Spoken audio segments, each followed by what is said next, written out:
It's about time we headed over to the Curatorium of Secrets. We have something super important to discuss. You remember, right?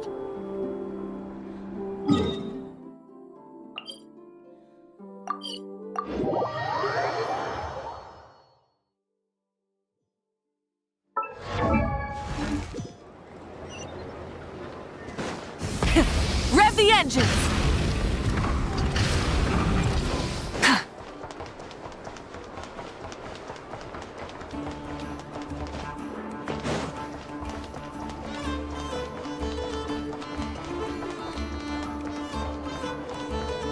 Try and stop me!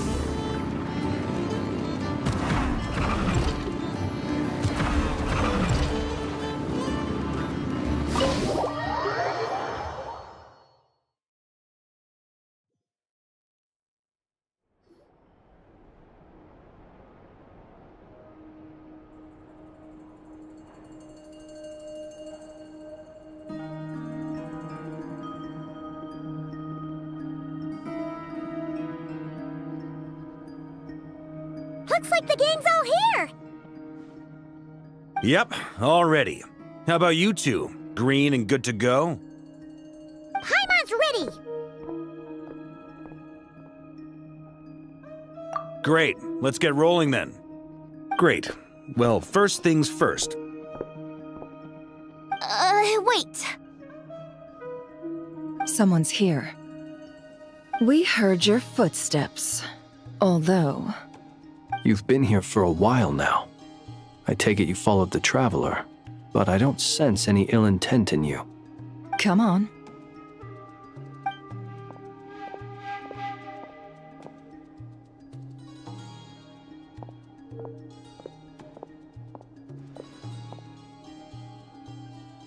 I figured it wouldn't take you long to notice me.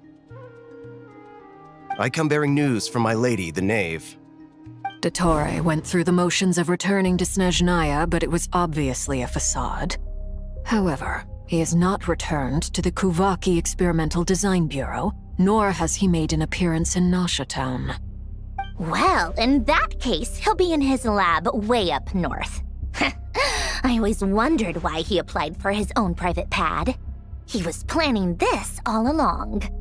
Tell them that Sandrone and I will go on ahead. If they still intend to pursue this matter, they should meet us at the research center in the northern tip of Nodcry. Nice of Columbina's two best friends to think of us. We appreciate the heads up. Our sincere thanks to the VIII for your aid. Lady Damselette may have left our organization, but at least some of her colleagues remain genuinely concerned for her well-being. Not to mention that the Doctor's increasingly cryptic conduct gives us great cause for alarm. We have crossed swords many times before, but it's not personal. We're just on different sides. We don't lack humanity. And so, as fellow friends of Lady Damselette, it's only right that you should be in the know about this. Arlecchino's situational awareness has saved us a lot of trouble. I'll leave the map here with you. If you do decide to head to the research center, please proceed with caution. And remember, at least while you're in Nodcry, Lady Arlecchino's subordinates are your comrades if you want them to be. This is very accommodating of you. We can't thank you enough. Just doing my duty. I shall take my leave now. If you need us, you'll find us at the Experimental Design Bureau.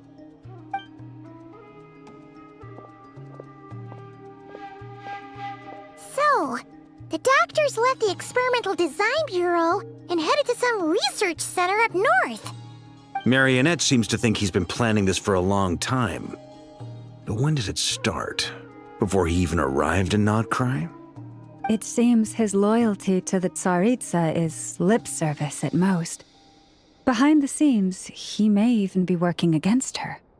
Whatever his motives, we know that he's decisive and incredibly ruthless. Facing him unprepared would be a recipe for disaster. At this stage, it's difficult to predict his next steps. I suggest we split into 2 groups. We need some people to stay behind and guard Nasha Town. Well, as much as I'd love to help, infiltrating research labs isn't really my area of expertise. But at least take Cool Your Jet's Ducky with you. It should be some help during the battle. And as for Miss Inefa, I suppose you will stay to protect Miss Aino? Detecting operational logic. Protect Aino. Priority. High. Just in case, Servarka, I think it would be best if you stayed behind as well. You can leave the research center to us. I mean, I would have said the Knight of Berea should probably be out on the front line, but okay, fine. Leave Nasha Town to me. Be careful out there, okay? If things get out of hand, fall back right away. Yehoda will be on hand to assist you. In my absence, she can handle any intel gathering work. You got it, boss. You guys make sure to get back here in one piece, all right? We will. Things are moving fast. We'd better head off soon if we hope to keep pace.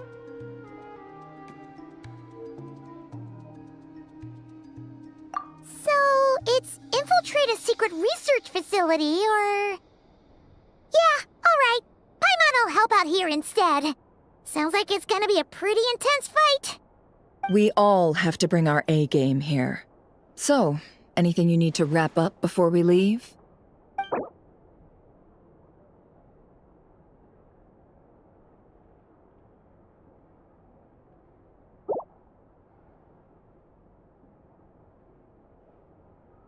Then you'd better get going.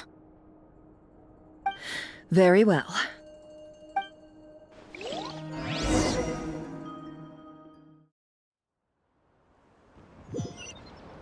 All these broken machines on the ground. Someone got here before us. Could it be Arlecchino and Sandrone?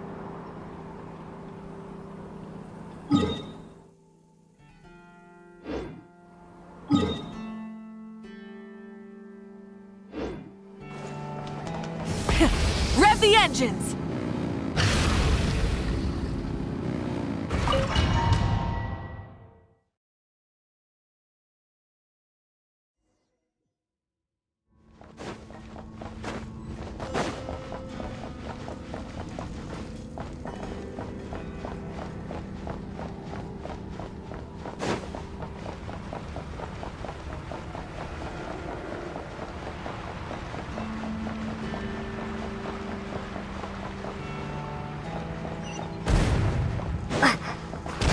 That's quite a welcome party.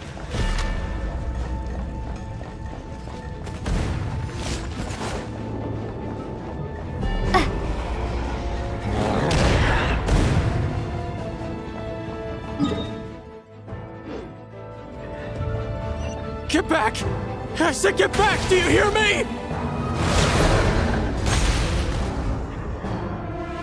Why isn't it working? No! Don't come any closer! Don't!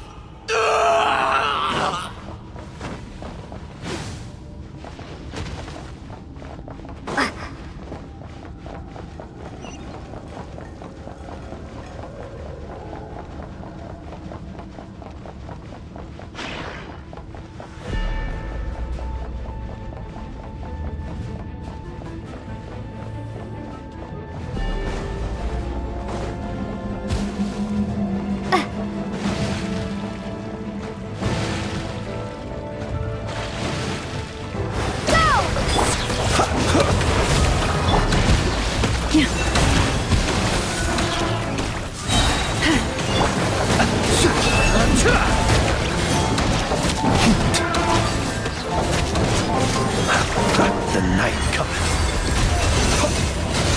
You poor souls. May your spirits find peace. Grab that key on the ground. We'll probably need it at some point.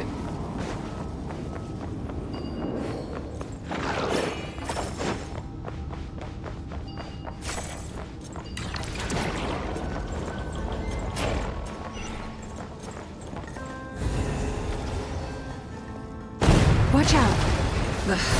There's no way through. Let's go around.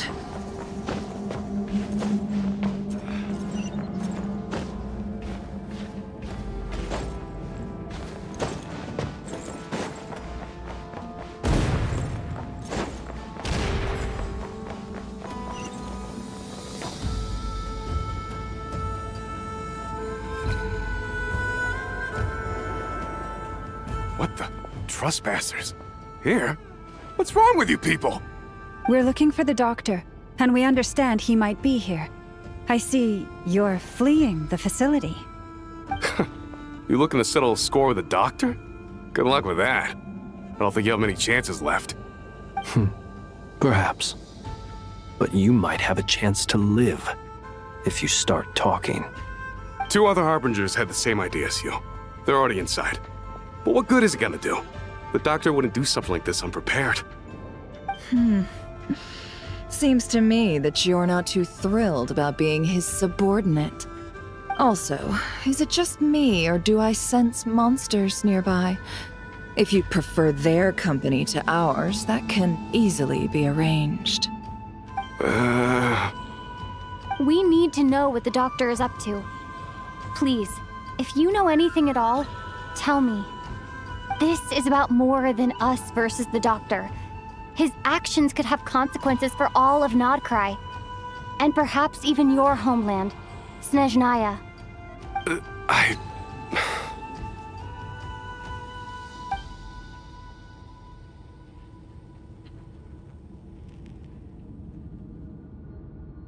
He's building something. Ambitious doesn't even begin to describe it. Feels like this could be the big one. God knows how long he's been planning it. A while back, he told us he'd be returning to Snezhnaya. We weren't expecting him back so soon. This time he brought some gemstones with him, or something. 2 of them. The moon marrow spheres. He stole them from their rightful owner, Columbina. Oh, Lady Damselet? Last I heard, she left the VIII. Before she went, she told us she'd finished what Her Majesty asked of her, and wished to focus on some personal matters. I remember thinking that leaving us might not be the best choice.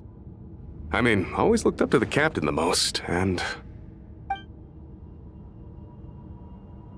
Back when this all started, the higher-ups dispatched 3 units to Nodcry to execute their plan. They were led by the Doctor, Marionette, and the Damselet, respectively.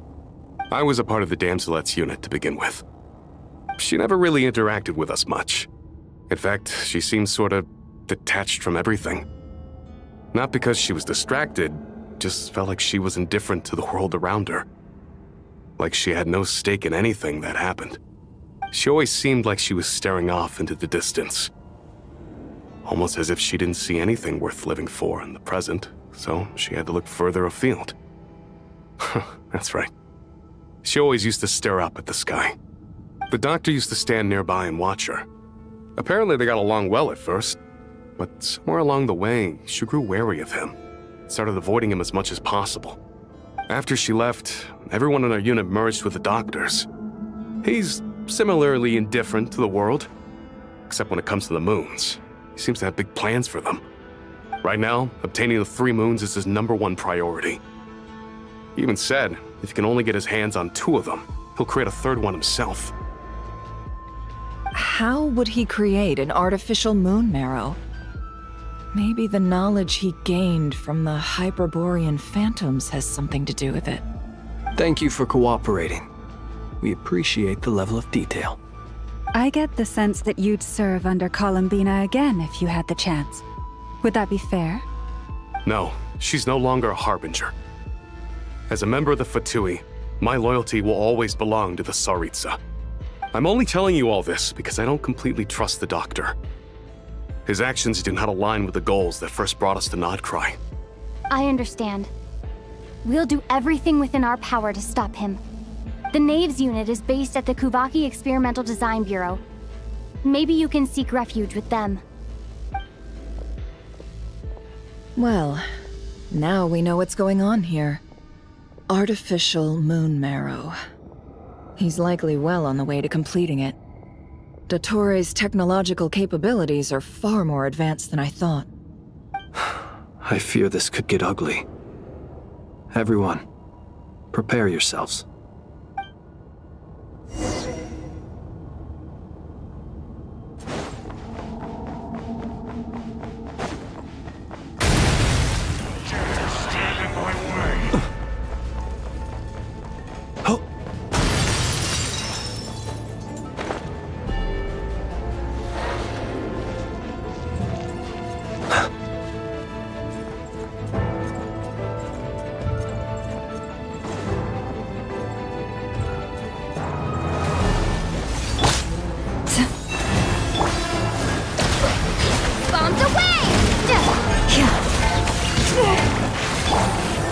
Observe, be silent.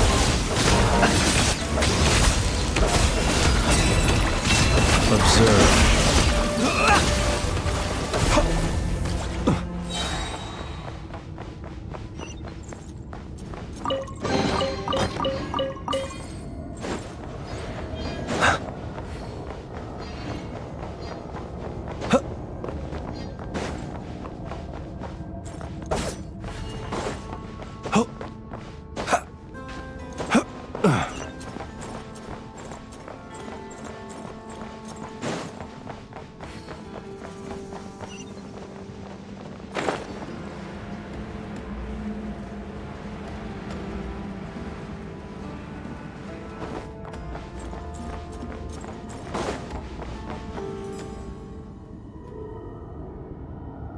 Welcome, one and all. I've been expecting you. I hope my humble research facility is to your liking. Yeah, we really appreciated fighting our way in through a horde of monsters. The gall. You expect us to believe you've just been patiently waiting for us? Of course I have. Should I be worried about something? Everything seems to be going quite smoothly so far, and you've shown up right on schedule. First Sandrone and Arlecchino, now you. Ah, quite a surfeit of guests I've had today.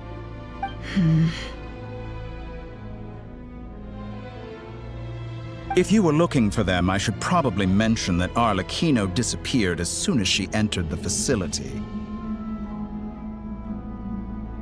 As for Sandrone, why, she stood right here only moments ago demanding answers from me at the top of her voice. Hardly out of character. She never was one for basic courtesy. But I have to admit, I was a little surprised to see her showing concern for someone besides herself.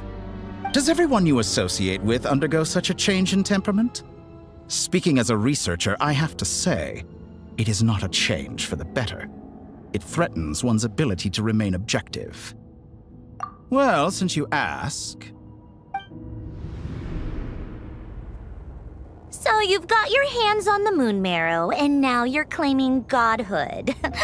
Don't you think that's a bit of a stretch, Dottore? I must protest what you are insinuating with that phrase, claiming godhood. I am not claiming anything. I am stating a fact. You're a researcher. I'm sure you appreciate the distinction between the two. Huh? Wait, you really think you're all that? You'll excuse me if I'm not being a polite little lady for you. We're colleagues. We both know what kind of person you are. By the same token, I knew you'd respond along those lines. You and I both understand that facts speak louder than words. To that end, I've had my people send you a small gift. It should go some way toward helping you understand my present position. What gift?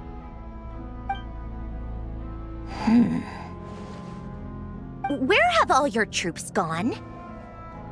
Who knows? Perhaps they are already marching toward a new world, following in the footsteps of an unknown god. As vulgar and arrogant as you may be, dear Sandrone, I have no intention of taking out my displeasure on your subordinates. They will enjoy equal rights to my own. You sent your people to the Experimental Design Bureau? That's the Tsaritsa's property. Yes, and I am very mindful of Her Majesty's instructions. But you know full well that they do not conflict with my present goals.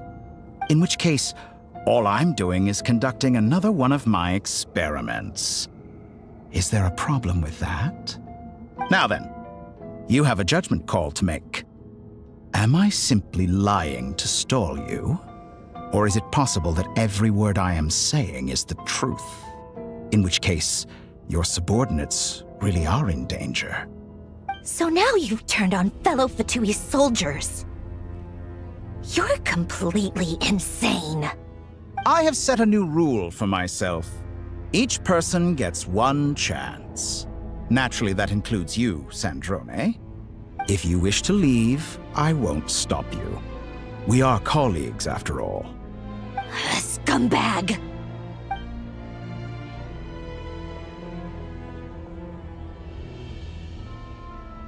Still, I hadn't counted on Sandrone sparing any thought for the people of this world. Shame. I always found her self-centeredness to be one of her few better qualities. How can she ever hope to achieve greatness when she's so obsessed with protecting her little design bureau? It's more than a little disingenuous to speak of achieving greatness while taking hostages. Or does honor no longer mean anything to you? Honor? I have the marrow of 2 moons in my possession and will soon complete the construction of a 3rd. I will be the god of a new world. And you speak to me of honor? How charmingly naive. Those are sacred relics. You do not deserve them. In my view, many in this world do not deserve to be alive. And yet, I mercifully permit them to go on living, do I not? You'll come to regret your actions. Will I now? Let's see if you can make me.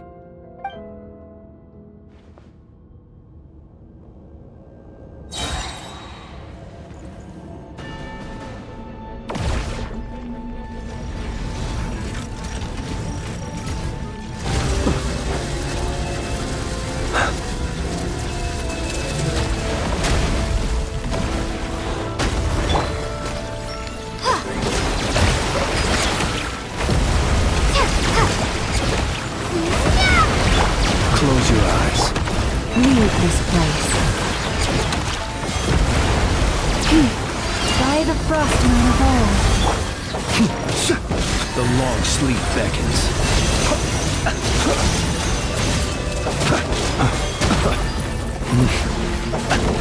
Observe. Be silent.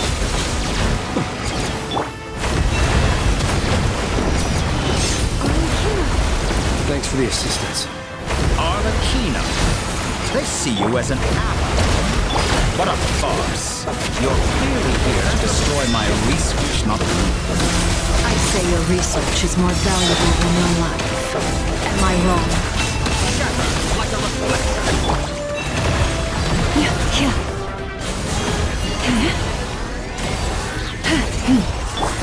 Water jet! Be silent. Close your eyes. Is this all it takes to tire you? Forest, protect us. Time to conclude. Time to conclude. Can't hide the truth. I expected so much more from I better you. wrap this up. Water jet! Leave this place.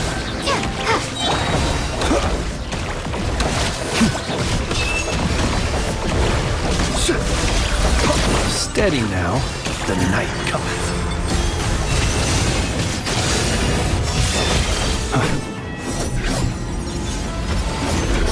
Be silent.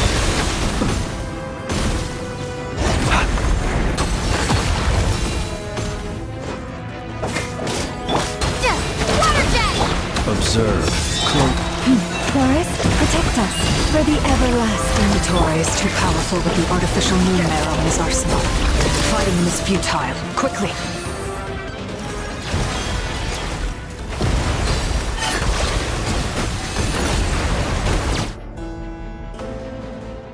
Let's go. I've always thought it is wiser to flee than surrender.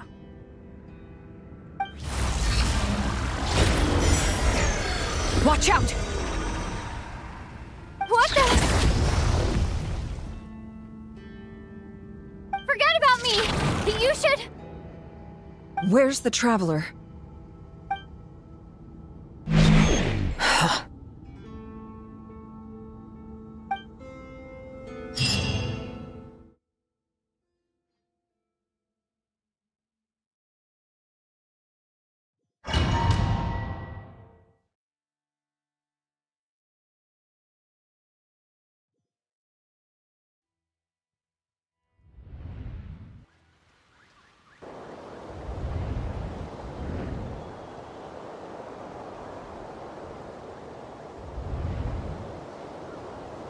What just happened?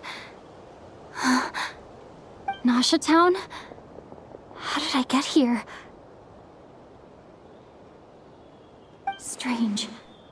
I remember being trapped by Dottore during... Something weird is going on.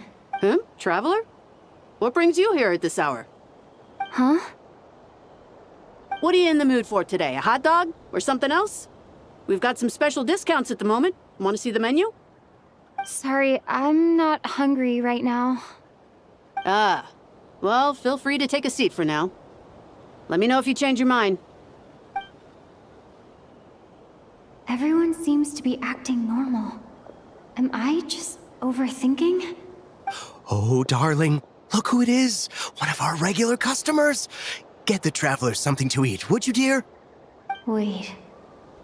Why is he talking like that? Well, I'd love to, but can't serve a customer unless they order something. Anyway, I take it your business is wrapped up? Yes, thankfully. It was a long trip, and it's left me feeling pretty exhausted. But the upshot is, I won't have to leave again for a good while. We can have some quality time to ourselves. Wait. These two are a couple? I see some kids around too. I didn't know they had a family. Hey there! I haven't seen you in ages! What's keeping you so busy? I've been looking forward to playing with you again.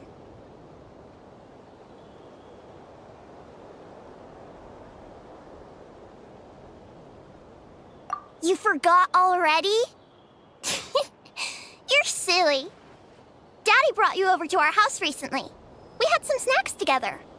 What is she talking about? We've had a lot of customers over the last few days, so we've been real busy. And like my mom always says, some people are more than just customers. They're friends. Oh, another customer's arrived. I better go see what they want. This is all wrong. I never once heard the owner of this restaurant talk about their family. It certainly isn't a family-run business. And that child, I don't recognize her at all. Could this be a false memory? Very good. I knew you had it in you. Aren't you going to try the house special? When did he show up? No, none of this is real. You don't seem to like it here. That's fine. We can change venues.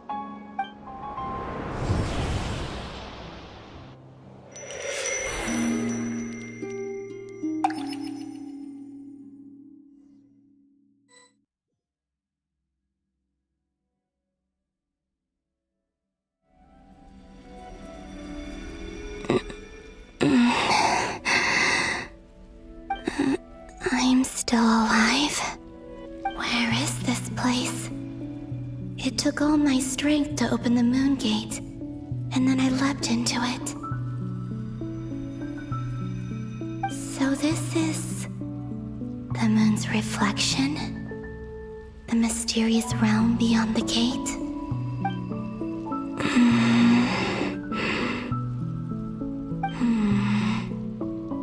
I can't sense anything. I guess I could try opening the gate once more.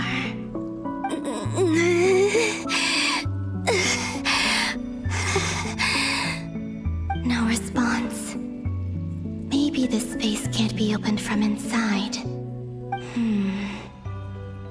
If this was the space that killed both Revier and his lover, then why am I unscathed? Or... no, I'm not unscathed. Even the air here feels... frozen in place. There is nothing here with which I can restore my power. I should conserve my strength and proceed with caution.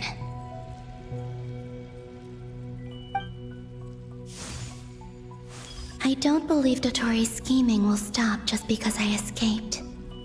If there is any chance that I can get back to the others, any chance at all, I must return.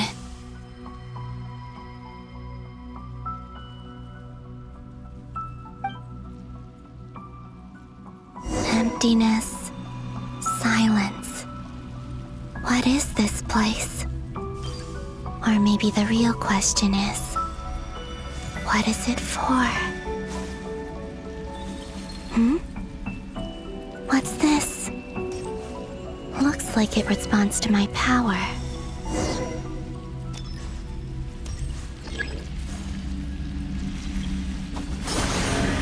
Golden. Like Kuvaki. Is it some sort of guide? And why does it feel so familiar? I might as well follow it.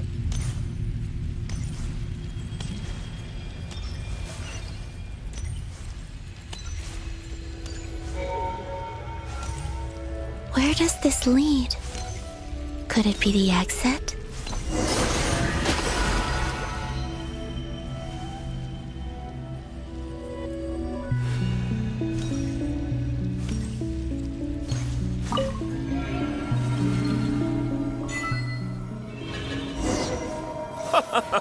Welcome home, Moon Goddess. Is this Nasha Town? But isn't Moon Prayer Night over already?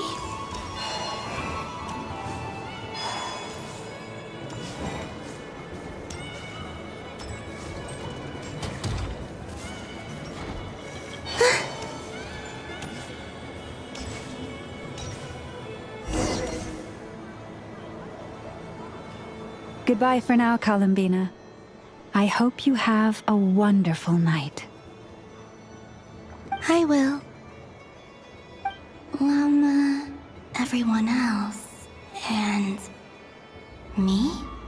Are these my memories?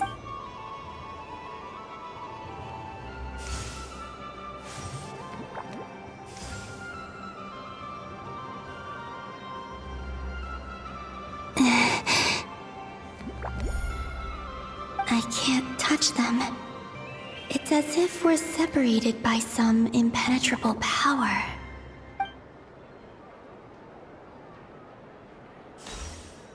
Over here! Over here!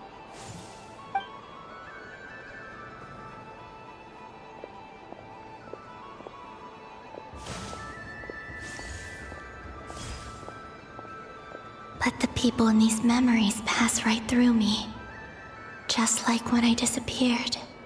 If only I had known what would come to pass after that. Even so, I should still take a look around. Just being back here. It gives me the strength to keep going.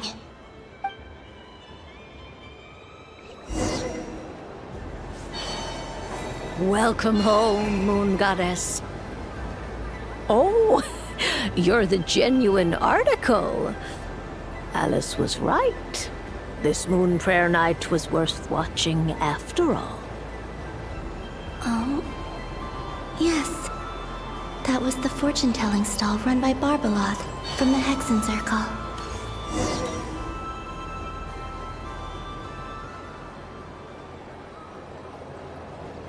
Please, draw the first lunar arcana. This represents destiny and is the foundation for the divination as a whole.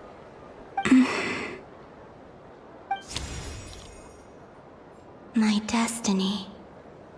I believe the card I drew was the moon. Now that I think about it, Barbalot's divination was absolutely right. It's almost time to draw the last card. The one that represents the future.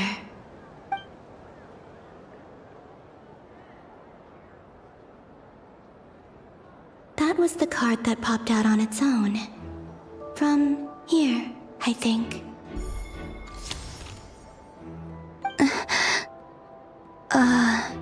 Kuvaki Pulse? What? Fascinating. I've never encountered this before in my role as a diviner. What's going on? Did that card leave the deck? Because of my influence? All I did was try to touch it, and then... Maybe this memory space is not untouchable after all. Are there weak points in the barrier? Or is it possible that there's more to this space than my memories alone? This card is death. I need to get to the bottom of this. I'll try touching something else.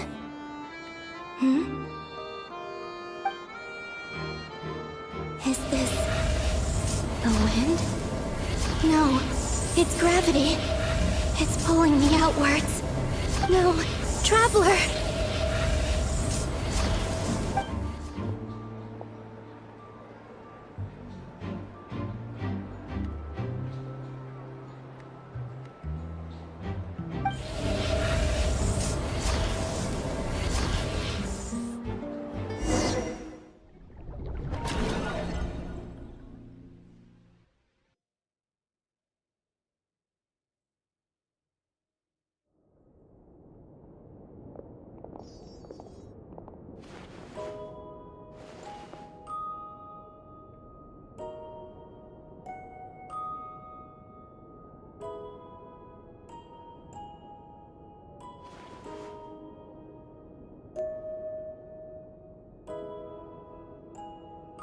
Haimon, listen to me.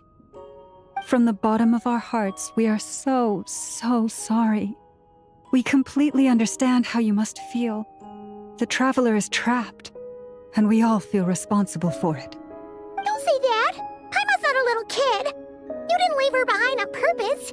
There was nothing you could do! But... She's all alone in there! What if something happens to her? What are we gonna do then? We've barely spent any time apart since we met. Is she gonna die?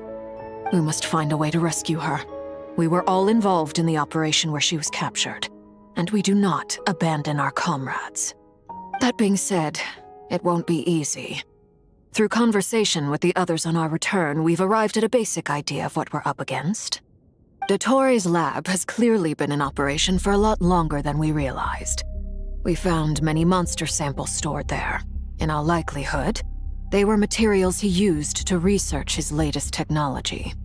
We also know that through his contact with the phantoms of Hyperborea, he gained knowledge about the moons and certain Hyperborean technologies.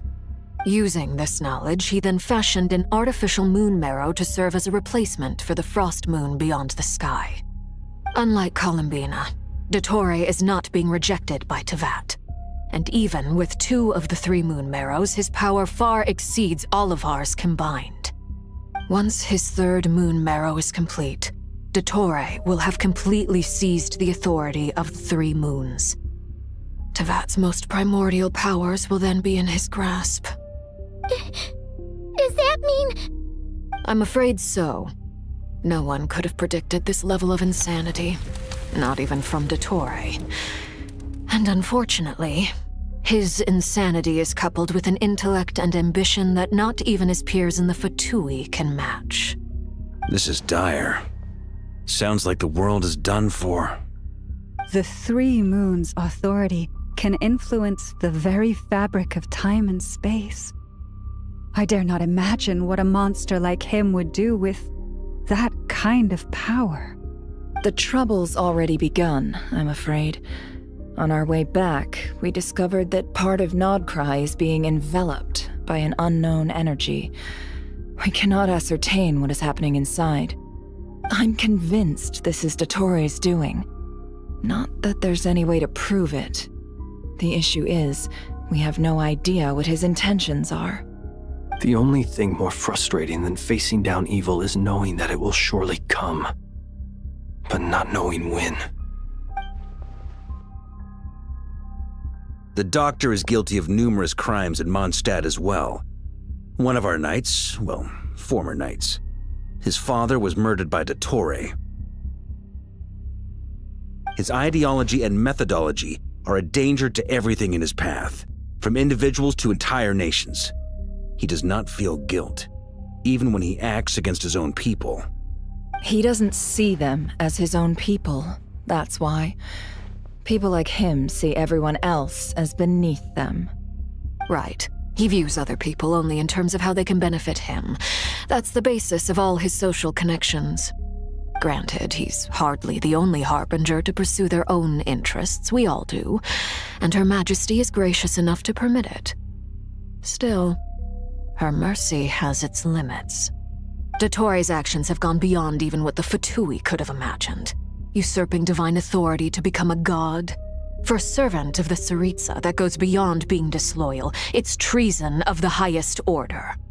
We can't expect him to heed the Tsaritsa's will once he gains the Three Moons' authority. Even we harbingers consider him the most self-interested among us. Poor Traveler. Of all the people to get caught by... We have to go save her! Right now! Please! We gotta find a way! Paimon, I promise you, we are with you all the way. I get how you feel. I do. But it's gonna take more than strong emotions to take down an enemy like Dottore. What we need now is more information. Right. We can't even guarantee he's still at his research center. Before we can think about mounting a rescue operation, we need to confirm the Traveler's location. I'll find a way. Paimon knows, but... She's so scared. If anything happens to the Traveler... She might be the strongest person Paimon knows, but she's still human. She feels pain and bleeds just like anyone else. Then think things through before you stick your neck out. Unless you want to lose your head. Sandrone. Miss Sandrone, you're okay? Put the stuff over there, and be gentle with it. Am I okay? As you can see, I've had to move my whole livelihood out of the Experimental Design Bureau. It's been swallowed up by Dottore's energy field. If I'd left it any longer, I probably would have gotten stuck there. Ugh, Dottore always goes a little loco when he finds a shiny new toy. Not that he'd ever admit that. But this time, he's gone full psycho.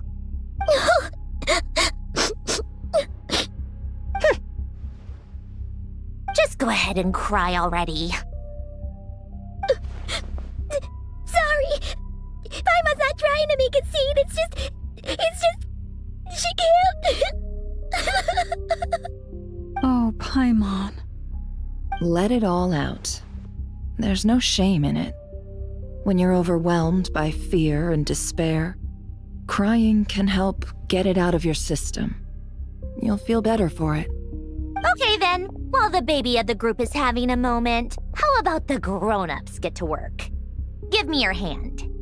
You've made a discovery? Polonia, scan.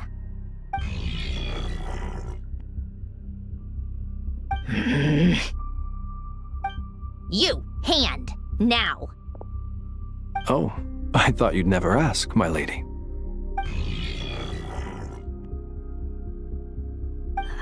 Curses! You're next, then you.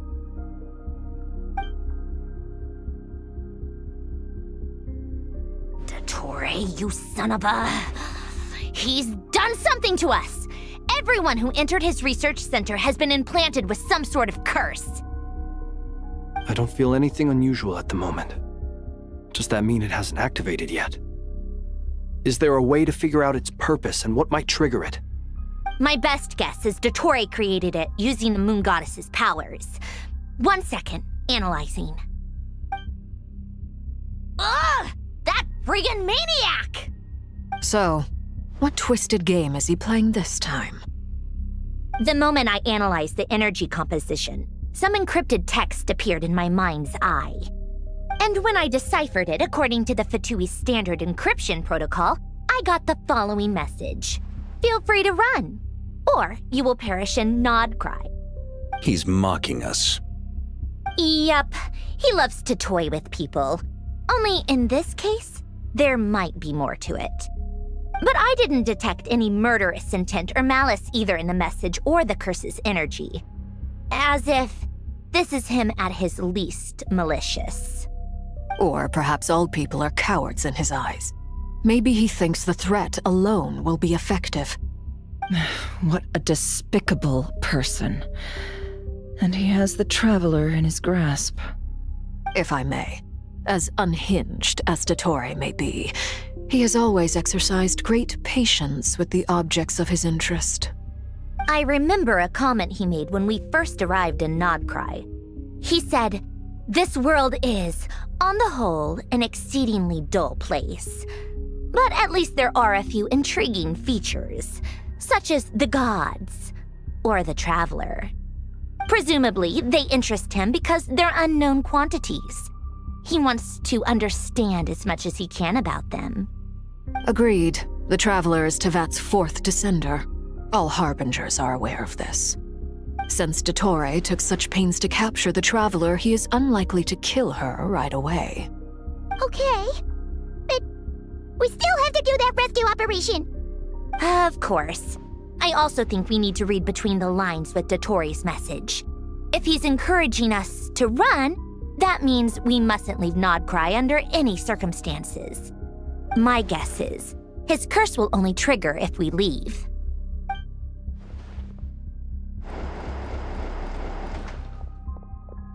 We've discovered multiple energy fields.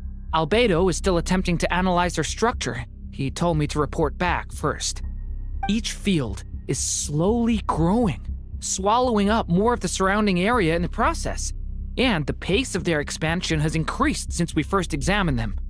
He's probably trying to swallow Nodcry whole. His nefarious ambition knows no bounds. If this continues, the whole of Tevat will be in trouble, not just Nodcry. The loss of Columbina could not have come at a worse time. Do we think she's truly gone for good?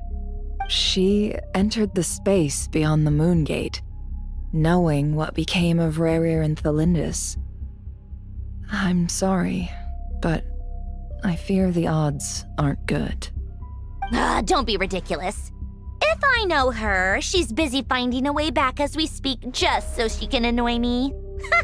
She isn't dead. Whatever has become of her, the fact remains that we are two comrades short on the eve of a decisive battle. We need to find out the Traveler's location. But there is also other work to be done. Agreed.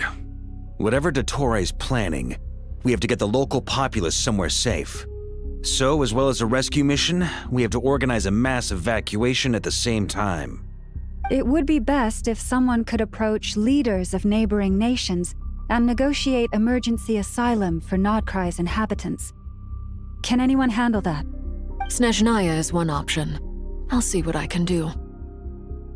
This would be so much easier if the Traveler is here. No! Stop thinking like that, Paimon. Paimon will join you. She's pretty well connected thanks to the Traveler. Maybe it'll come in handy. Either way, that's what the Traveler would do if she was here.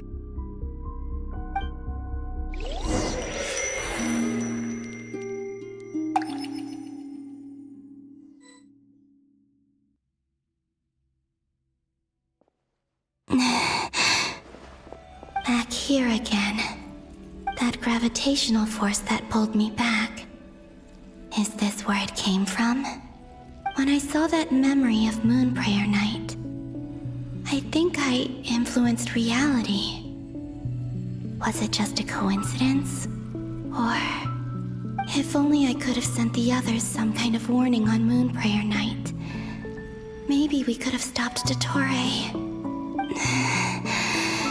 I feel so heavy. Does entering that space consume a lot of energy? Well, even so, I have to keep moving forward. Back to emptiness and silence again. I should try and find my way back inside that memory.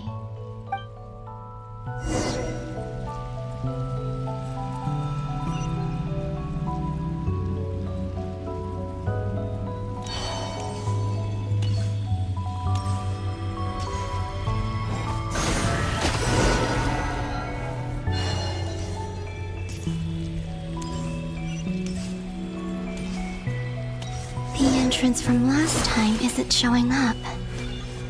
What am I missing? Looks like I need to gather these scattered fragments.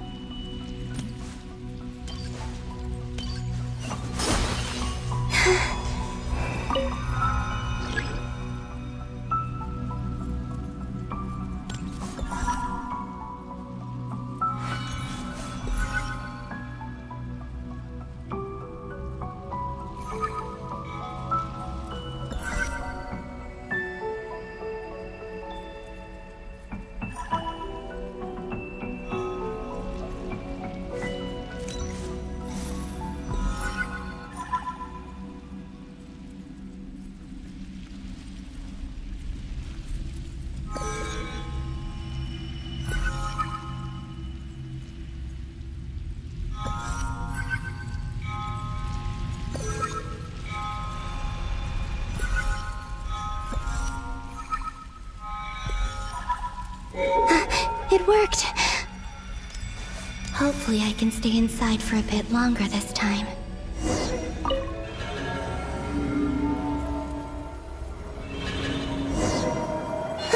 Ad Astra Abyssosk. Welcome to the Adventurers Guild. What? This doesn't look like Moonprayer Night. Extra, extra! Latest issue of the Nasha Express!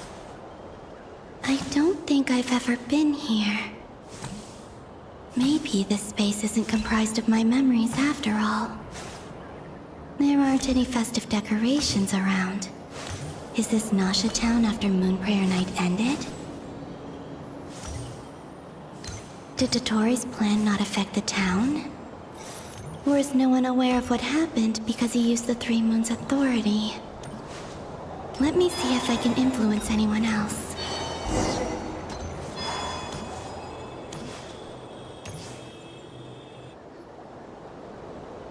So, what do we do next? Wait, that voice. Paimon? The most important thing right now is to find that mage. Lauma the Traveler and Mr. Varga are here too. I'd better go pay the Fatui a visit. Traveler!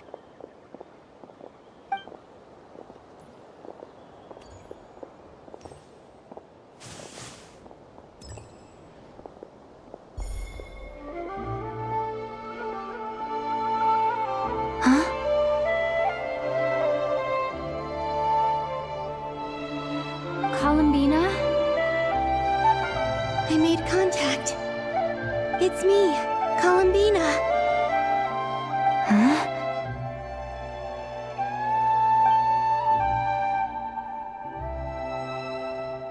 Traveler?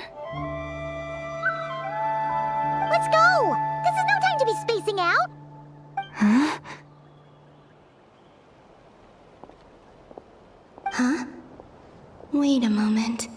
This has happened before. This is what happened when I disappeared. I stood right over there, thinking that no one would ever find me again. It was only when she called my name that I decided to follow them.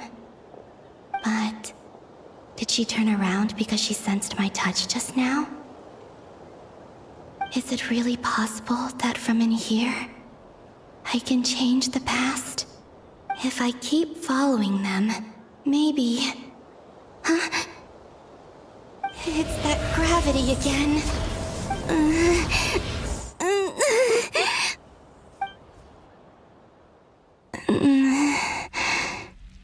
Every time I influence reality within that space, this force intervenes and pulls me back. It's as if it's trying to stop me from leaving.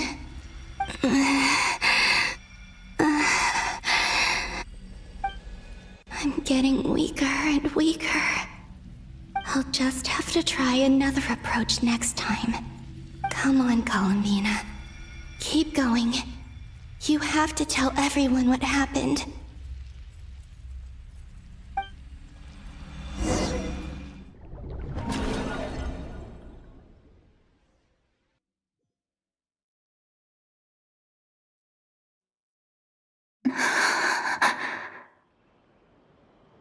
Suddenly, I've been plunged into darkness, alone. It feels strange, as if something has grabbed hold of me. Is Dottore now powerful enough to interfere with space itself? Look at you, standing so still in total silence. I almost didn't recognize you. Hello there, traveler. He seems to be in a good mood. Wait, what's that behind him? Ah, so you noticed. This is the completed trilune. 2 primordial moon marrows and 1 artificial specimen. You are wary of it. Good. Maintain that reverence. You performed well in that recent battle. Brave and reckless as always. Courage is the sign of a true hero, and impulsiveness is the hallmark of those who strive to advance. I say this not to belittle you. Most creatures are far more timid by comparison. 3 moon marrows. Does that mean the artificial one is now complete too? Well spotted. What do you think? For a replica I built myself, I dare say it looks the part. Dottore, are you planting illusions in my mind? I have no interest in fooling your eyes. On the contrary, I hope to show you the true essence of all that you see before you. Is this not a beautiful city? People live in peace and find joy in their work. The streets are safe. People can even leave their doors unlocked at night. You might say it is the Elysium everyone dreams of. All available data indicates your values and worldview conform with the mainstream. This kind of society should be quite to your taste. False beauty is deceitful. Lies are to no one's taste. I wonder, is it your moral standards that are too high? Or your expectations of reality? Answer me this. If someone existed in a sweet dream from the moment they were born, a dream in which they never once felt pain, which do you think they would consider superior? The dream or the reality? That's pure sophistry. It has nothing to do with your actions. As I suspected. You have yet to understand all of this for what it really is. What do you want from me? You sound impatient. Do you think the only reason I'm keeping you is because I want something from you? If it's not, then why haven't you killed me yet? No one can stop you if you're as powerful as a god. I'm delighted you recognize that fact. I believe we last squared off in Sumeru. Ah, the memories. How time flies. You and I have both grown. I'm not surprised that Arlecchino and Sandrone worked with you. You've always a way of slowly but surely ingratiating yourself with all levels of society. People laud you as a hero, but I suspect there's more to it than that. Oh, but to be clear, I don't say that to flatter you. Do you always give your opponent an appraisal before you deal the final blow? Call it a long-time habit.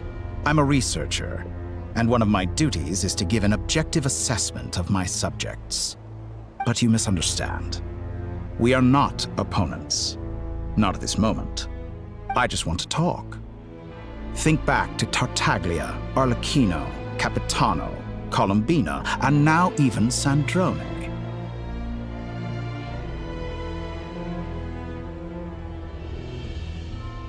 You've worked with each of them in the past.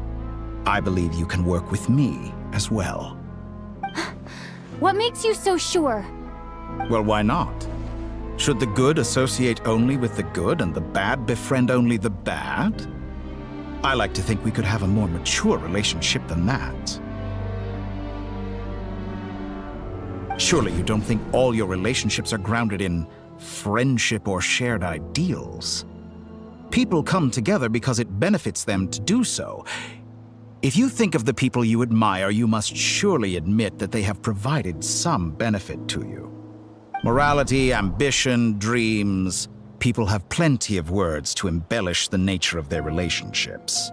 But once you break free from those ethical frameworks, you will see that the only thing connecting the two of you is mutual benefit. And that is what I'd like to talk to you about. We're finally getting into it.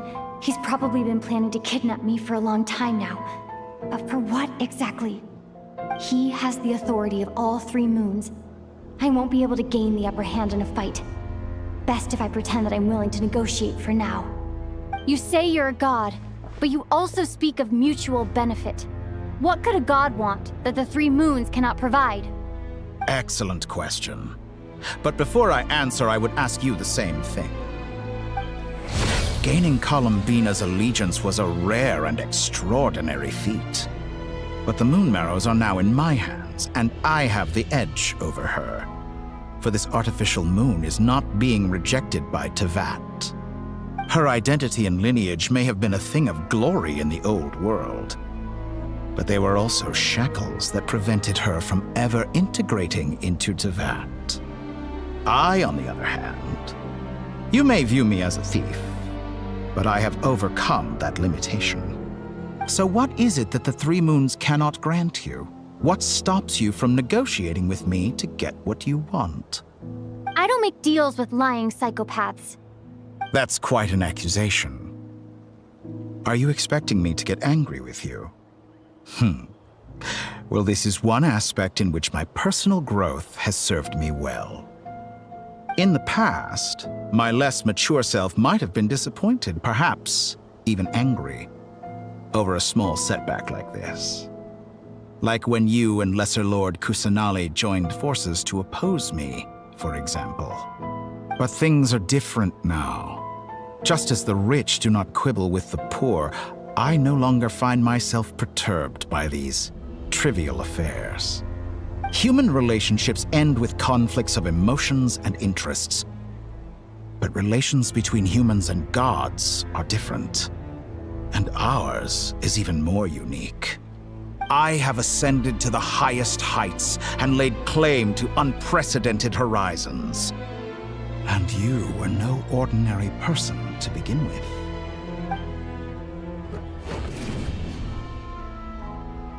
Allow me to show you the world, Descender.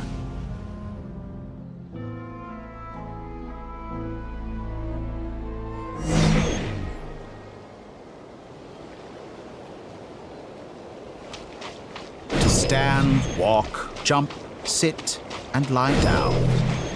These are the most common of behaviors. Have you ever wondered why we were born following such laws? Who stipulated that we could not fly instead of walk?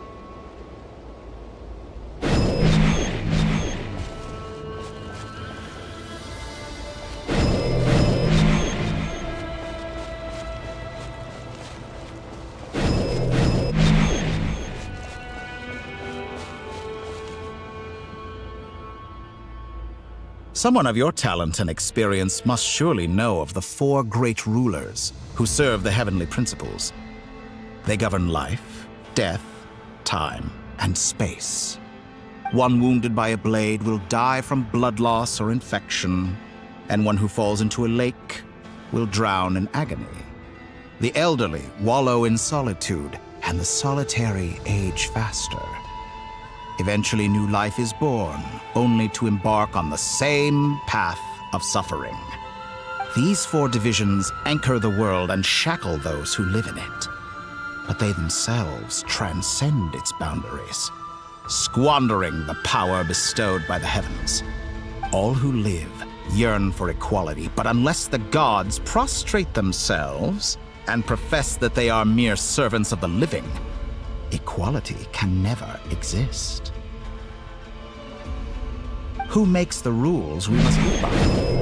Who has the right to restrict us? The limits of the body can be rejected.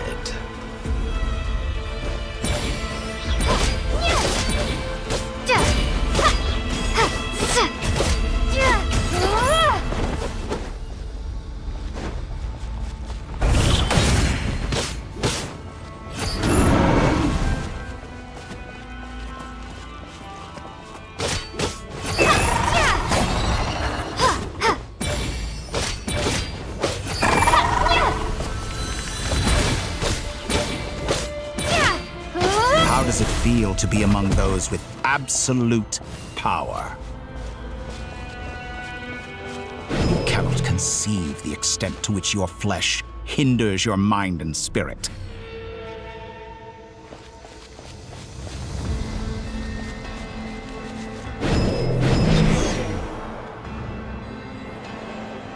Only by discarding our useless, primitive eyes can we perceive a new world. How narrow-minded we all were in the past. Why should the final answer of the world not be the power that predates those of life, death, time, and space? The power of the Triloom. Through it, I have glimpsed new experimental possibilities. Nature suppressed, authority exiled, souls controlled.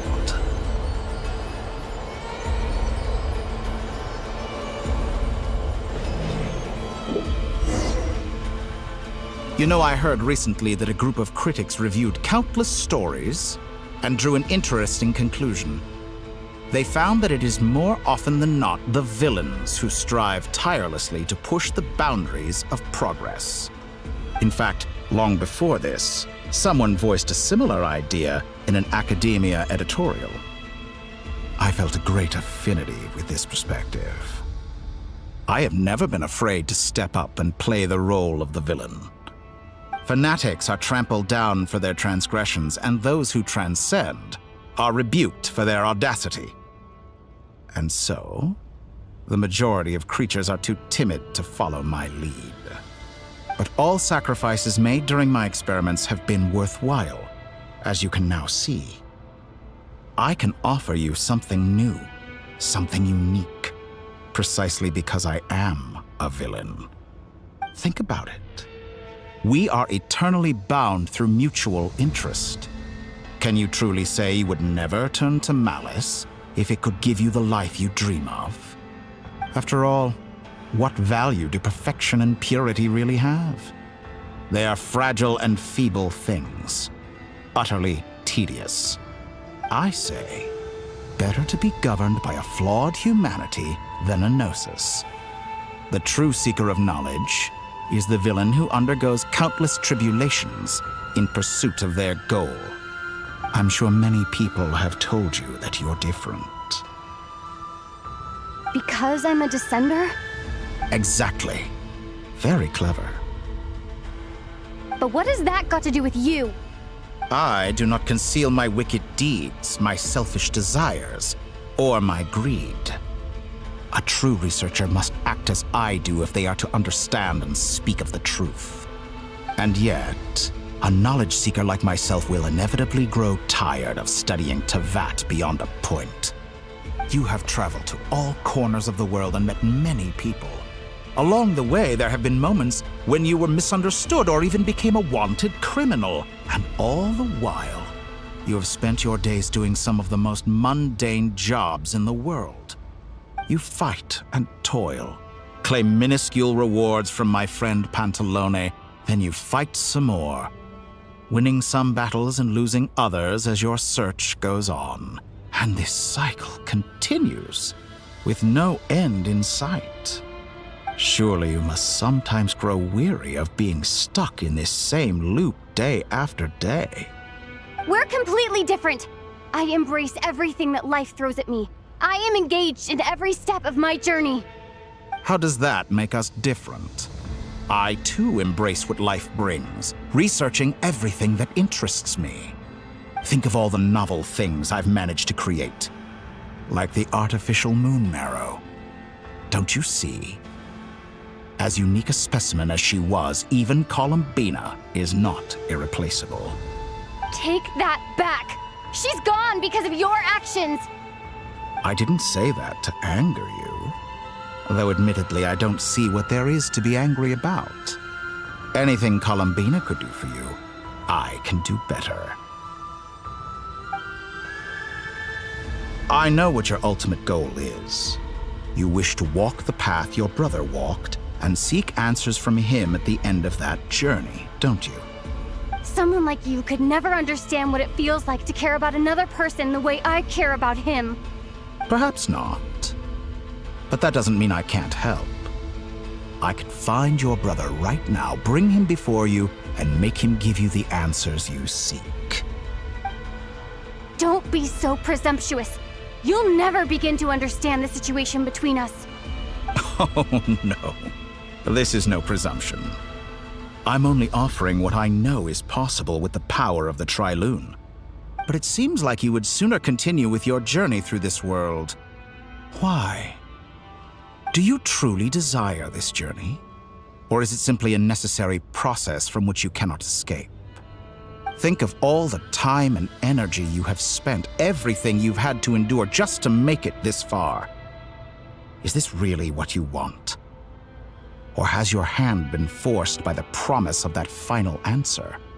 Yes, you have made many friends. But do they ever spare a thought for the void in your heart and what it yearns for? What you want is not friends. It is family. But do they know this? I, on the other hand, am far more considerate. Join my experiment, and in return, I will bring your meaningless journey and all its struggles to an end. This is a malicious attempt to manipulate me. But at the same time, he's stating some very human truths. Of course, he's right about my predicament. How can I deny it? I have faced ungrateful strangers, never-ending troubles, an endless quest for answers. I want to see him. After everything I've been through, words can't describe how much I miss him, how much I want to be reunited with him. Wherever you are right now, do you miss me too?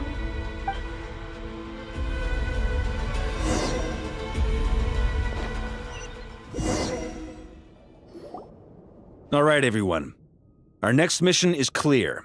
We need to contact all the major organizations, explain the situation to the public, and then begin the evacuation. The residents of Notcry are quite dispersed. The two most populated areas are the Southern Isles and Pyramida. Miss Lauma, I will leave Hisi Island and Nasha Town in your hands. I will liaise with the Fatui and Pyramida. Agreed. We will reach out to Natlan and Snezhnaya. Anyone found north of the Experimental Design Bureau should follow the Fatui to Snezhnaya. As for those dwelling south of that line, I will ask the Voynich Guild to help persuade them to leave. Then I, Mr. Varka, and the Frostmoon Scions will escort them to Natlan. The Voynich Guild has dealings with the Curatorium of Secrets.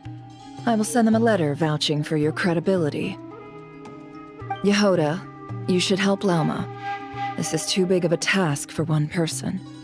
My wish has come true. You're willingly lending me your most capable employee for the day. Well, good for you if all this only takes a day. Of course, if it takes any longer, I'll be charging a fee. Boss, wait! Don't I get a say in this? Oh, I'm sorry. Something to add, Yehoda? Well, no one's more important to me than you, boss. And remember how Lauma healed your eyes after that big battle? I think that's worth at least 2 or 3 days' work for the Frost Moon Scions. Are you completely incapable of acting in your own self-interest? Or do you simply devalue your own labor? Are you sure you don't want to come with us? Who will see to our other work if we're all busy evacuating residents? Sandrone insists that Columbina is still alive, and we have a traveler to rescue. There's much to be done. But boss, I'm just worried that... Well, Nefer, I'll link up with you once my tasks are complete. What makes you think I'd need you to do that? I'll need it. And considering the way you approach certain matters, I think you'll be better off with me present. That's quite enough. Just focus on your work first. I bet we're in for an uphill battle here. But we can help out too. Inefa and I are gonna help Nasha Town's residents carry their stuff. Loading schedule. Store essential local research data and technology samples, then escort the people to Natlan. Understood. I will execute this to the best of my abilities. Great stuff. Thank you, ladies. I've contacted the Lightkeepers. A colleague of mine will join us shortly. I will persuade them to conduct a thorough search of the region to ensure that no civilians get left behind. As for me, I guess I'll be making an early return to Sumeru. I think it's important that someone informs the Dendro Archon of what's going on in Notcry. Roger that. Someone should inform Mondstadt, too. Mr. Duran, can I trust you to handle that? I think you fly faster than any of us can run. As an added incentive, get there fast enough and I'll see about getting your gliding exam waived. Really? Ha! Mission accepted, sir. I intend to stay behind and help Miss Sandrone with her research. She has some alchemy-related questions that she'd like me to explore. She recognizes your expertise, then. I wish you a fruitful collaboration. Thank you. In truth, I was surprised to hear her express an interest in subject matter outside of machines. I believe she has been investigating some Fontanian technology recently. She made a point of bringing the relevant materials with her when she left the Experimental Design Bureau. She's sorting through everything in her room as we speak. I should mention that we have one other friend who isn't present. He hasn't made his position in all of this clear.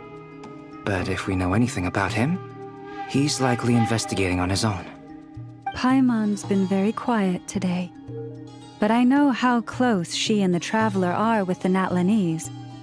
She should come with us to the border. Okay. Paimon will do her best. Make sure to heed Sandrone's warning. Many of us have been cursed by Dottore. As such, under no circumstances should anyone cross national borders. Remain within Nodcry. That aside, personally, I have faith in Columbina. Things look grim, sure, but who knows how it'll play out. Same goes for rescuing the Traveler. Both of them are important allies and friends. We'll be counting on you to gather intel on them, Miss Nefer. Oh, wonderful. You're all here.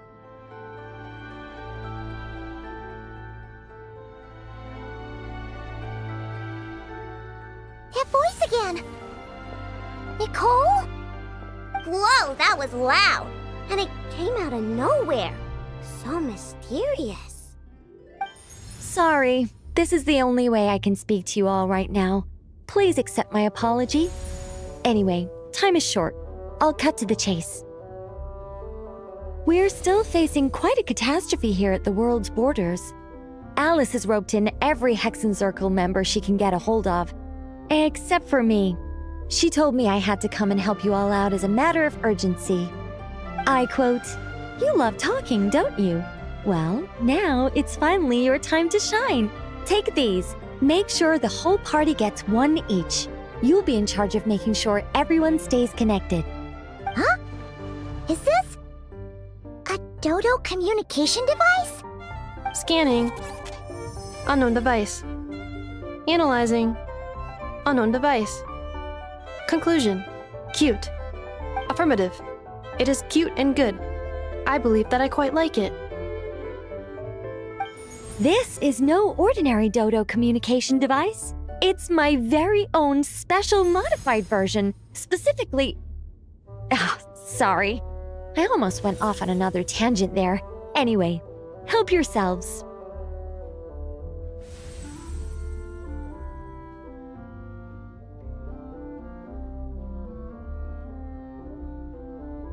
It will allow us to communicate over long distances within Nodcry. No more worrying about shuttling messages back and forth. What astounding technology. Am I right in assuming that it relies on your personal abilities to function, Miss Nicole? Yes, exactly. Right on cue, Albedo. I'd love to brag to you all about how it all works. But no, next time. Anyway, I'll be right with you all, serving as a communication hub. That's all from me. Head off as soon as you're ready. I'll be staying here to keep watch, and I'll be sending you my blessings.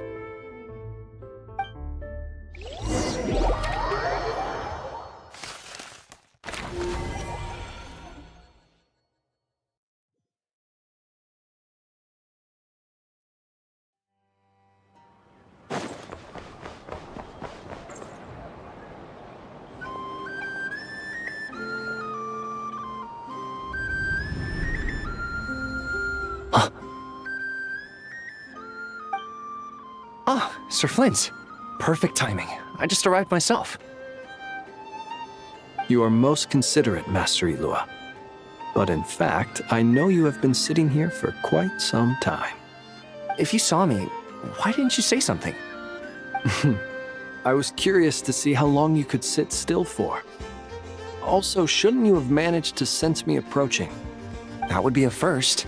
You always seem to appear out of thin air without making a peep. Also, how many times do I have to tell you not to address me as master? I don't qualify. I beg to differ. Why should a young man so well versed in social graces as yourself not be worthy of that title? Please, Lord Flint's... Sir Flint's. I'm begging you, don't flatter me into complacency like you do with everyone else.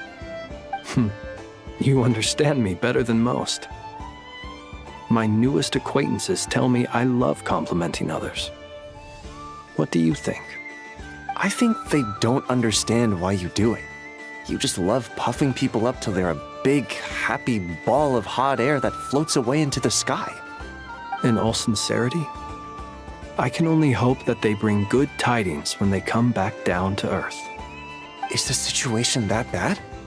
We just held a strategy meeting. Let me fill you in.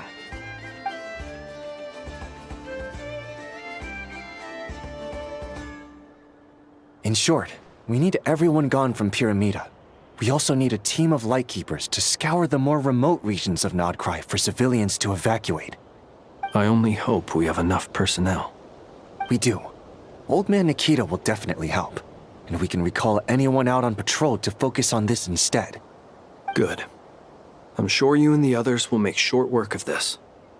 Now, don't forget, once you've completed this task, make sure you and the rest of the team evacuate to either Snezhnaya or Natlan as well. Flint? If you've got something to say, Master Ilua, why not guess what I'm thinking right now? You mentioned that you have something else to deal with later. How difficult is it going to be? I doubt it will be easy. I know you're a Lightkeeper, and it's your duty to protect others in times of crisis. But I have a feeling that you'll be walking into grave danger. However bad things have gotten in the past, Nodcry has never faced a mass evacuation before. But from the sounds of it, you don't intend to come with us. I don't mean to pry, and it's probably none of my business. But whatever it is you're intending, you don't have to go through with it, you know. I've been afflicted with some sort of curse, and I'm told it may well trigger if I set foot outside of Nodcry. As such, I cannot leave. I have to act, if for no other reason than to fight this curse. What? No. Why? Why would anyone want to curse you? There are plenty of people out there willing to trample over others in pursuit of their own goals.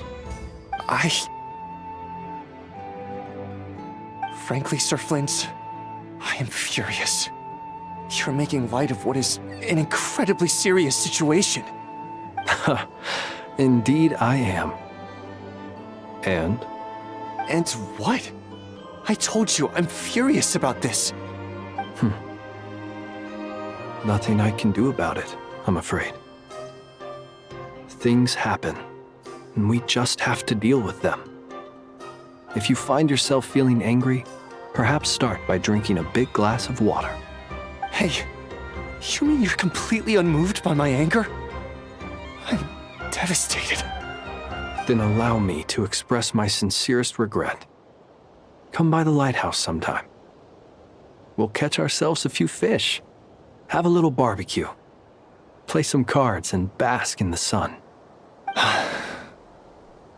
Maybe I need to spell this out. Lean in a little, Flint. Oh my, this doesn't bode well. Word is that you were caught up in a real horror show recently. People were amazed that you returned safe and sound. They've been debating whether you're even human. I've returned safe and sound from plenty of crises. When you say people, do you mean other people? Or do you just mean you? Fine. I'll be frank. You're not human, are you? Heavens. Now that's a horrifying thought. You know what? Forget it. We'll revisit this once it's all over. A sound plan. Albeit a little ominous sounding. Just promise me you'll come back in one piece, all right? For you, Master Ilua. How could I refuse? Also, please pass my regards on to our colleagues. Tell them, thank you all for your assistance. Please put safety first as you proceed with the operation.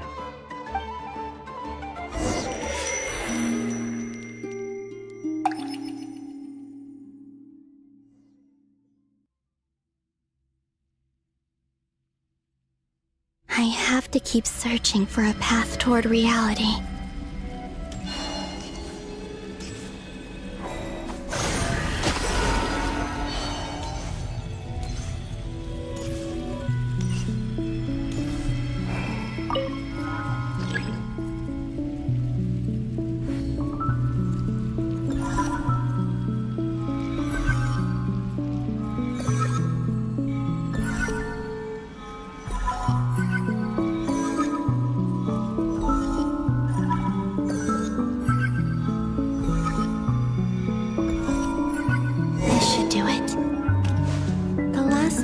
I tried to influence reality in this space. It consumed a lot of Kuvaki.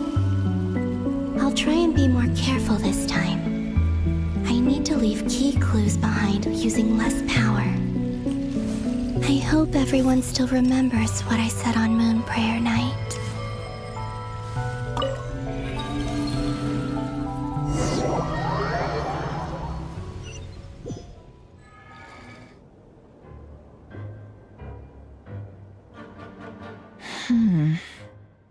Nothing here either.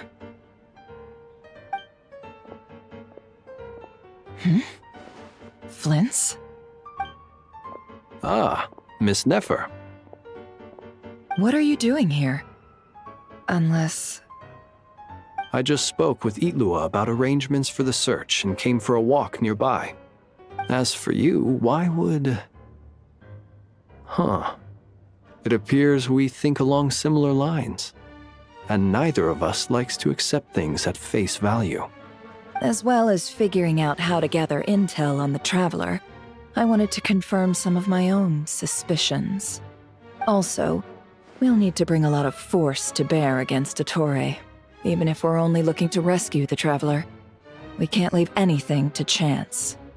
You don't think Columbina perished either, do you?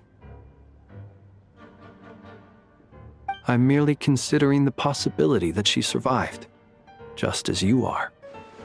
How much can we really know about a deity like her anyway? Do you remember what she said on Moon Prayer Night? About using moonlight to send messages to us? Of course. I think that's why we're both here. Where have you checked so far? I've been focusing on the outdoors. Anywhere the moonlight shines. I checked most of Nasha Town, but didn't find anything. I checked the Curatorium of Secrets, and a few rooms where I thought I might find some leads. But no luck here either.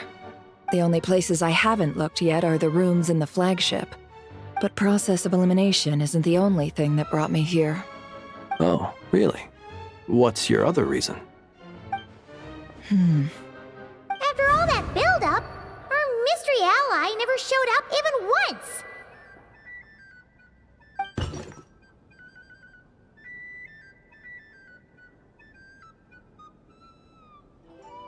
Huh? Am I imagining things?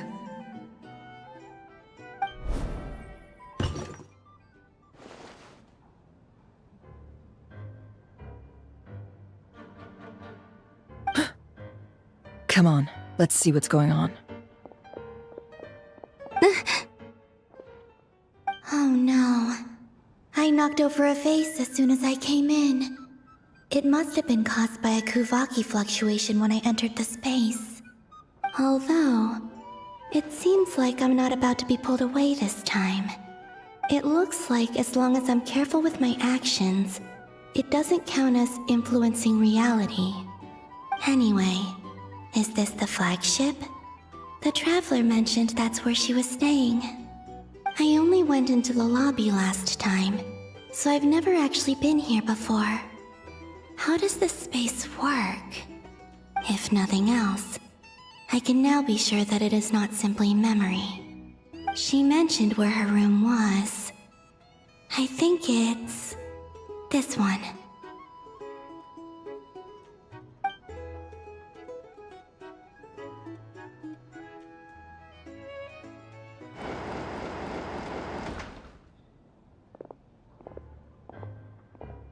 The door is closed. But if this is anything like when I disappeared, then maybe...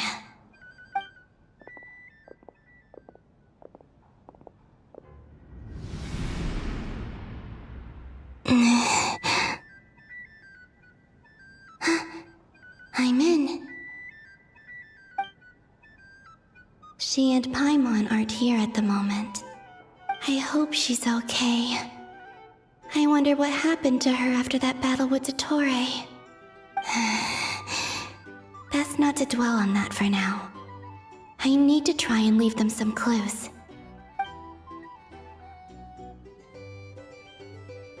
Please, Traveler. I really hope you find this.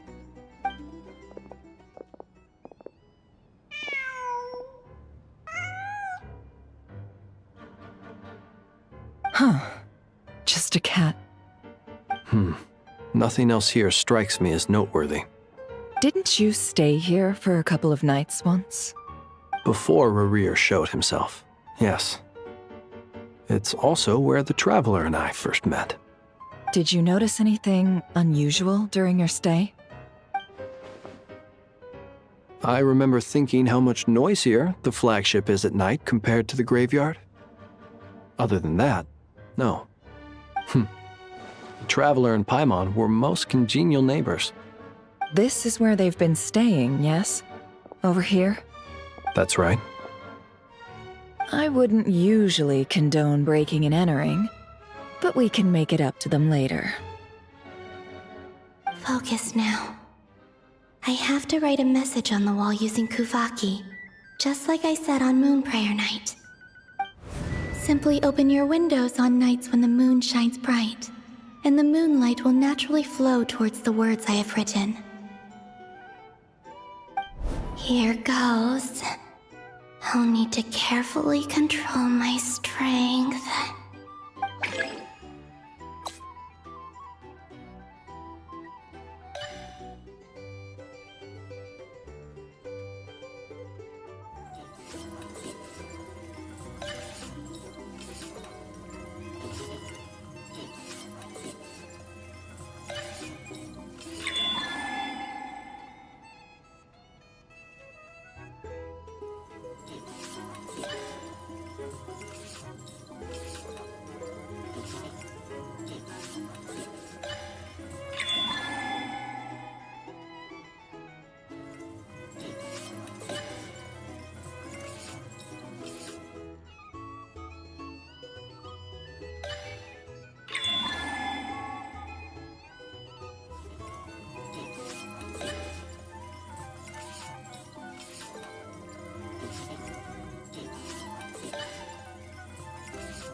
There's a noise outside the door.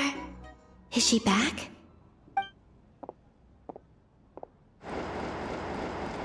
Please, you have to see these words.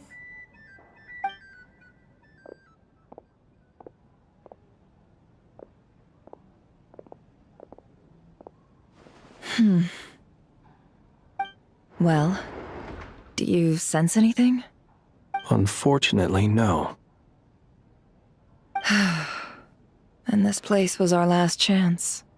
Not necessarily. We've only looked in Nasha Town so far. Miss Columbina said she would leave messages at her friends' dwellings. It's still worth checking where Miss Lauma lives and where I live. Let's try and make some time to look into those then. Wait. What are you waiting for? Oh, Paimon might have overeaten slightly. What's that look for? This is a victory feast.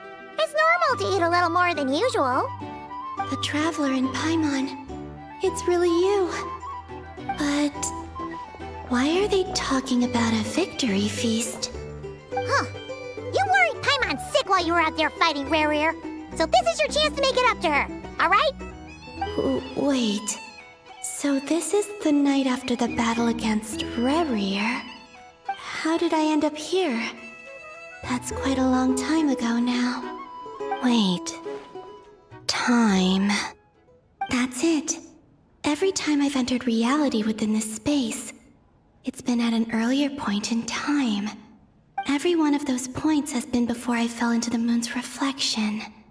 And everything I've done to affect reality really did happen in the past. Does this mean that within the moon's reflection, time flows backwards? Starting from the moment I fell in? Not long till Moon Prayer Night now. It's gonna be even livelier than tonight. Although, it's gonna be sad saying goodbye to the damselette. She seems like a really nice person. Paimon. No, I can't. Even if I make contact, they probably won't understand what's going on. And in any case, I'll likely get pulled away again if I do. Instead, I have to find a way to get them to notice what I've written using the moonlight. Wait, even I hadn't thought of doing that before Moon Prayer Night. They'd never conceive of that possibility. Is there truly no other way? Don't lose heart. We'll find a way somehow. Huh? Oh, you say that, but the Frost Moon is beyond the fall sky. If we wanted to go visit her, how would we make it through to the other side? We might not have all the answers now, but I'm sure we'll find a way one day. Huh. Guess someone's gotta be the optimist. The present. The future. That's right. There are still things I can do. What's your plan? Flint's, when you were staying next door, did you ever open the window? No. The rooms here are dark and damp. And there's such a buildup of dust on the windows that the moonlight can't even get in. I didn't think it was worth the trouble. The moonlight. Ah, I think I see where you're going. One moment. I'll see if the owner is available. Don't bother. Time is of the essence.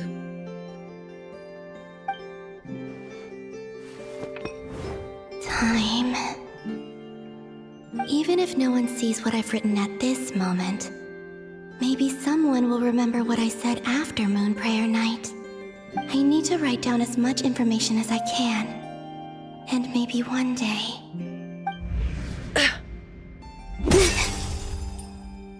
Huh? What's up with you? You can't even hold your cup steady. Are you getting tired? A little. Well, you should probably hit the hay then. You've had a really tough couple of days for you.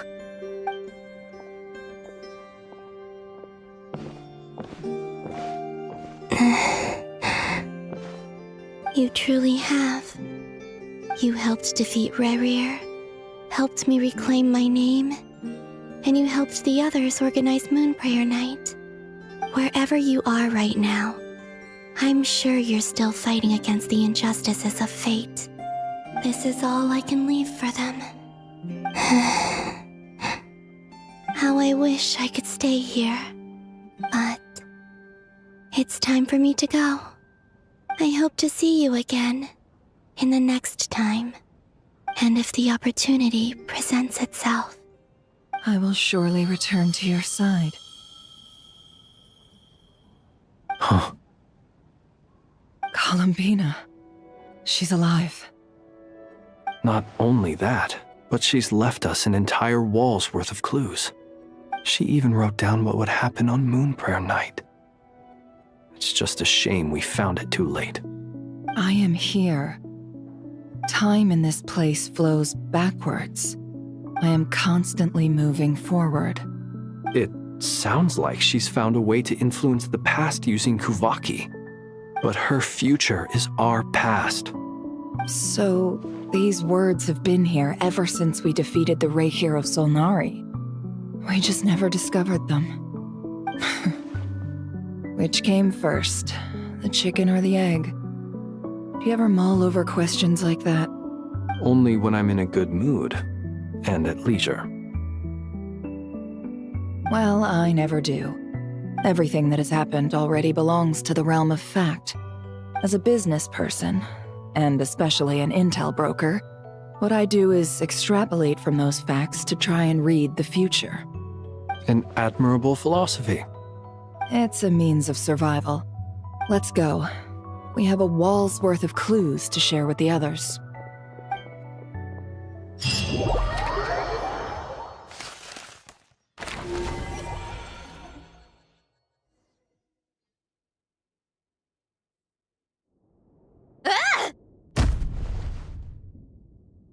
It appears that the doctor's energy signature has changed to something similar to Kuvaki, but not like the Kuvaki we're used to.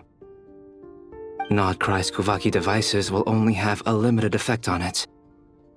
I can see why you've chosen to place your hopes in alchemy instead. Also, I must say these books are rather profound. My subordinates just shipped them in from Fontaine. Some of them are from the Narcissenkreuz Ordo. Some are incident reports from Petrichor, and then there's a few test reports for these junk machines. Additionally, after some further scanning, I've discovered something extremely annoying. What's that? Tevat's skies contain multiple moons. A long time ago, when I did my first scan, I detected 3, just as the legends say. But when I checked again just now, I detected 4 moons. So there's one extra? Yeah. Originally, I thought that if I could still find 3 moons, that would at least mean Columbina's still alive. But then it occurred to me that apart from the frost moon, Tevat's moons are just husks. And husks surely shouldn't show up in the scan, since they're not alive. It's weird, isn't it? If we can't even distinguish between a dead and a living moon, how are we supposed to know whether a moon goddess is still alive? Or does this mean that the moon marrows are equivalent to the moons themselves? It's certainly possible. In which case, the 4th moon you detected may be Dottore artificial creation. So he wasn't bluffing. He really built his own moon marrow. Ugh! I'm so mad right now! It's easy to get overwhelmed when you have too much on your plate. Maybe you need to relax. Perhaps try going for a walk. Or simply take a few deep breaths. Nothing can calm me down at a time like this. I need more time, and I need progress.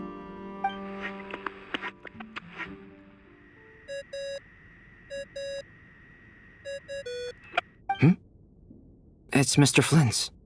I really hate that ringing tone. Ugh. First the 4 Orthants of the Narcissenkreuz, then moon marrows. Now what? Oh, sorry if we're disturbing you. Might I ask what's troubling you? What do you want? We're busy. Are you still at the Curatorium of Secrets? Yeah. Look, everyone else is still out, so there's no hurry. Plus, I'm busy, so I would appreciate if you gave me some space. Even though we have crucial intel to share? Fine, I'm listening. Do you intend to share it via the Dodo communication device? Ordinarily, I would, but this is a unique situation. I think it's best that we discuss it in person. See you at the Curatorium.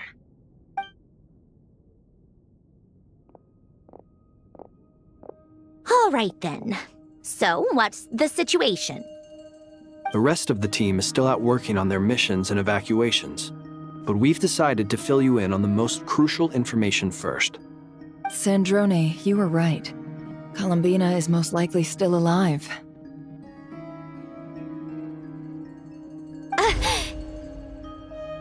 That's the best news we've received in a while, by a long way.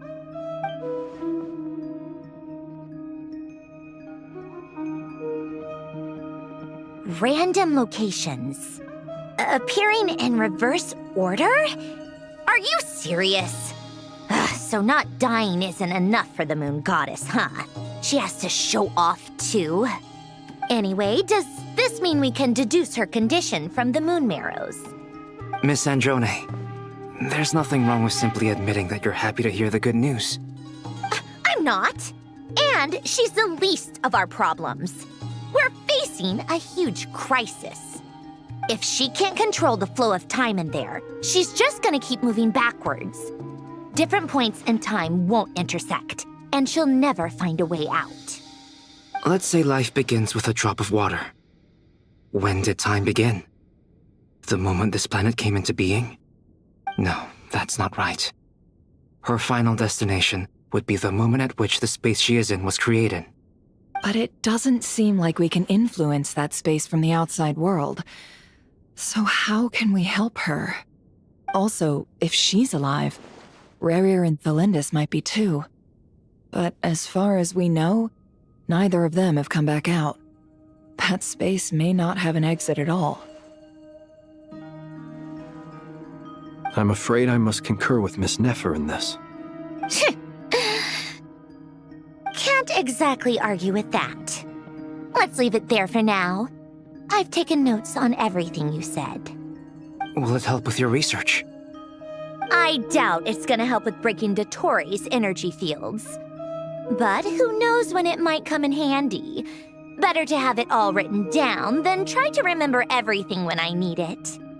All right, I need to get back to my research. Mr. Albedo has made a lot of suggestions that will require my undivided attention. Sure, I'll stay here. I have things to work on.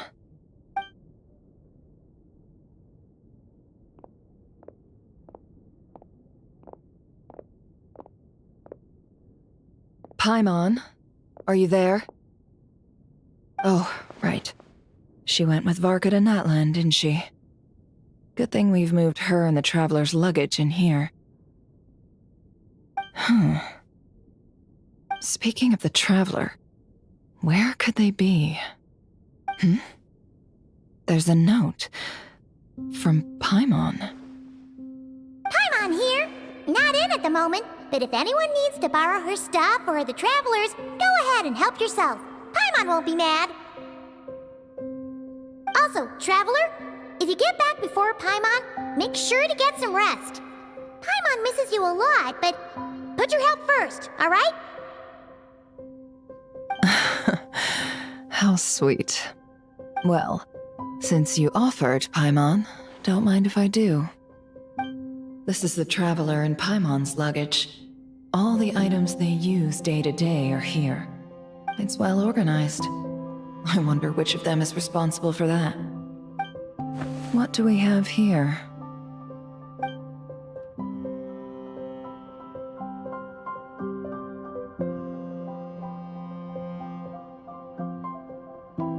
The camera captured a special moment that can only occur between people who are close to one another.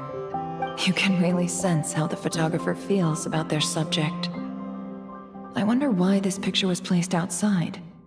Is it because Paimon recently looked at it?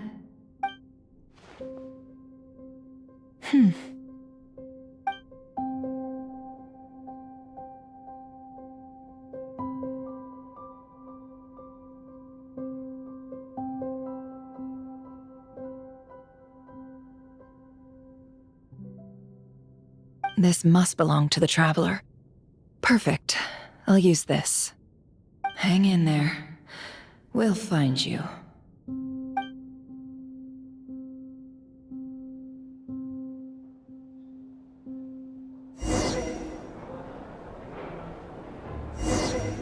Polonia.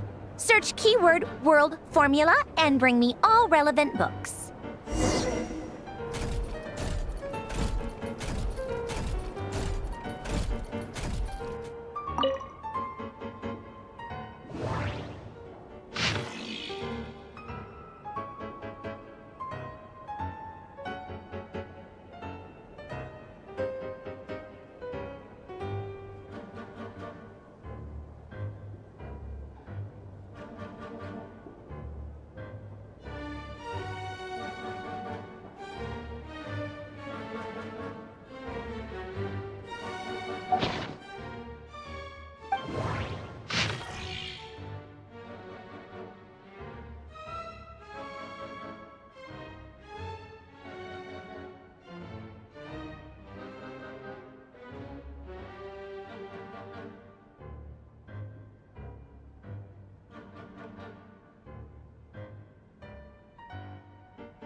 Let's see. This one is on Tonki's sermon dictation concerning the apocalypse.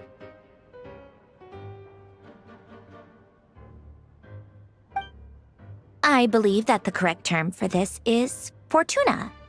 This was an ancient Romorian tech. I never imagined that Romorian ideas would be so similar to the diagram I have named, the world formula. This is strong evidence that human civilization should gradually shed possibilities as it continues to explore and evolve. The end of humankind may well be upon us right now. The sparks of civilization shall run out, unless we consider introducing variables from outside the system. Variables. Surely that can only mean one thing. Descenders? Dottore likely captured the Traveler because of her descender status. But the Three Moons' authority comes from the world itself. Why would Dottore need anything beyond that?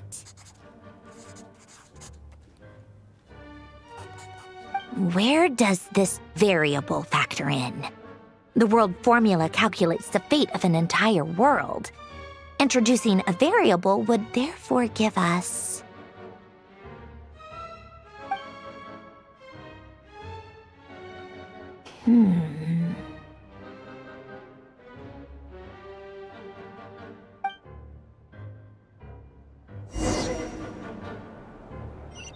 Polonia, search keyword pathway and bring me all relevant books.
Otonki Sermon Dictation.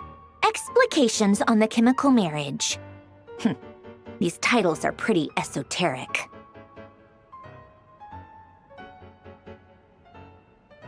Observe and compute the pathway displayed in the guidance diagram. Deconstructing and reversing its effects could generate potential ideas. So, it's one of Renee's draft lectures. Deconstructing the pathway. I suppose that could lead to a breakthrough.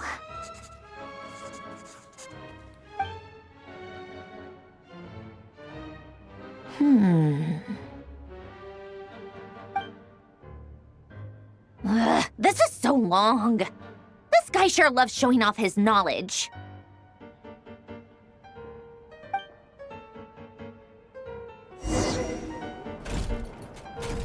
Polonia. Search keyword tree model and bring me all relevant books.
Most of the experimental devices proposed by the Lilia Crucis Ordo are built based on the simple and basic logical structure of a tree model. Lilia Crucis. Guess they were trying to cover up the name of the Nausitzenkois Ordo? When Duke St. Germanus departed, he said, "It seems that there's no going back." Alas, he is only a genius when it comes to machines. In all other things, he is but ordinary. Excuse me?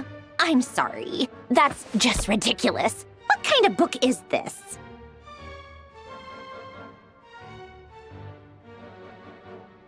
Great Detective Herlock, the Alchemist and the Clockwork Saint?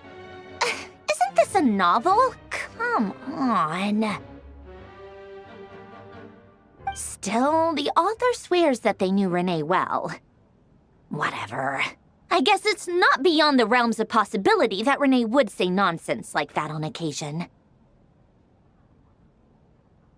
Memory, wishes, souls, and persona.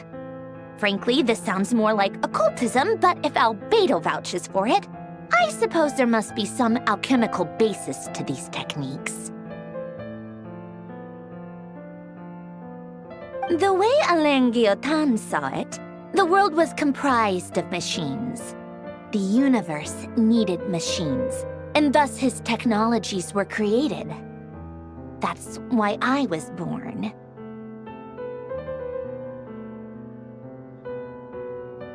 René, his full name was René de Petrichor, if I recall correctly. Sounds like he and the town must be intricately connected.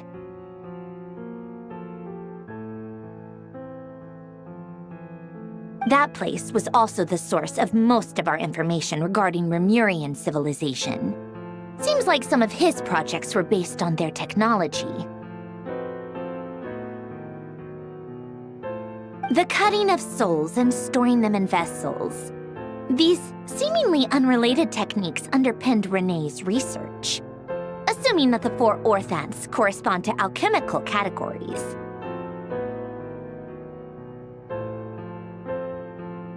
The chemical marriage model? Elen would have scoffed at that. He never would have let those theories or parameters anywhere near his mathematical formulas.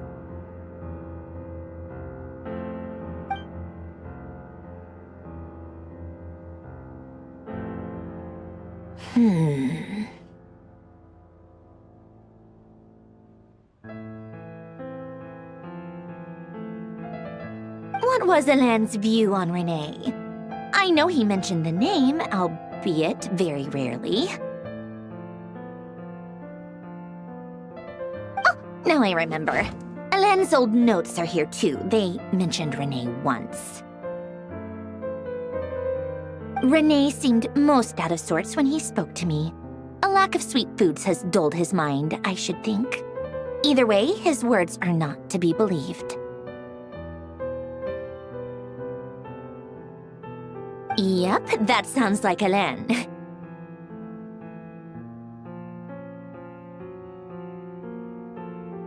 My subordinates actually did a half-decent job digging out all these materials.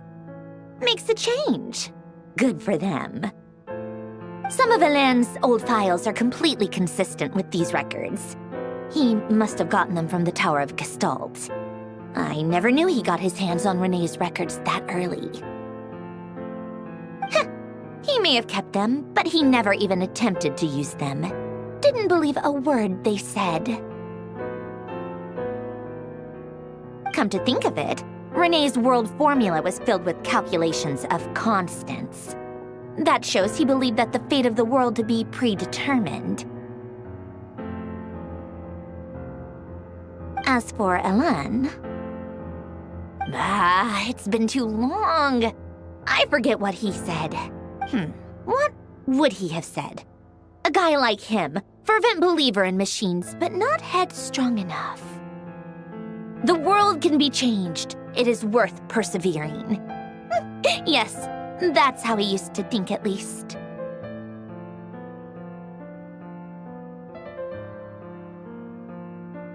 He created that procedure to save this world.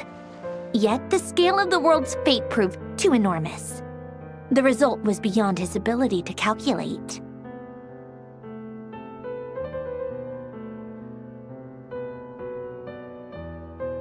He died having never seen the outcome. And there I was, left behind in the ashes of his dreams.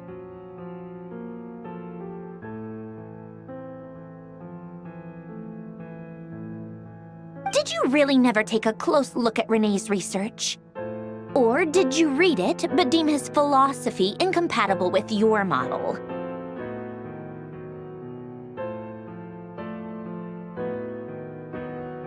The very thought of trying to incorporate his ideas probably made you feel sick to the stomach. Well, don't worry, because there's a whole new category of lunatic in town. Next to Dottore, every other madman looks sane.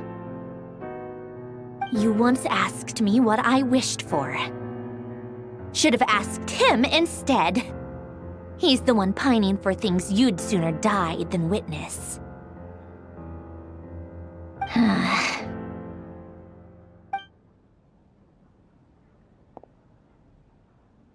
Even the tiniest variable can make big waves in the present.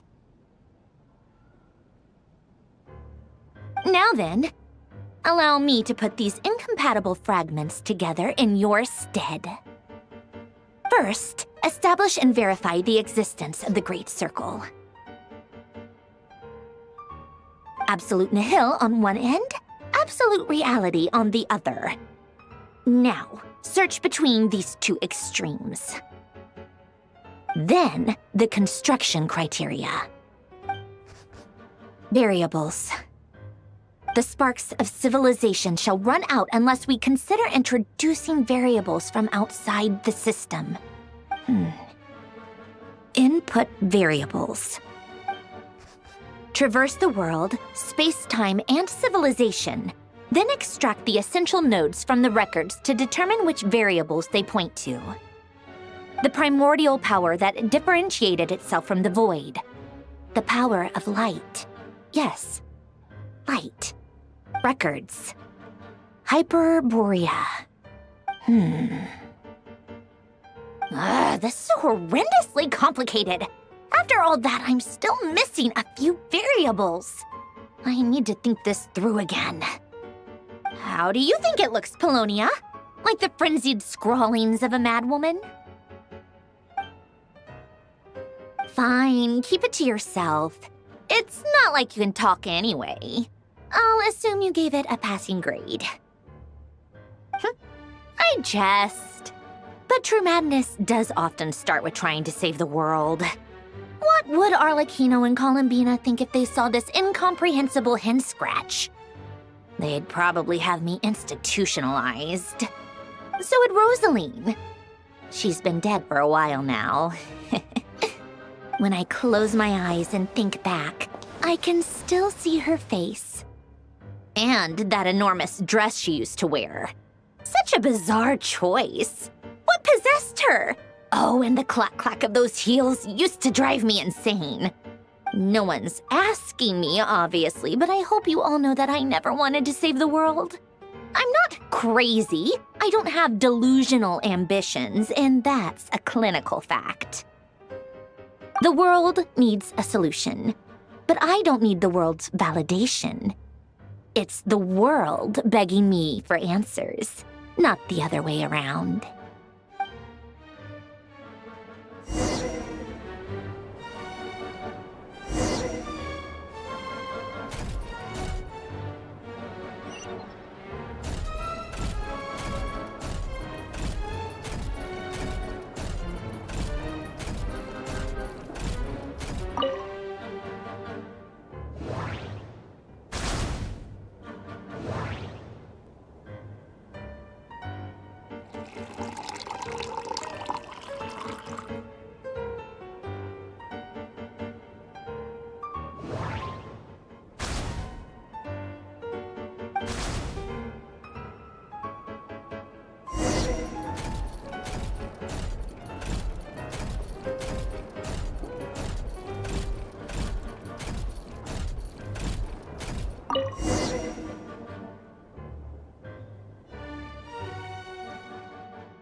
Oh, cookies to go with the tea. Let's see. They must be from that person who brought those documents. I see they're from Hotel de Boer. Something's written on the box. We are proud to present this homage to the Fortress of Meropede's fun-filled mill collection system.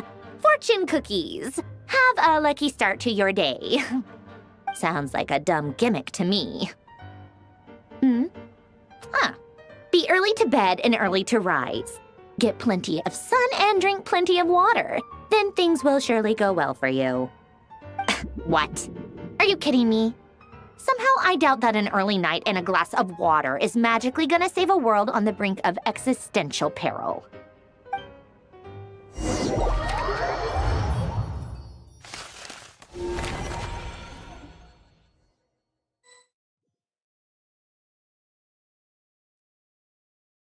Lady Arlecchino, word has reached us that Lady Marionette's troops are all in position. They are ready to act as soon as the order is given. Excellent. The only thing is, they are fewer in number than we expected. It looks like many of them must have lost their lives at the hand of the monsters released by the Doctor. Can't be helped. Allow them to join our ranks and keep in contact. As you wish.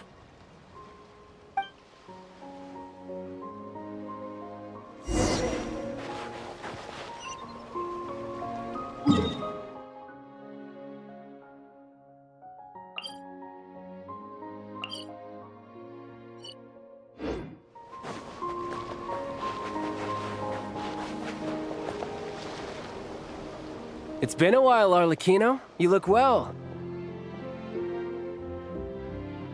Did Dottore really have to build his lab right on the sole path between Snezhnaya and Nodkrai? Had to go on a huge detour to stay out of its line of sight. Sounds like an arduous journey. I assume you've brought word from Her Majesty? Of course, all part of the job. Firstly, the Tsaritsa has authorized VIII Internal Affairs to review Dottore case. They will reach a formal verdict on whether he has turned traitor and whether he poses a threat to Snezhnaya. While they're working on that, I've been ordered to come and receive the refugees from Nodcry. They are nearby. My team will escort you to them shortly. Great. Aside from that, Her Majesty has a message for you and Sandrone personally. Huh? Where is Sandrone? She stayed behind to work since I was making the trip anyway. It seemed sensible to have one person on standby at base while the other came out to meet you. All right, guess that's just how she rolls. In that case, tell her that the Tsaritsa's decree this time is pretty awesome sounding. I think she'll like this one. Still, I wonder what... Wait, what's that? Did one of our troops turn into a monster? Take him out.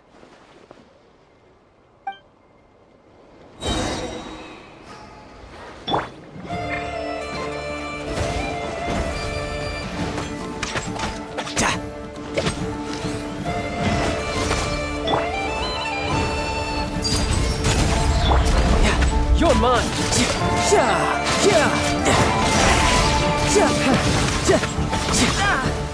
You can run, but you can't hide!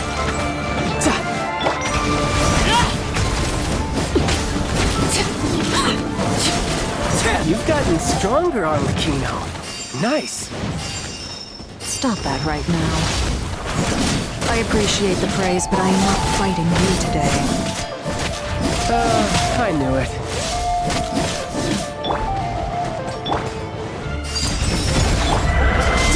Tidal whip!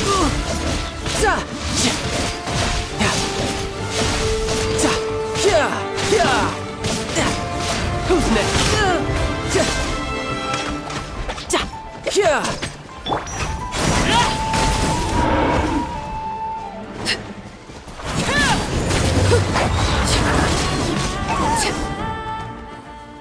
I can't believe it.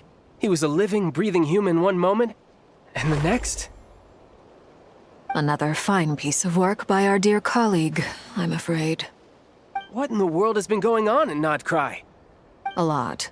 But long story short, Dottore stole 2 moon marrows that should have belonged to Columbina, then built a 3rd moon marrow of his own to concentrate the Trilunar Authority in his hands. What? What do you mean he built a moon marrow? People build roads and houses, not moon marrows. What's his next DIY project? He's gonna build a god? You could stand to be less surprised. We are harbingers. The work we are engaged in makes the creation of gods seem mundane by comparison. I tell everyone who asks that you once crossed swords with Rex Lapis while serving as a key supporter for Rosaline's plan. But right now, you're acting like a common adventurer. Thanks for speaking up for me. Those 2 really took me for a ride back then. Then again, surely no common adventurer would manage to get tangled up with them the way I did. That's gotta count in my favor, right? It almost sounds like you wish to repeat the experience. I might have to lower my opinion of you. No. I'll stop talking. Please, go on. Dottore is currently still experimenting with his newfound power in ways that continue to corrode the outside world. As for the human mutation, I believe this is simply a consequence of his experiments, and not a strategic move. That radiant beast was once a subordinate of Sandrone's. I suspect he was only allowed to live so that he could become an experimental subject. Also, those of us who fought Dottore have been afflicted with a curse. As such, I cannot leave Nodcry. This is so much worse than I thought. No wonder Her Majesty's decree is so extreme. While these exceptional circumstances persist, the Harbingers are hereby authorized to use unilateral executive powers. Should Dottore pose a threat, Arlecchino and Sandrone are permitted to eliminate him. My thanks to Her Majesty. I will pass these good tidings on to Sandrone. Her Majesty has also declared that she will refrain from launching an attack on the now evacuated Nodcry due to the presence of unretrieved research material. A wise decision. By the way, how's my old partner doing? I'm assuming they're with you? Partner? You mean the Traveler? I'm afraid I have bad news. She was captured after our failed assault on Dottore lab. Her whereabouts are currently unknown. What? Why? Since when does Dottore have a bone to pick with her? That is indeed the question. I'm not sure he does. He must have some other goal in mind. This won't do. I have to rescue her. You can't. We have no idea where the Traveler is. What am I supposed to do then? Stand here twiddling my thumbs? Sandrone is working on it. The best thing you can do right now is complete your mission. Fine. I guess I'll leave this to you then. One last thing. Tell the Rooster to get the message out to the gods and citizens of every nation in Teyvat. Beware. An uncontrollable pollution is spreading forth from Nodcry. The source of that pollution is a madman drunk on the success of his experiments. The Fatui and our allies will endeavor to contain the threat. However, if Nodcry falls, things are likely to escalate. Considering Dottore is one of our own, all Fatui stationed in Nodcry consider it our duty to stay and fight him to the bitter end. Whatever the cost. Hey, don't be too pessimistic. If it comes to it, I'm sure Her Majesty won't stand by and do nothing. I hope you're right.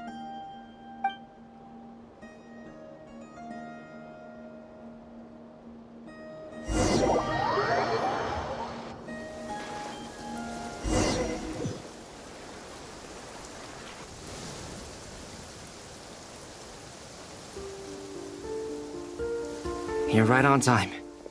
Thanks. Hey, do you think I'll get that gliding exam exemption? I made sure I was on my best behavior in Mondstadt. I landed well outside the city and walked in through the gates. I'll help you apply, don't worry. For now, let's see what we have here. What are the Doctor's energy fields even made from? The usual attract and repel principles that govern Kuvaki don't seem to apply to them. They are very mysterious, but ultimately, they appear to be comprised of energies from the three realms. Thanks to research by Master and the Hexen Circle, we know that Teyvat's 7 elements are derived from the more primordial power of the Light Realm, which is antagonistic with the power of the Void Realm. Since you have the power of the Dragon Durin within you, I'm sure you can already tell that this energy field contains no abyssal energy. That's true. It's not abyssal energy. It's something pure, wild, and untamed. I've been thinking about something. Do you still remember the device that Dory supplied from the Academia when you and Miss Columbina fought Rarier? That was one of the most marvelous feats of ingenuity I've ever seen. The design, the craftsmanship, the material selection. I couldn't fault any of it. Not to mention the operating principles. Surely the most ingenious feature of all. Dory didn't go into detail on how it functions, but I have a working theory.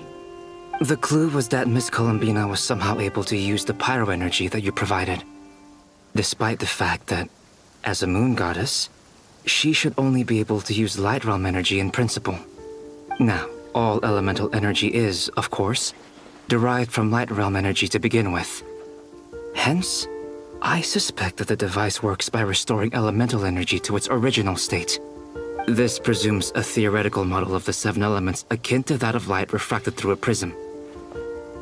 Perhaps it is no mere analogy. Maybe there is indeed a prism in this model. I almost wonder if the idea for the device was conceived based on direct observations of said prism. It would explain how such an ironclad design concept was achieved. It is at once a masterwork of engineering and a groundbreaking application of the Academia's latest elemental theories. I suspect only Lesser Lord Kusanali herself could have devised such an ambitious technology. But back to the energy field before us. If this is pure light realm energy, its relation to elemental energy is one of integration versus division. Or you could say that the former contains the latter. Could this mean that elemental energy can dilute the power of the light realm? Should we give it a try? We should.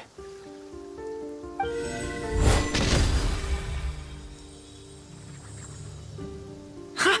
It works! Clear signs of disruption were detected at the periphery of the energy field. This indicates that elemental energy can disturb or even negate the field. Now you try. All right, here goes. It's working! Switch to abyssal energy and attack again. No surprises there. Abyssal power drains the energy field to a significantly greater extent. I now feel confident in asserting that the energy field is indeed pure light realm energy, and that elemental energy can dilute it. But the energy field is huge. How much elemental energy will it take to neutralize it? We don't have to neutralize it completely. We can try other approaches. That's all for theory. Would you like to continue watching? So you knew I was here? Huh? When did you get here? A while ago. But Albedo sounded like he was working on his thesis defense back there. Back in Sumeru. You can end a person's whole career by interrupting them mid-speech. Very thoughtful of you. I'm truly touched. Could I ask you to lend me a hand? With what? A little test. Try using Anima to unleash a concentrated assault with circular blades, with the goal of breaking through at a singular point. Nice! This time it tore through the field. Tremendous. This is a major breakthrough. Should we go through? We probably shouldn't risk having mutually antagonistic energies in such close proximity. Durin, you stay here and watch the entrance. Hat Guy and I will go in to investigate. Sounds sensible to me. Keep your eyes peeled, Durin. Don't worry, I got this. You two be careful in there. Just give me the signal if you need help and I'll dive right in. What do you mean, signal? It's based on a new alchemical concoction I developed last month. When 2 bottles of it are smashed on the ground together, they emit a blinding burst of light. If it comes to that, remember to shield your eyes with your hat. Glad I asked. Thanks for the heads up.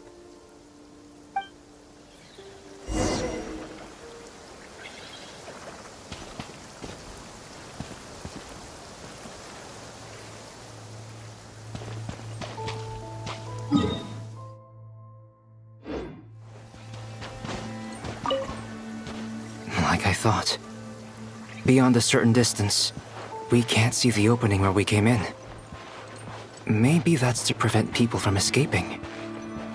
Sounds like Dottore style to me.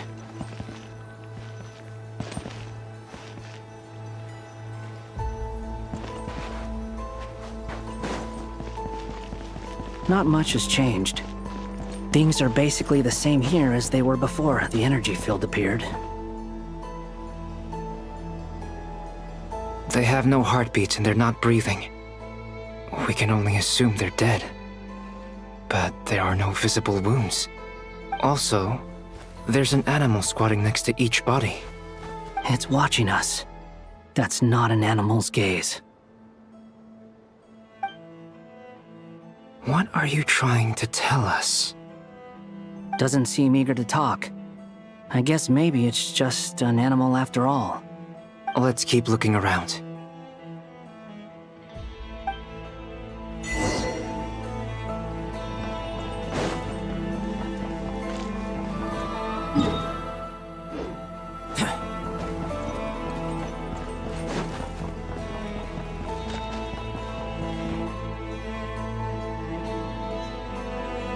Same situation everywhere. Not a living soul in sight. Just countless bodies with animals standing watch over them. Well, I think we can safely rule out the possibility that they're all pets. Is skirting around the topic your way of showing consideration for other people's feelings? Just being cautious. I don't doubt that you can handle the truth.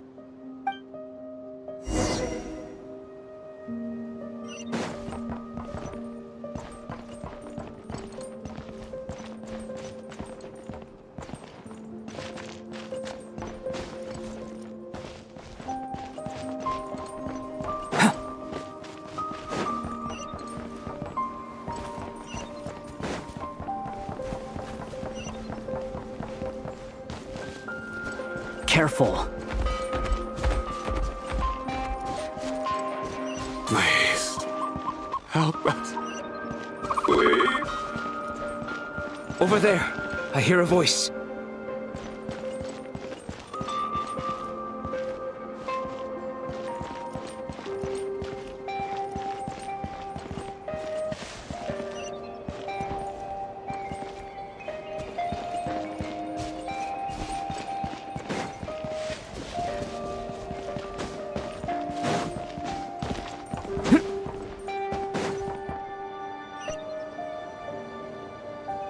Please. Help us. Please. What happened here? I don't know. Suddenly, everyone collapsed. Then my line of sight got lower. I still have some of my senses left. I gotta get out of here.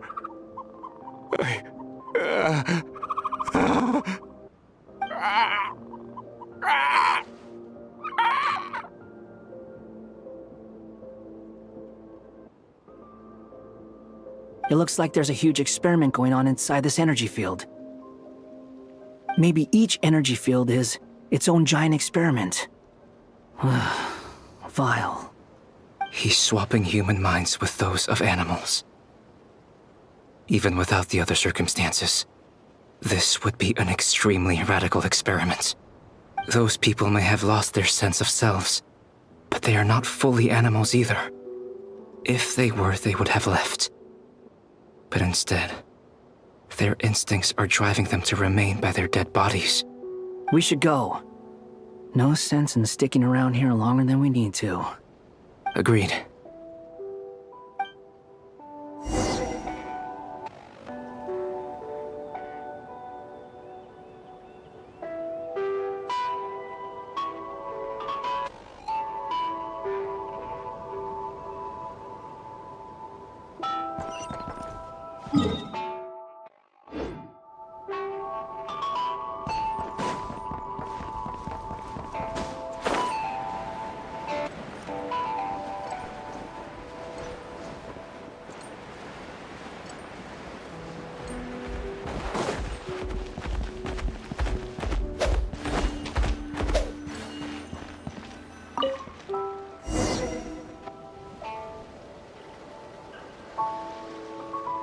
You're back!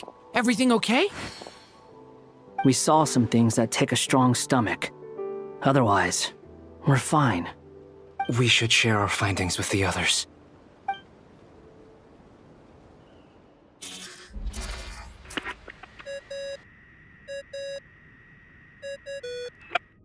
Yes? Who is it?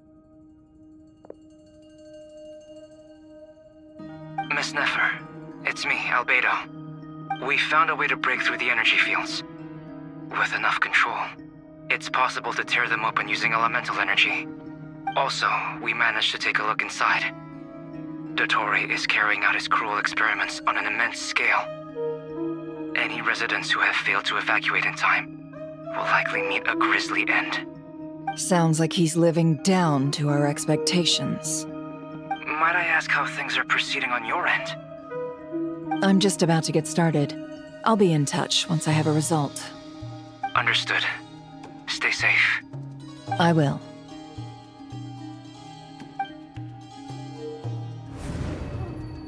Well, Nefer, I'll link up with you once my tasks are complete. What makes you think I'd need you to do that?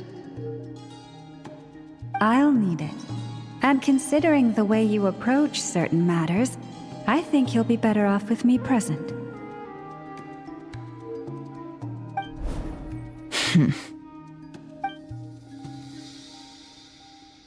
Let's begin. Entering simulation mode. A vast wasteland. Is this the Traveler's inner world? I was expecting something more vibrant, to be honest. Wait, someone's there. What are you looking at? In that case, I'll look at it with you. I want to know all about everything you've seen and experienced. Is there somewhere I should return to? Or should I stay here and be the hero everyone says I am? I don't dislike my current life. Roaming the land, fighting battles, accomplishing missions, earning a living, looking after Paimon. It's not so bad. I guess the only thing that's missing is that you're not here with me. This is the conscious layer, which contains a person's true feelings. It is filled with both longing and kindness. I suppose anyone who lives long enough ends up wishing for someone who can't be there. Maybe it's the only way we can feel truly alive. Time to delve a little deeper.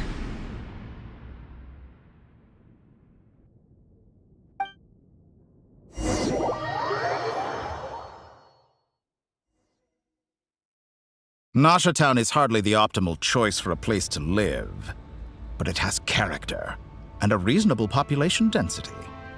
What are you trying to say? Oh, don't be nervous. I was just thinking where might make a good starting point for your journey. Perhaps I should send you further afield. Conria, perhaps. Conria ceased to exist long ago. Once again, you fail to understand the possibilities that the Tri-Lune creates. Anything that has existed in the past, I can now recreate. You simply do not wish to see that happen. That might be because you miss your sibling and fear getting answers that you are not ready to learn. But this is not for me to judge. If we are to collaborate, we need to maintain an amicable relationship. In a moment, you will be able to... Oh no. What are you...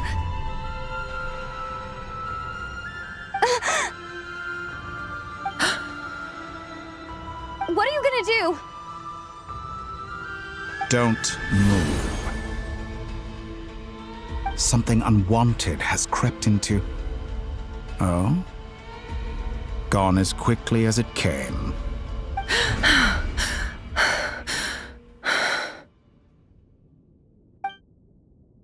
Did you save me? If I hadn't cut the connection, Dottore might have caught you from the other side and destroyed you. This was a good idea, but once is plenty. You were exceptionally brave. Excellent work. Thanks, but now's not the time for that.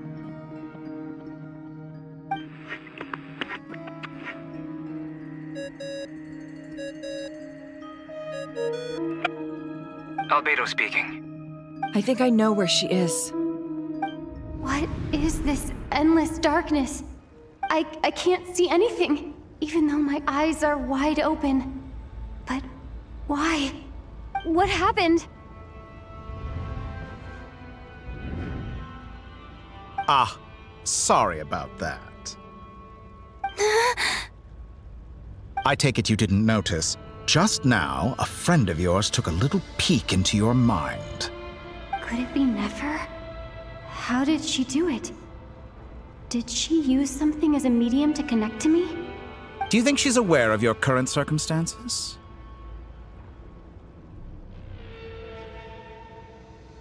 Oh dear. Have I stunned you into silence?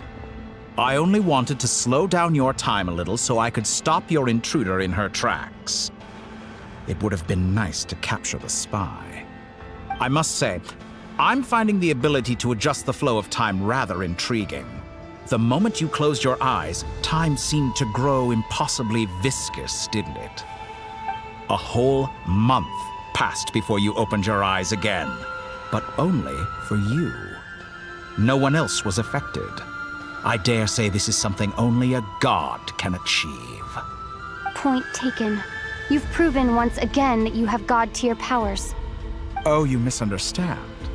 This wasn't about proving a point. I was testing things out. I find I learn best by doing, and I have to admit, time is not the easiest dimension to control. I only wanted to make you sleep for a short while, but it ended up lasting a whole month. Clearly some finesse is required to wield the authority over time as I wish. I hope you're not angry with me. It was only a month's discrepancy, nothing too serious. Had I been off by a year, a decade, or even a century, that would have been quite a different story. You could have frozen me for millions of years. So much for collaboration. You aren't showing much sincerity. Millions of years? To what end? I wonder if you don't understand humans all that well. They are very pragmatic creatures who understand only that which they can perceive with their senses. If I had you sit here for a week, I imagine people might sympathize. But if I left you here for 100, 1,000, or 10,000 years, the sheer size of that number would cause it to lose all meaning to them. They would not have the capacity to comprehend your suffering, and thus they could not empathize. Unfortunately, while gods do exist in Tevat, it is ordinary humans that account for most of the population. Their lifespans are so limited, their bodies so fragile. Did you ever really hope that they could begin to understand someone like you? Your long life and unique origins make you fundamentally different from them. How long will it be before they start to treat you like the alien you are? Before you are ostracized, outcast? Alien. Even I feel bad for you sometimes. This world has made you into a slave. So many times you have served its will, and not once have the powers that be ever thought to grant you the one simple thing you wish for. You have been treated most unfairly. I can change that. I will grant you special privileges and give you back the status you rightly deserve as a descender.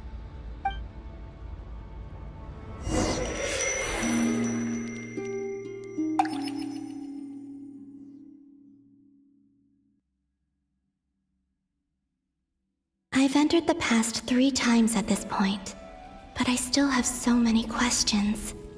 For instance, beyond each point being further back in time than the last, what determines the specific locations at which I can make entry? So far, the common thread linking all 3 scenarios is that the Traveler has been present. But it's more than that. I know I sensed something familiar around her. What was it? I'll keep this question in mind as I carry on.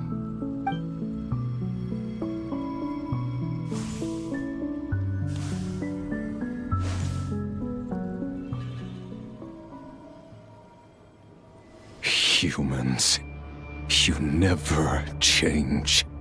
Always trying to use powers you neither comprehend nor control. This looks like Star Sand Shoal. Was this before Rerir regained his physical form?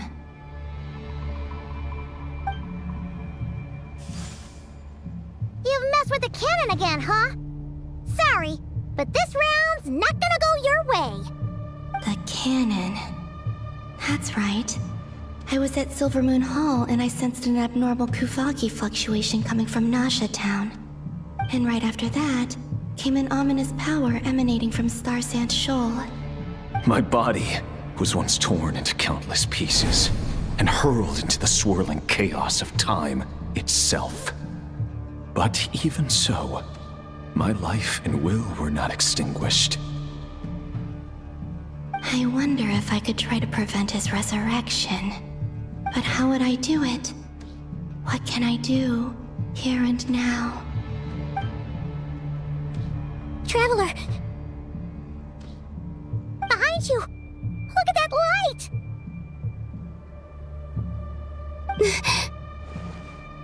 No, I won't make it in time. She's using the Kuvaki shield like I taught her. Is she gonna use it to block the cannon's beam? She's strong. I'm sure she can manage. But the force released when the beam impacts the shield might lead to collateral damage. Easy Island. The Frost Moon Scions will be exposed to lethal levels of Kuvaki. A question, if I may. Kind Miss Columbina. When the cannon's Kuvaki beam was deflected earlier, I saw several bolts of energy streak toward Hisi Island, only to be blocked. Did you also have a hand in that? Maybe that really was me after all. Well, future me. But I don't know if I have enough power left. Sigi sato pasa sais, niti ipotuvtos. There's no time. Osestikos paratini tiranto risuiku, to pirto aithion feraton.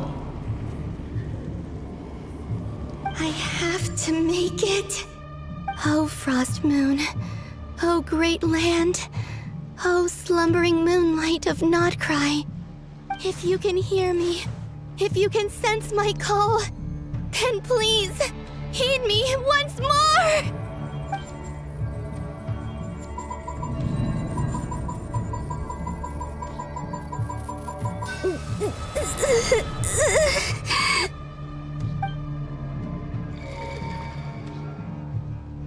Did it work?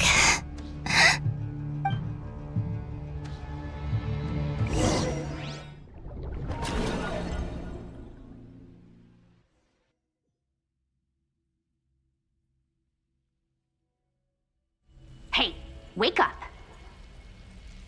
Hey, did you hear me? Columbina, I said wake up now! Oh, good morning, Sandrone. It's 3 in the afternoon, actually. And could you kindly not use my quarters as your personal nap room next time? But I feel so safe here. And your coffee, right? It's so bitter, but it smells lovely. It's like you were raised by wolves in a forest or something. What did you drink growing up? Grass tea? The Frost Moon Scions certainly led a more frugal existence than the Fatui. Then I'll bet you've never eaten one of these before. It smells delicious. That's because it's a Fontanian recipe. I had a little free time today, so I made a batch. Rosaline will be here shortly, but if you really can't wait, I guess you can go ahead and... Hey, at least let me finish before you start eating! Did the Frostmoon Scions not teach you basic table manners? Or did the rules not apply to you because you're the high and mighty moon goddess? These are so tasty. Of course they are. I made them. I was worried they might contain traces of machine oil. What?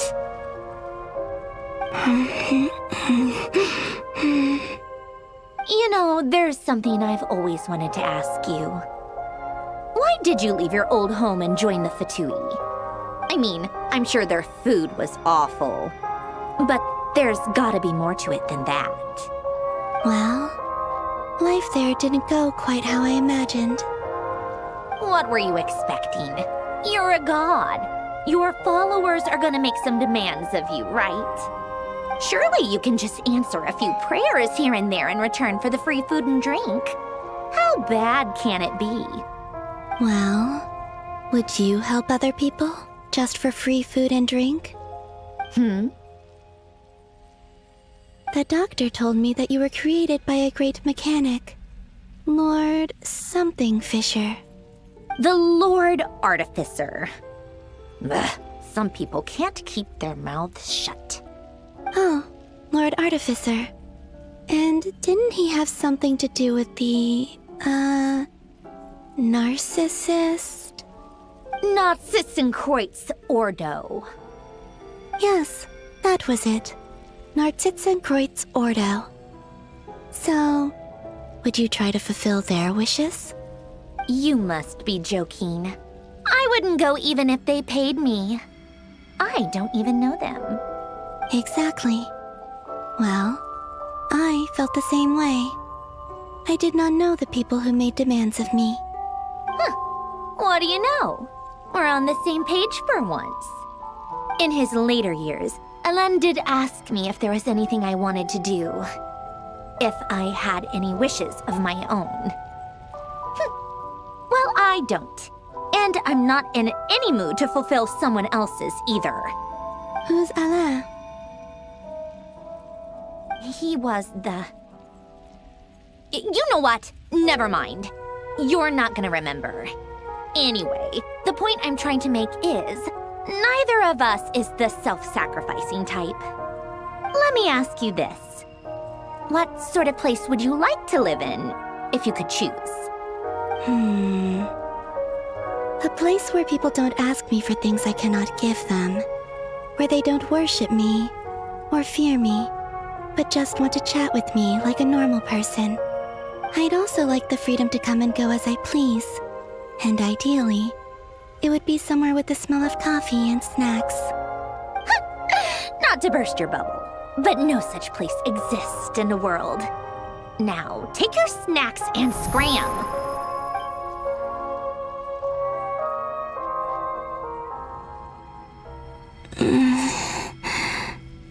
Did I pass out? Of course. I'm back here again. I dreamed of events from my past. Sandrone. Traveler. I miss you all so much. Back there. I guess I managed to harness all the Kuvaki energy on Hisi Island. But how did I do it? Time is flowing backwards here, and I can use that familiar power to enter the world of the past. That mystery ally everyone talked about. It was me all along. I can sense that there isn't much more power remaining up ahead. What lies at the end of all of this? Will time keep flowing into the past? And will I ever find my way back?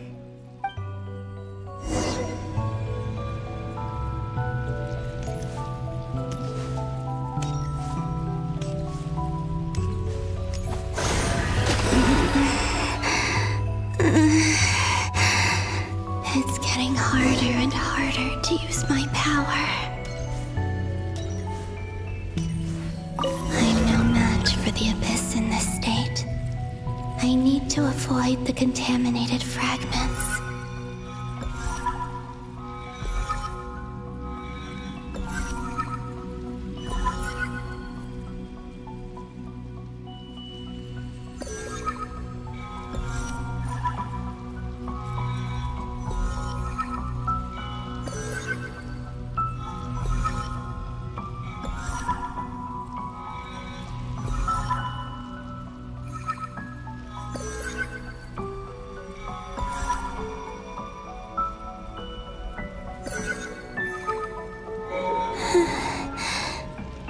Time to go. I wonder where I'll find myself this time.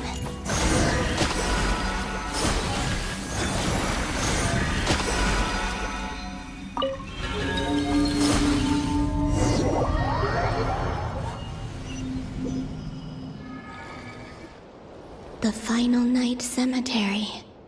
This is where Flint's is based. Or not! How are we supposed to read through this many files? Difficult, yes, but it is also our most efficient option.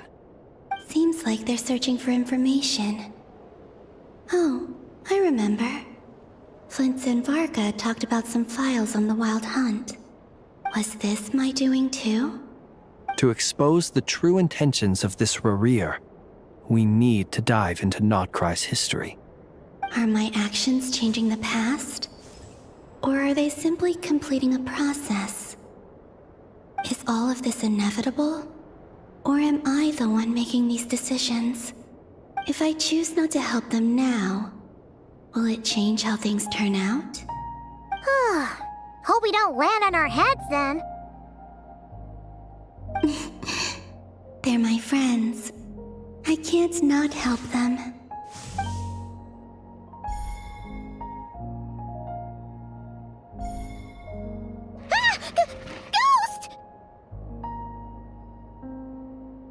And the other one was... here. Hey! Another file's moving!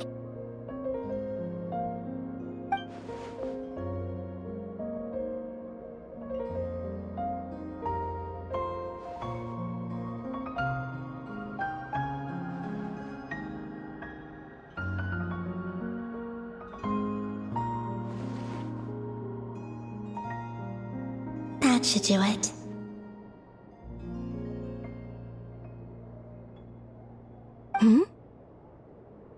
Luanatar? You can sense my presence? Wait!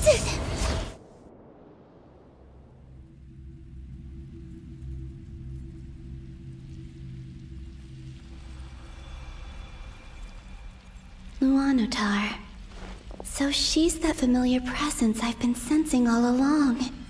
She's always been by the Traveler's side. That explains why the Traveler has been there each time I've entered the past. But why Luanatar? Is it because she has a connection to me as the Moon Goddess's familiar? If so, why not any other Kuhenki? That's...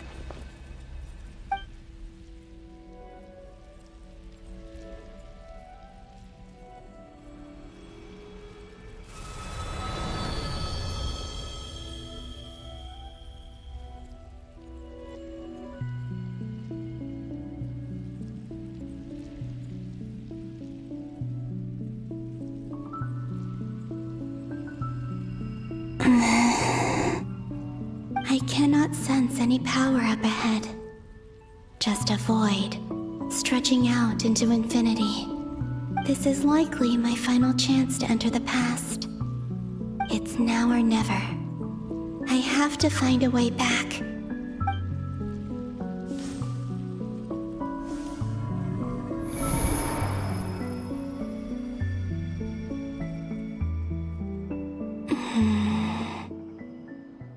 VIII Island? How far back in time is this? Where's Luanatar? I can't sense her presence this time.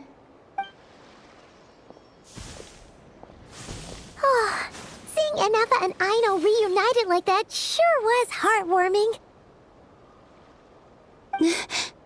Traveler, Paimon. No, stay calm. I don't have much power left to change things. I don't even have that much time left here. Think, Columbina. How do I find a way back? A way back... to where? Do I go back to Moon Prayer Night?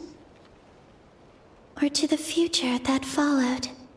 And if I return in my current state, what will become of me then? Dotori's actions that day proved that he'd been planning that for a long time. He had already seized the power of 2 Moon Marrows before capturing me. Even if I managed to get back, how can I fight against him when he wields the Tri-Lune Authority? I can't. If I go back like this, I'll be playing right into his hands. I have to find some way of rivaling the power he has usurped. Wait. Time flowing backwards. The Tri-Lune Authority. Does that mean... I think I know what the final destination of this lunar reflection might be. I know what I must do. Speaking of homes, we must already be close to where the Frost Moon Scions live. The vibe here feels different, just like the scenery. But how do I communicate my plan to my friends? Should I write it down here? No. Someone else will see it. I need something with a close connection to me. Something I can use as a medium to tell them what's happened to me in here. Now it makes sense.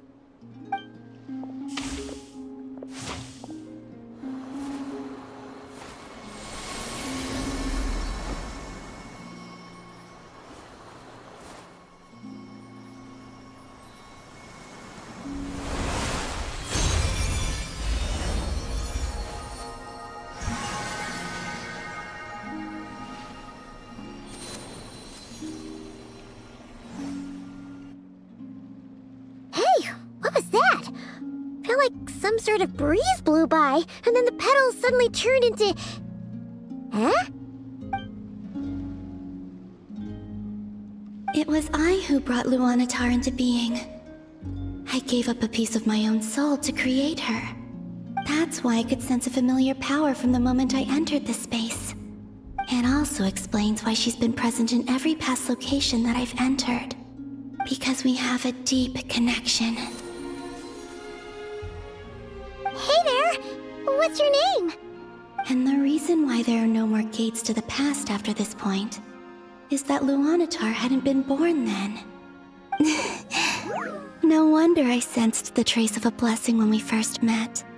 But I still didn't recognize the soul hidden within you. Back then, I was just a little lost dove. I had yet to become Columbina Hyposelenia. Go on now. We've got stuff to do. Best you find someone else to hang out with. Hey, you scared it off. I'll be counting on you. Remember to stay by the traveler's side, guide her, and help her in my stead. Oh, and bring her to the garden where the moon prayer blossoms grow. There's a little lost dove there who will need her help.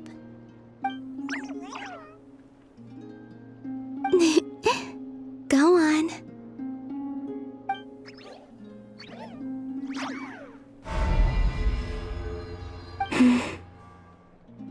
You too.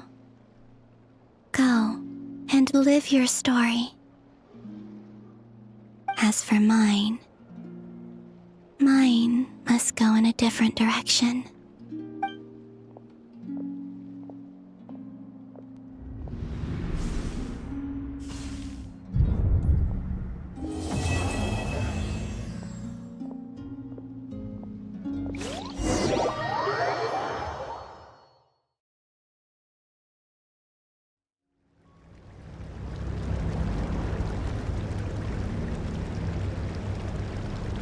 How would you like to experience the thrill of never being held accountable for your actions? You could crush people like ants without consequence, or tear off their heads or limbs as you please. Believe me, such a life is but one small step away. What point is he trying to make? Freedom? But the freedom to kill? To do evil and get away with it? Why would you offer me that? The creation of a world is the ultimate scientific experiment. I have taken my research to the highest level, where I shall be not just a god, but also a servant to many sacred spirits. I shall heed the truth and perform holy deeds. A god's laboratory is the perfect playground, but it needs the right occupant to explore its full potential. Mortals are found everywhere one looks. Not so with Descenders. I'd prefer my first guest to be a distinguished individual such as yourself. And I know you could make the most of the opportunities it offers. So the condition for entering the new world is to take innocent lives. The same dilemma that Rerir once faced. Could I really bring myself to kill others for my own benefit? Rerir did. And look where it got him. Have you made up your mind? I can't do it. Your playground is no place for me. You're putting your hopes in the wrong person. But we both know I'm not quite the hero you say I am either. I have my own reasons for the journey I'm on. And they aren't all selfless. You've grown a lot since we last met. But there are still things you are unwilling to compromise on. This will only hinder you. Why don't I lower my requirements a little as a gesture of goodwill? I'll give you a little time to learn to be a less noble soul. That'll make things much easier for you. I really doubt I could live that sort of life. And yet you already sound less defiant than a moment ago. The benefits appeal to you because you can read the signs of the times. Why don't we return to my research facility? Your last visit was so rushed. There is much that I have yet to show you.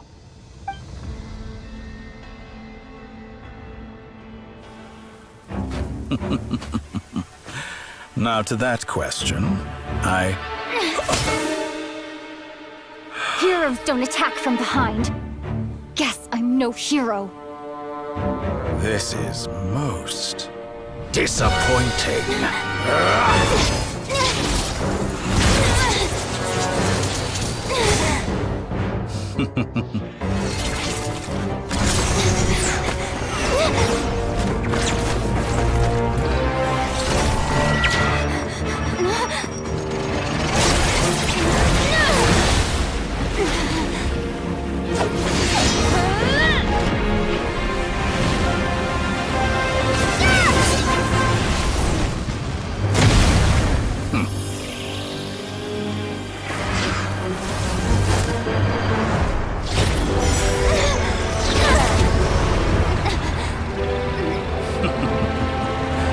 Now then.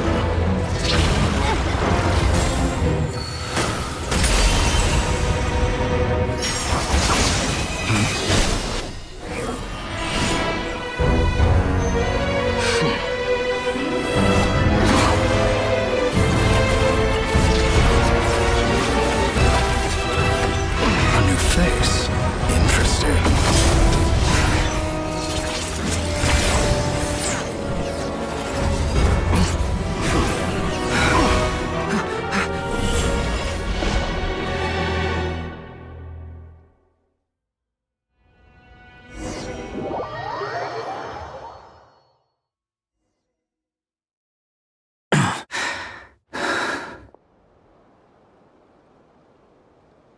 You're still gonna call me Hack Guy after that, huh?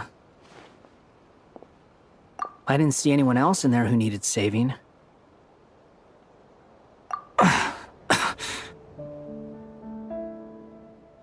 It's nothing. I'll be fine. Why are you looking at me like that? Is it that shocking that I'd come to your rescue? I owed you a favor back in Sumeru. Now we're even. Distracting Dotori was tough. I won't lie. He's not gonna fall for the same trick twice. That was my one shot. I'd hoped to use it to take him out. I never wanted to obliterate someone more than I do right now. Dotori doesn't recognize me, but his segments were originally made based on an analysis of my operational principles. I expect it's only a matter of time before he figures out what I am. So Dotori doesn't recognize Wanderer because he deleted himself from Irminsul. Did he really miss his only chance for revenge by saving me? Why the long face? Hey, I'm not blaming you, okay? And I'm not complaining either. Rescuing you and killing Dotori are equally important goals. Everyone would be pretty stuck without you.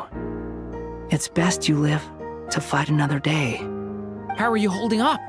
Are you all right? Hat Guy said to put safety first, so we agreed to run as far away as we could after leaving the energy field and only meet up once it was safe. You don't look injured. It seems that Dotori didn't do anything to you.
All right.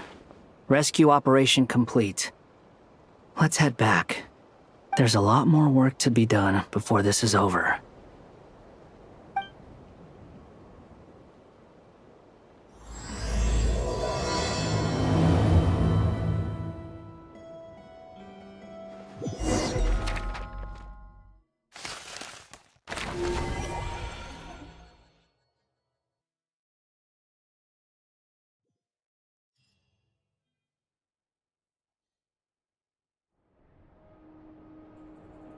Understood. I will bear the Tsaritsa's decree in mind. I don't see what's so awesome about it, though. Does he really think everyone else is as immature as him? I'm not stooping to Tartaglia's level. I thought you might say that. How's your progress? Quite promising, actually. That alchemist Albedo gave me a few ideas. Remember how I asked you to look up some files for me? That stuff on the Nazi-Kreuz Institute. René de Petrichor and Jakob Ingold. Alain Guillotin despised René's theories and methods, but he never managed to come up with better alternatives either. So I adopted some of René's ideas. I thought Alain was like a father to you. He and René were mortal enemies, were they not? And what would you say if Lenny and his friends one day learned something useful from someone you utterly detested? I would applaud them for it. That would mean that they have surpassed me. For all we know, Alain Guillotin might have thought the same thing. Not that it matters, though. He's dead, and I'm alive. So it's my call to make. Once you die, it doesn't matter how great you were in life. Only the living get to decide what happens next. Hey, come on out. They're back. Huh?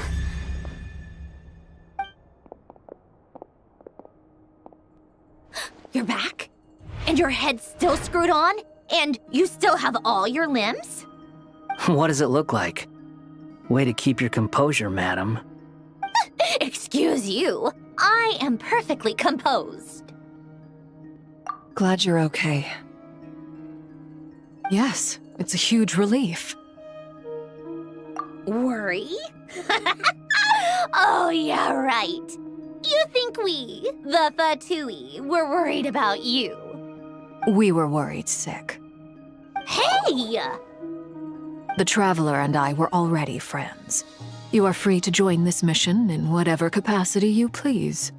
Much like your tea parties. It's a laugh a minute with you guys.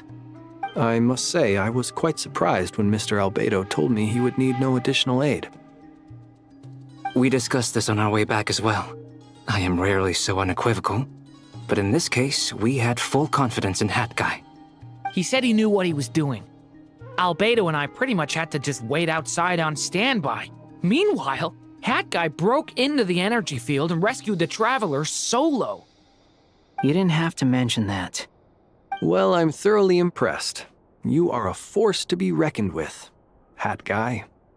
Is she back? Is she really back? Traveler! It's really you! Oh, thank goodness! Paimon missed you so much! You can finally breathe easy, Paimon. It's great to have you back in one piece! Oh, Paimon's been having nightmares the whole time you were gone! Look at them. You know, once you reach my age, there's nothing better than watching a misty-eyed reunion between friends. It's nothing. Same goes when you get to my age, too. I bet Ino and Anefa would be tearing up as well if they were here.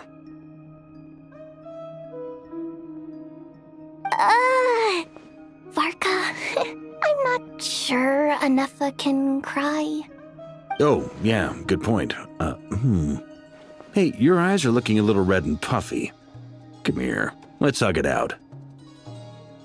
What? Ew, no! No, thank you. You're not my dad, okay? Knock it off! Everyone, I'm sorry for all the trouble I caused you. But the silver lining is, I didn't come away from this ordeal empty-handed. While I was being held captive, I learned a lot about Dottore's current capabilities and what he plans to do with them. Allow me to explain.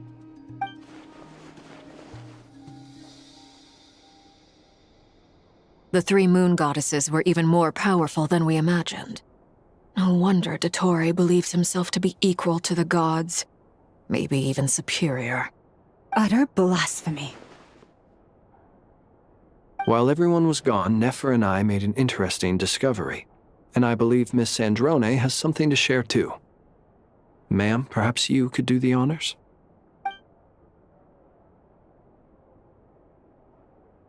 Called it. Getting rid of a pesky troublemaker like her is like trying to clean up after a crumbly cake. It always comes back to haunt you. Our next step is to find a way to bring her back. A place where time flows backwards, with no destination in sight. Surely it must have been created for a specific purpose. But I fear the answers are buried deep into VIII's history, held by great powers beyond our reach. It sounds like she's on a specific path through time, just traveling in the opposite direction to us. The question is, where does that path lead? Or will it keep going to infinity? We considered that question as well. Strictly speaking, time is not infinite. Indeed not. Every road has an end. Nicole! You sure loved quietly sneaking in mid-conversation. I do, in fact. It's something I've always done at our mages' tea parties. Quiet, mysterious, and persuasive. You wonder what lies at the end of her road. Well, just as the world has a beginning and an end, so too does time. And so, the end of the road is the moment that Tevat was born. But where Miss Columbina will end up along this road, that depends on where this particular river of reverse time began. What about the original moons and the moon goddesses? Do they have a beginning too? All things do. In the beginning, no moons adorned the sky.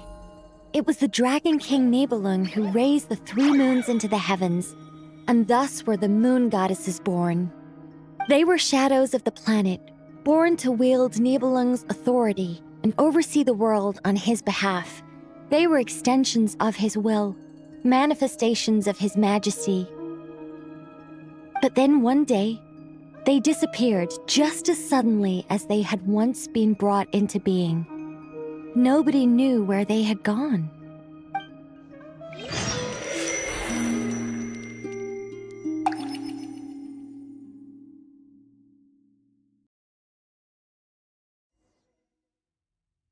Like I thought, no more paths back to reality have emerged since. But how can I be sure that I'm going the right way without scenes from reality to keep me on track? I can't even be sure of how long I've been walking for.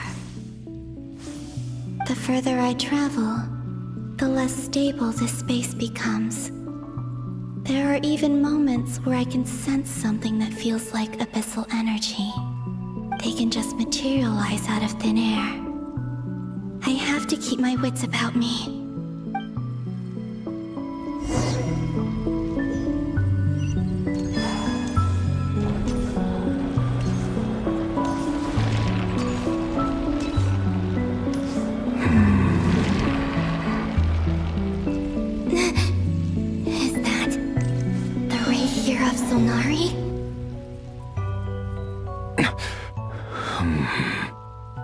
You are the moon goddess. But how? Please, there's no need. I'm not interested in fighting anymore. I find that a little difficult to believe. Yeah. Honestly, so do I. The way you used my own power against me was It was a brilliant strategy. And then, in the final moment before I was thrown into this space, I got to see an old friend. Mr. Dainsleif. Right. It was so long ago now. But we were friends once. When I first got here, I was filled with hatred, remorse, and rage. How I cursed and devoured. I tore everything here apart. I was consumed by the desire to leave this place and have my vengeance. But to no avail. This is a place with no exit. This is the second time I've entered this space. Though I have no memory of the first, I was torn to shreds the moment I entered. But this time I survived. It must be partly because of this new body, and partly because of all the Kuvaki I absorbed in Nodcry. Are you the source of the abyssal power in here? Not all of it. Some is from when I first arrived here and tried to destroy everything. But there was already a degree of abyssal power here before I entered. And like a venomous snake baking in the merciless sun, it tried to slither into my shadow. Tried to? So, you rejected it? Yes. Because after that, the world suddenly became silent for a moment. What do you mean? The voices in my head, they were gone. And then I saw her. Her? Thelindis. My former lover. Never mentioned that she saw a memory of Thelindis leaping into the moon's reflection. More precisely, I saw her afterimage. I'm sure the real her is long gone. She was just an ordinary Conrian. She couldn't have survived here for very long. Anyway, why have you come here? Didn't you know it was a dead end? If I hadn't escaped through the moon gate, my friends would have been in far greater danger.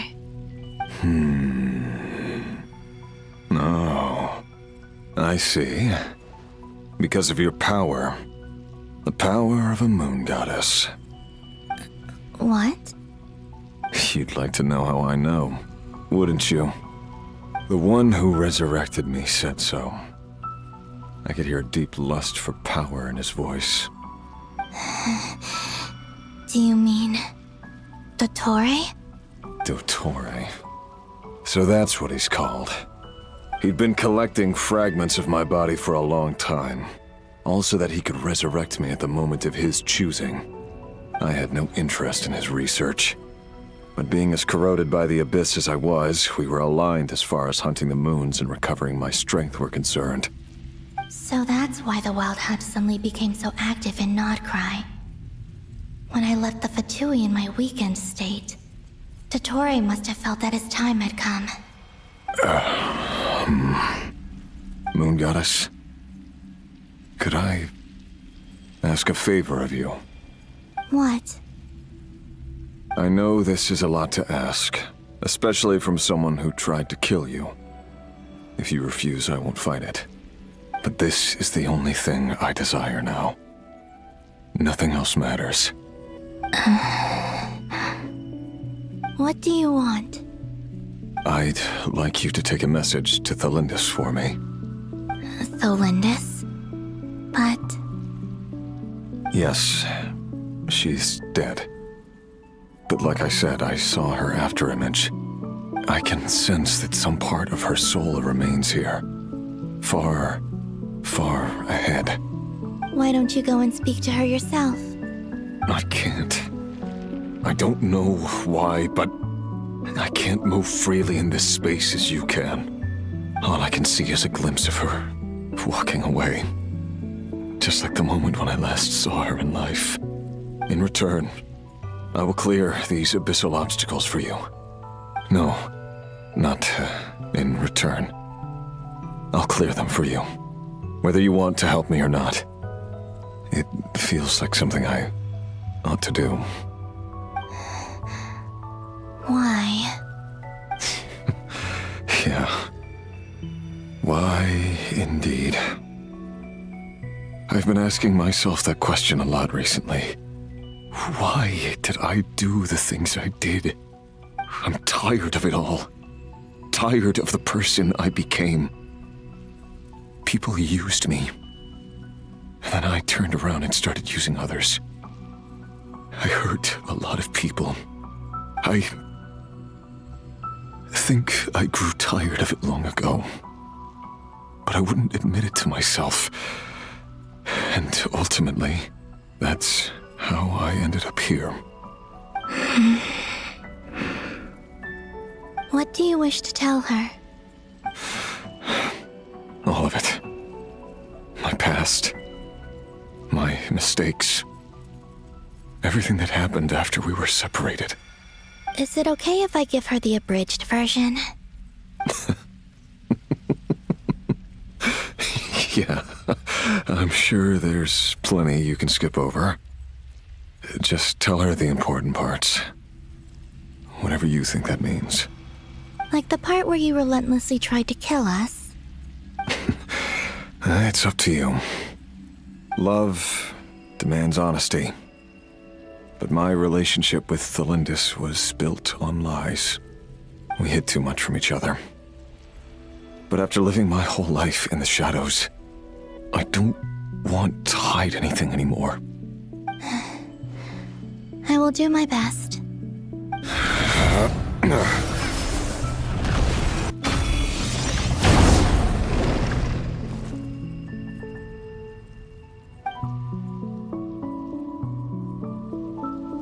There.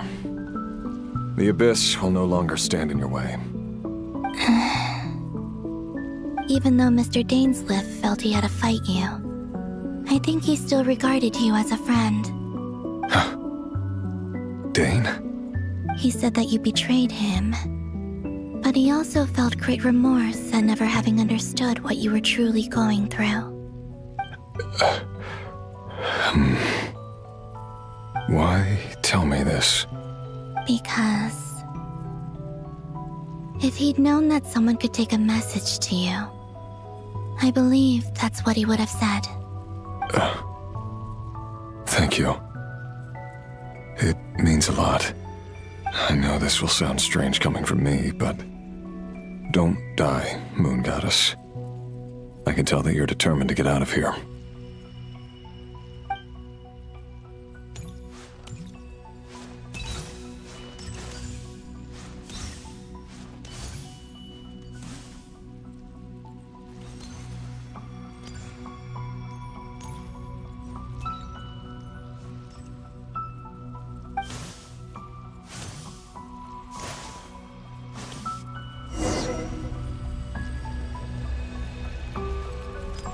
He kept his word. The Abyss is no longer obstructing my path.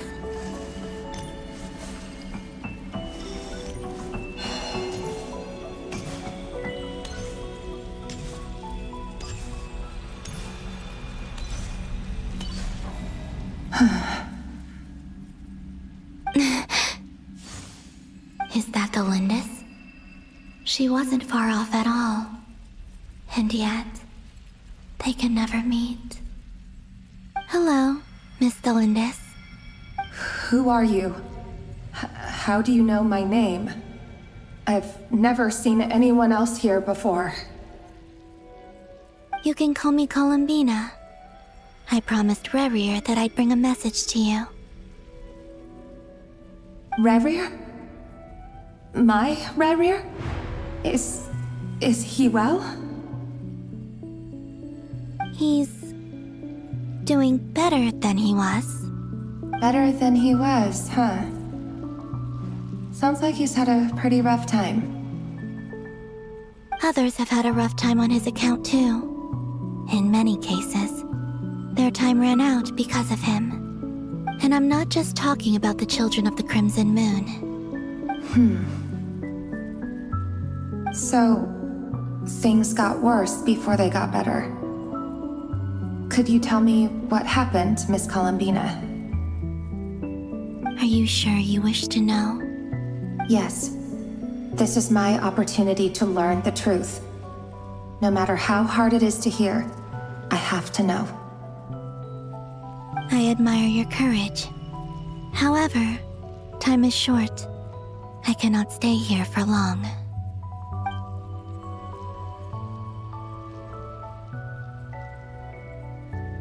Ryrir had seeds of hatred in his heart, and many people nursed them for their own ends. On some level, everything he did was to try and find a way to see you again. But in the end, he came to regret his mistakes. He wanted to apologize for hiding his past from you. Beyond that, he did not say specifically what it was he wished to convey to you, but I'm sure that you've always been on his mind. You are what has kept him going over all these years.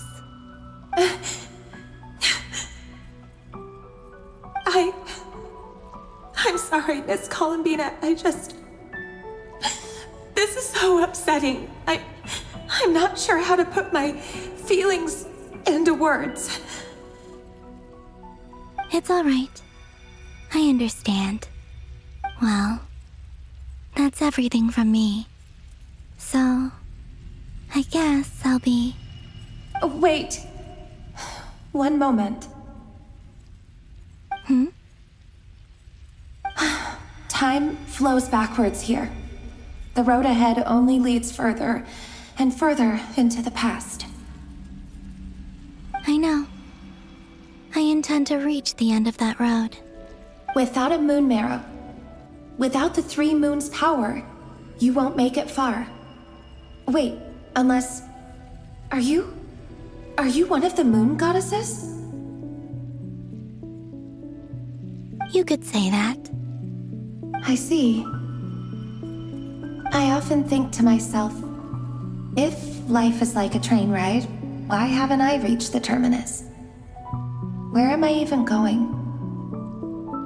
And it's not just me, it's this whole place. Wherever it is, it seems like it's existed forever. It's such a mystery. Where is it going? I must seem so ridiculous.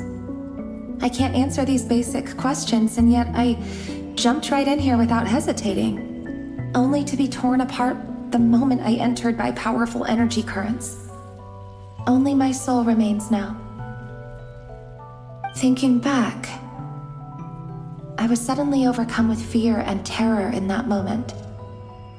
Perhaps I too became bewitched by the abyss. I may have been the leverage it needed to control Ryrir. I used to be a researcher at the Universitas Magistrorum in Conria, researching the iridescent moon's marrow. Eventually, I came to the conclusion that time in here flows in reverse. Ryrir was one of the Finster King's retainers. With me, he was in an impossible position. It plagued him constantly. I wanted to help him escape his lot in life. I wanted him to be happy, so I thought I'd use this place to return to the past. At the time, I thought I could just go back to the day that the Finster King first found the prince. It was only after meeting the prince that the Finster King started going too far with his research into the abyss.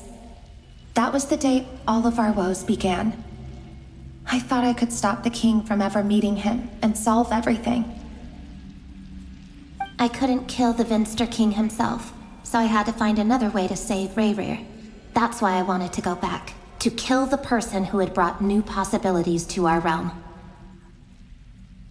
I'm sure it was a futile endeavor, but the abyss probably enhances the basest human desires. So I naively hoped I could change everything. But I was simply too weak. Like a speck of dust against the whole universe. Look at me. I didn't even survive the journey here. Not physically, at least. I know I'm never getting out of here. But you're different. You can make it, and I want to help you. I owe you that much. How do you plan to help me? Have you noticed the golden energy that exists here? Based on my past research and my observations since coming here, I believe they carry you forward faster. I can share what I've learned and help you understand the pattern in which this energy appears.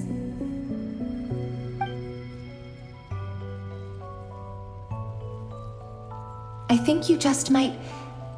Now, I know you will be able to change the past. Also, I've been speculating about where this phase ends. The documentation was scanned, but from what I know of the legends about the moons, the oldest ones seem to begin with Nibelung, king of dragonkind.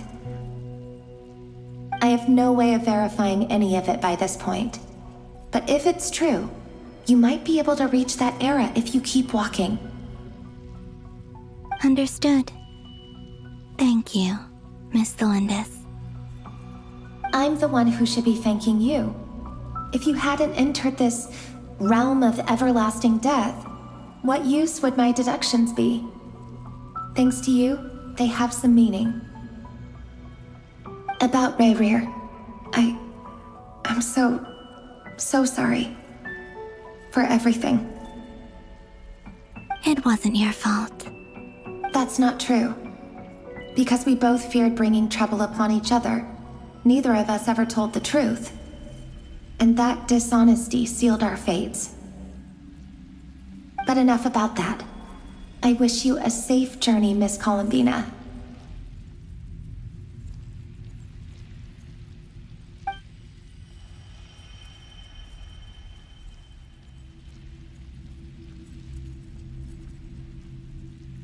And may the outside world never have to experience pain like this again.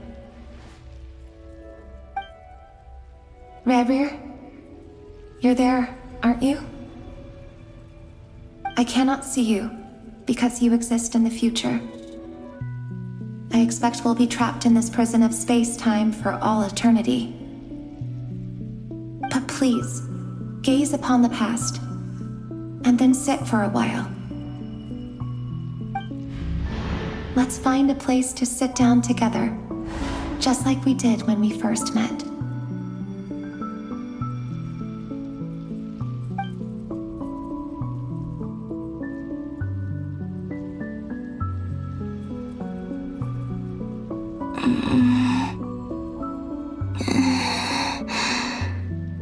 How long have I been walking? How much further till I reach the end? Is there even an end to be found? Everything's getting blurry.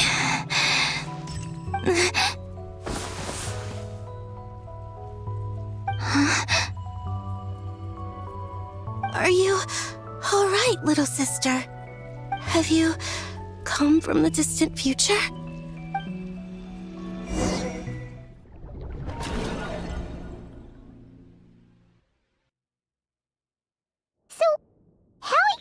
Did the moons just disappear? Shouldn't it be a little harder to get rid of major creations like moons? The world is a vast and ancient place. On a certain scale, all life lasts for but a fleeting moment. Miss Nicole explained that the moon goddesses likely perished in the War of Funerary Flame. The moons themselves were also destroyed at that time, save for the Frost Moon, from which a new moon goddess was later born. Am I missing something then?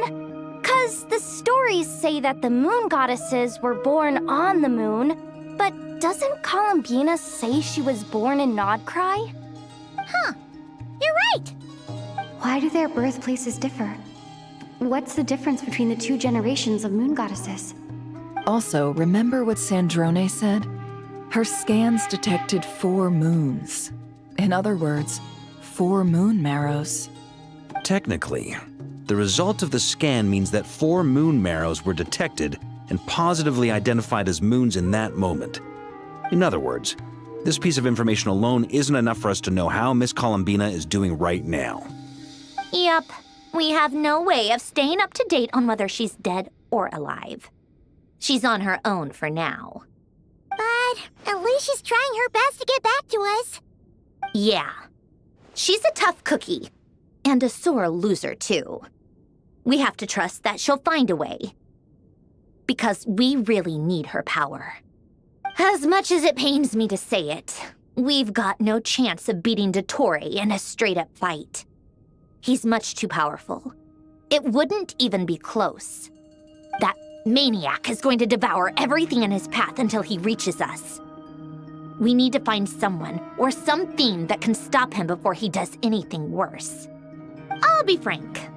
Our only hope of defeating this false god is with a real moon goddess on our side. I'm not just saying this because Columbina's a friend and I want her back safe and sound.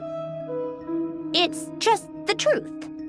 And I know that even she was no match for him when he attacked, but I don't have a better solution.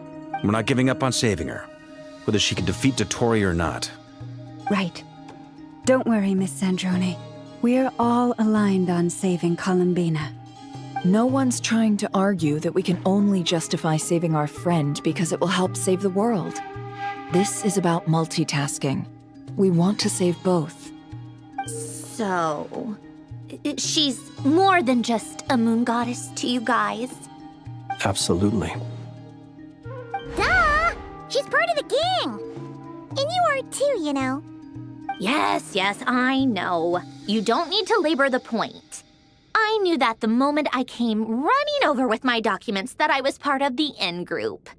I mean, if Arlecchino can fit in, I certainly can.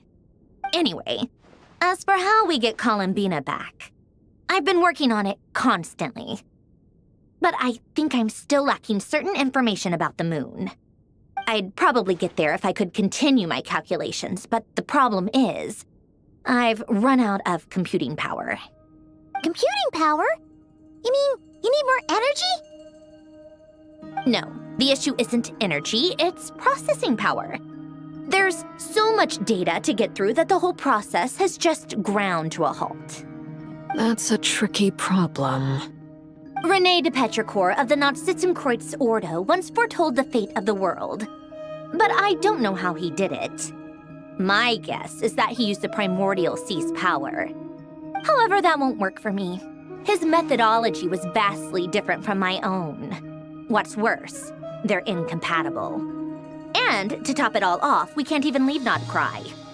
Ugh, this is so annoying. If I'd known we'd run into a bottleneck like this. Well, no, the design bureau's a bust as well. Curse that Dottore! Couldn't have made this harder for me if he tried. Oh, what do we do then? How about we grab a bite to eat and take a break?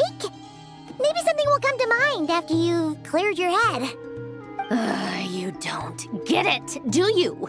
I'm trying to calculate the fate of an entire world here.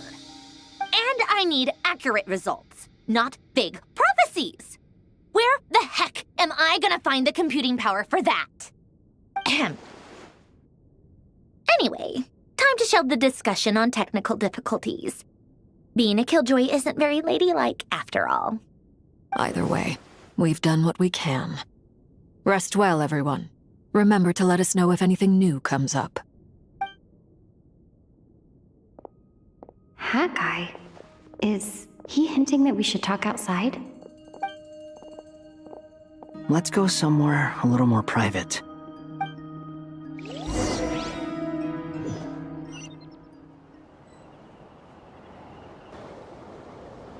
You know that Dory went back to Sumeru, right? Yeah.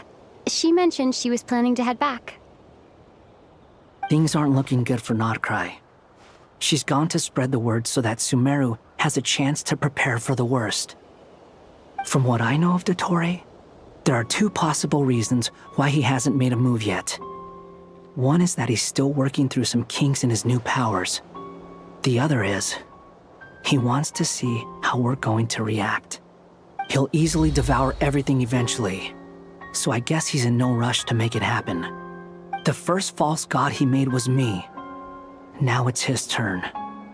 Even though my records were erased from Irminsul, Dottore ideas haven't changed one bit. He once told me that becoming a god was like turning yourself into a hungry wolf or giant serpent to devour the moon. Clearly, he began studying the moon goddess's powers long before he even tried making a god. He's always wanted to get his greedy hands on divine authority one way or another.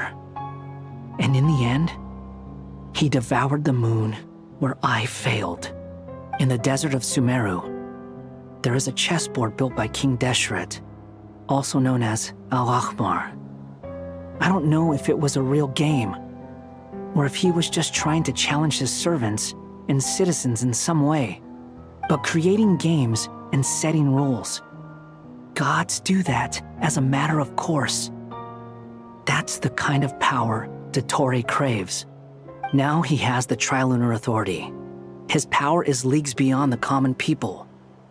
I don't think there's any point in other nations rushing to the front line. They're better off focusing on defense and hoping they can fend off any threats that spill out from Nodcry.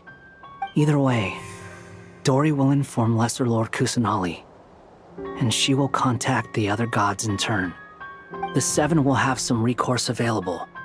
If nothing else, their protection should keep the rest of the world from descending into chaos as quickly as Nodcry has.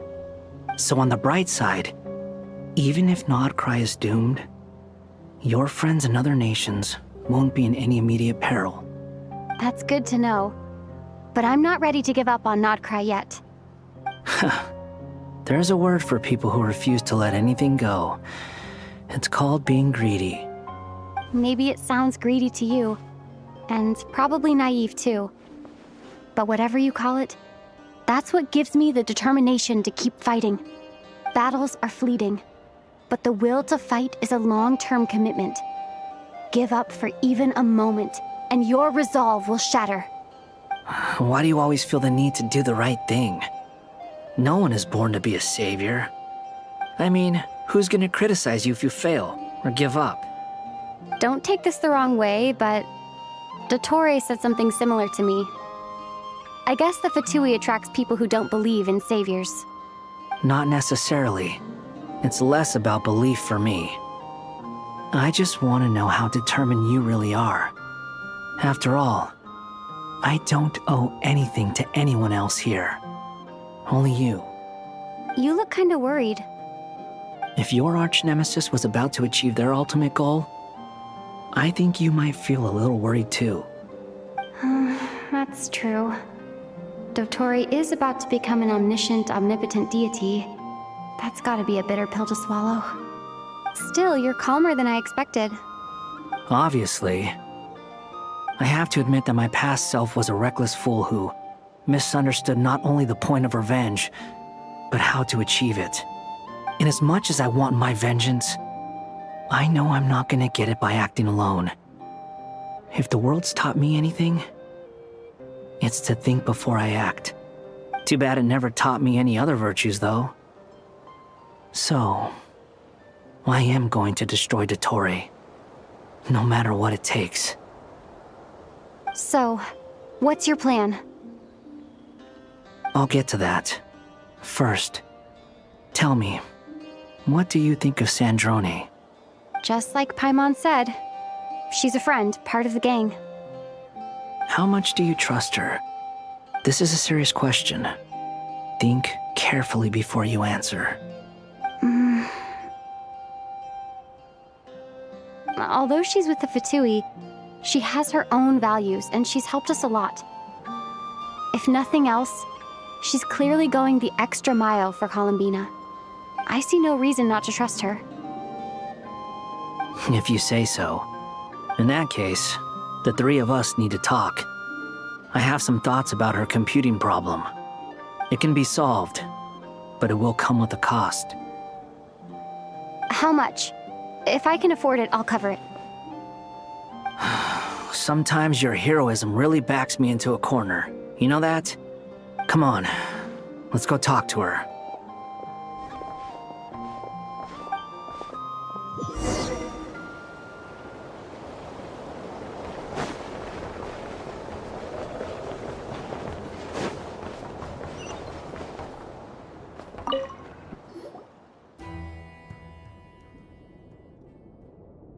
Miss Androne, Traveler. Hey there. Paimon's here too! She was just helping them sort through their things. How did your chat go? That was fast. The call only just ended. Well, you said it was urgent, so we got here as quickly as we could. Albedo, I have some alchemy questions for you. I see. Looks like my knowledge proved useful after all.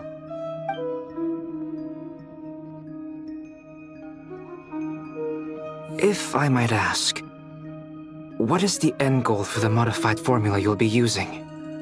I needed to predict the future of the entire world.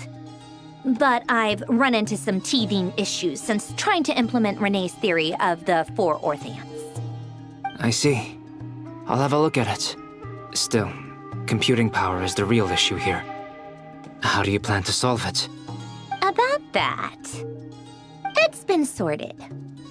Oh, with the Traveler's help? Actually, you're not wrong. She found the person with the solution. Was it Hat Guy? Yeah, it was him. Wow! Go Hat Guy!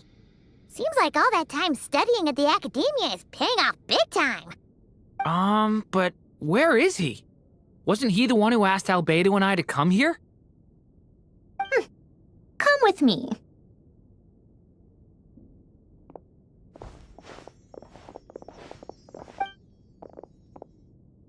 Hat Guy?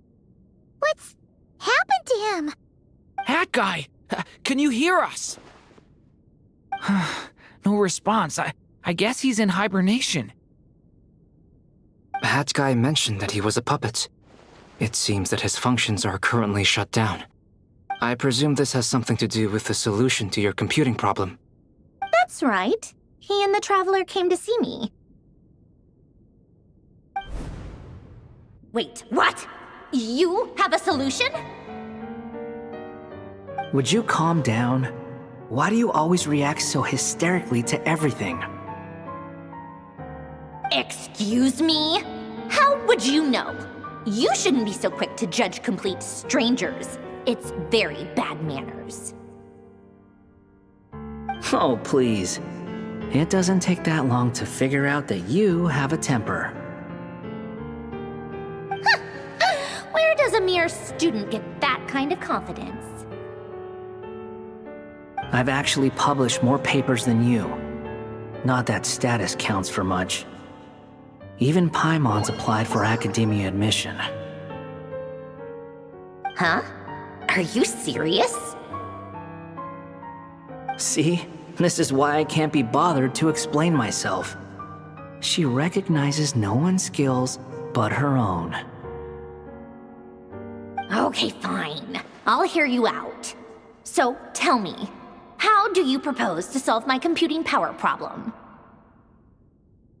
This world itself is constantly processing all kinds of information. If it's the world's future you're trying to calculate, you need a processing device that's designed to cope with that volume. Easier said than done. Only Irminsul can handle that kind of... Wait, is that what you're suggesting? But surely we can't just plug my formula directly into the ley lines. You should be able to tell that I'm not human, right? Yeah, I noticed. The technology, though, seems pretty ancient. Very different from Fontaine's. It's a completely different system. Conrian, to be precise. I'm what they would have called a puppet. Puppets need an energy source and processing power. The artisans who built them sought out the materials most suited for that purpose. You? Do you mean... The Traveler and I have talked it over. She's willing to vouch for you. So, I'll allow you to borrow my core for your calculations. It was built using wood from a silver-white tree, which makes it a small part of Irminsul. Conrian technology and Irminsul wood. Who in the world could have built you? Are you sure about this? A puppet without its core will cease functioning completely. And if it's left in that state for too long, it might not recover. You could die if you do this. You do realize that, don't you?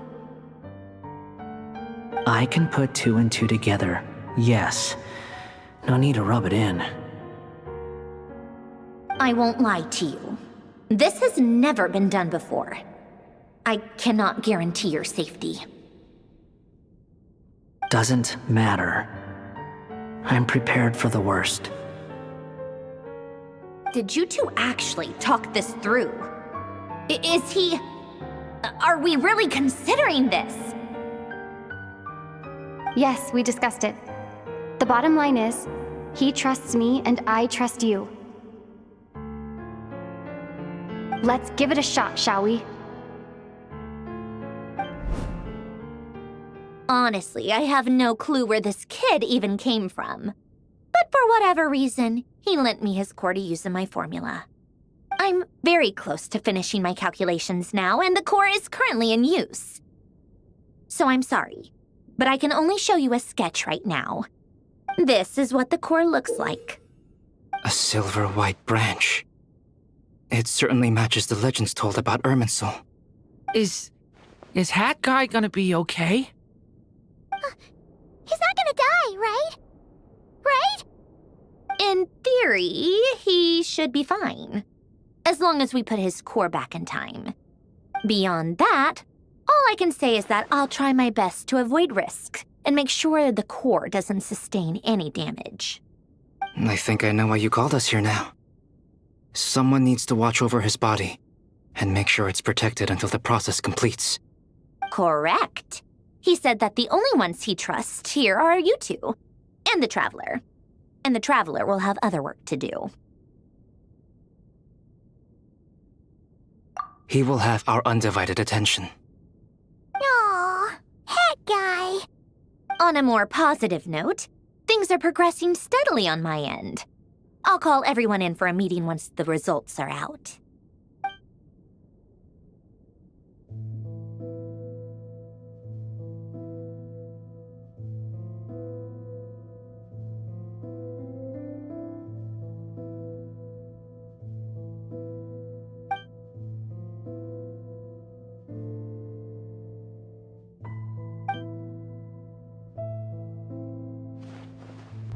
The worst case scenario with the core removal is either a system reset or a total loss of function. But I'm not afraid. A quiet death should have been my fate long ago. A core is completely different from a heart. It's like another vital organ entirely. I never believed it could be a true replacement for what I sought.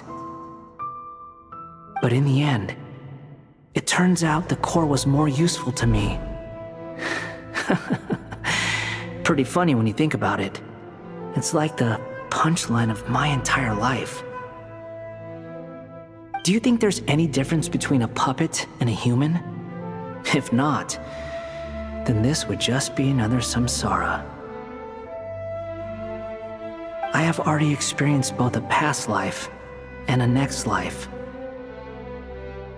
Part of me wonders whether I'm only capable of making this decision because I've become a real human. What's with that expression? Isn't this a good thing? Sandrone will succeed, won't she? She has to. She will. We all have to persevere until this is over. That's right. And I'll protect you all until a moment of victory arrives.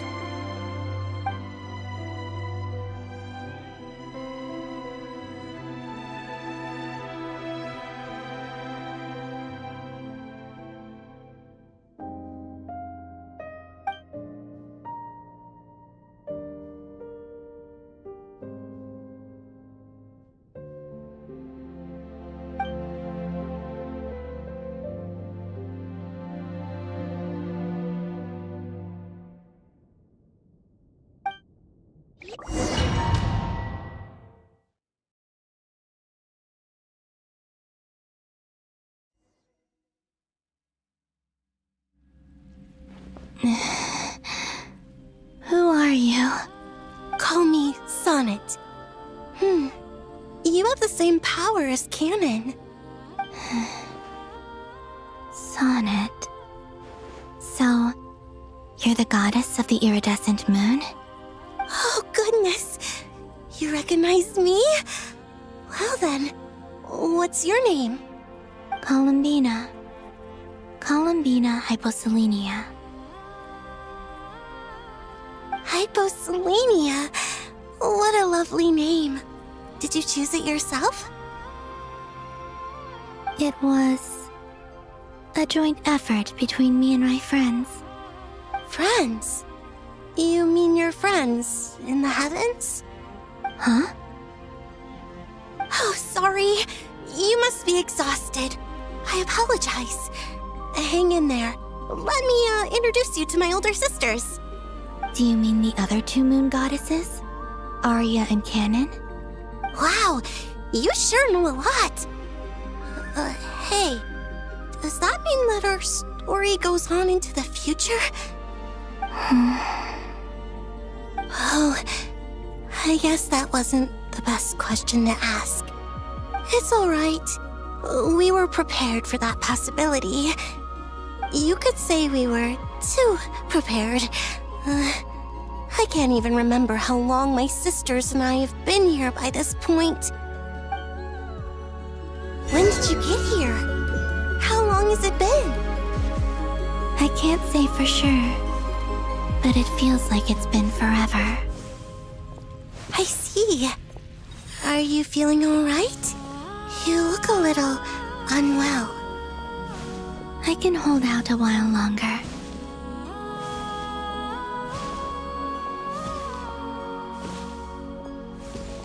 We don't have far to go.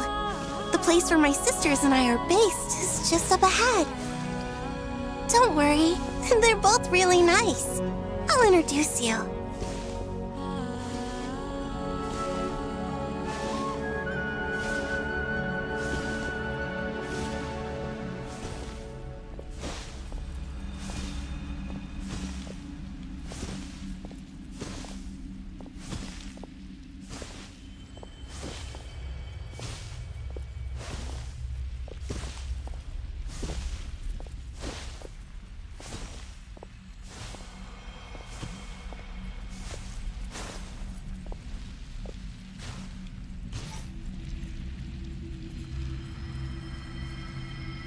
Sisters! I'm back! And look who I've brought with me!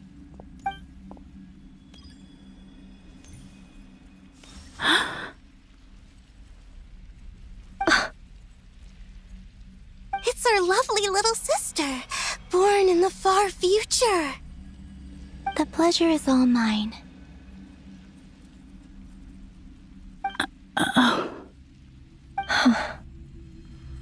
Allow me to introduce you to Columbina Hyposelenia.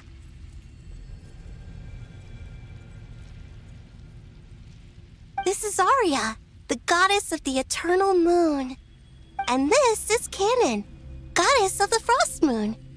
Canon, don't you think Hyposelenia's power is similar to yours? Hello, Columbina. I apologize for our startled reaction just now. And please, forgive our little sister if she's been annoying you. She tends to talk a lot. It's fine. You seem shy. Don't worry, Columbina Hyposelenia. No one can hurt you here. Could you tell me where here is? Please. I must know.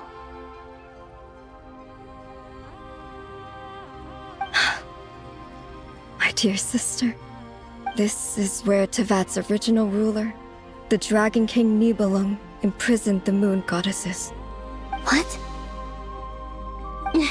You're scaring her, Canon. No, I'm fine. Please, continue. Nibelung, our original master, created us in the distant past to maintain Tevat. But he left this world and traveled into the dark universe beyond. to explore worlds vaster still. Day and night, we fulfilled our duty in the heavens, until the day that the first descender arrived. The great ruler of the firmament. The heavenly principles. Is that what later generations call them? I see. But we did not reject them at first, nor did they seem to harbor ill intent towards this world. We coexisted in peace. They were like a guest in our home. Slowly, however, we came to realize that our guest had a growing desire to change and dominate the world. And you didn't stop it? No. There was an order to the rules they set up that Nibelung never taught us. We wanted to know if this order would bode good or ill for Tivat.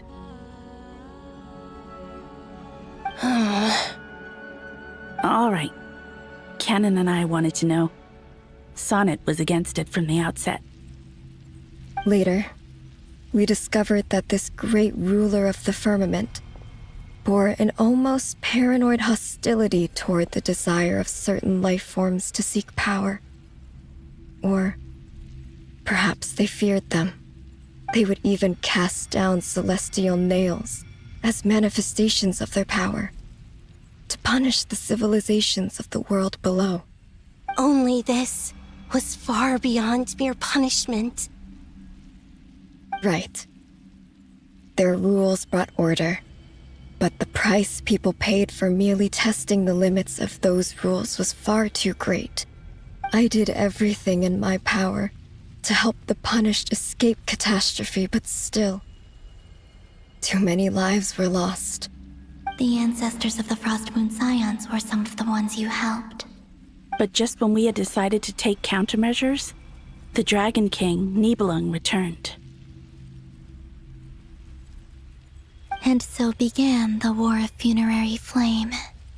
So, that's the name the world gave that war in the future. Well, who won in the end? As far as I know, the Heavenly Principles won, although it came at a great cost. They remained in Tivat, where they continue to rule to this day. And the world's original master, the Dragon King Nibelung, was destroyed. And what of the moons? Are there still 3 moons in Tivat's skies? You can tell us the truth, Columbina. We know we are but remnants of a bygone age. We are prepared for the answer. Only the Frost Moon remains. But it has been cast beyond the false firmament by the Heavenly Principles. The eternal and iridescent moons were both shattered during the war. So death finally came for us in the end. Sonnet. But you're still here, aren't you? A moon goddess cannot live without her moon, Columbina. She's right. That's why I began to disappear. Because the Frost Moon is cut off by the false sky. How much worse it would have been if it were outright destroyed. Our souls may endure within this lunar palace, but if our moons are destroyed, then we shall disappear the moment we depart from it. I'm sorry. There's no need to apologize to us, dear sister. If anything, we owe the world an apology. If only we'd decided to act sooner, rather than arguing amongst ourselves. all the more reason not to spend this time in regret and repentance. Instead, we should focus our efforts on how we might help our future sister. Sorry?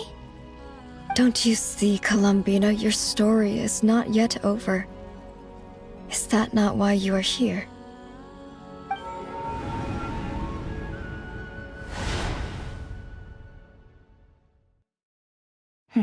It's done. Initiate numerological array. Continue running primary process. Calculate the world's fate through extrapolation, and identify nodes of potential change. Secondary process, scan for moons. Still 4. The number of moon marrows hasn't changed. Wait, let me think. Is it possible that there's something I've been misunderstanding about the moons all along? Variables. Variables in the world. I know where potential variables within the world come from. So what about the moons? Are there any variables there? Like their life or death, for instance. What if being alive or dead makes no difference to a moon? But that's so strange. Even immortal gods can die. Why would the moons alone be? Wait! I've got it! If alive or dead is considered a variable, we might have had this wrong the whole time. No one ever said that a moon marrow equals a living moon. We just made that assumption ourselves. Initiate secondary process. Scan again. This time filtering out interfering perimeter, moon marrow. I don't care if they're natural or artificial. Get them out of my search results! Why? It says 3 moons still exist in Teyvat, even after excluding the moon marrows. But we know for a fact that 2 of them are dead. Redo the scan. Narrow the results to living moons and real moons. No, scrap that. Narrow it down to moons that have lunar authority and remain alive. Why? Why is it still 3? What is this, Columbina? Has the world lied to us? Or are you the one pulling the wool over our eyes?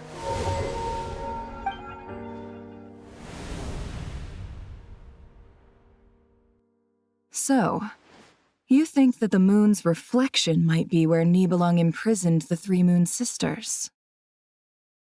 Yes, it would explain a lot, such as why that space would respond to a moon goddess's power, opening the moon gate at her command. It would also explain why Miss Columbina has been unable to leave, and why time flows in reverse there.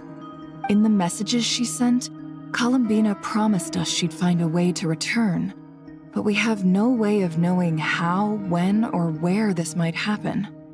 The fact that she still has yet to reappear in this world indicates that returning from that place is no easy feat.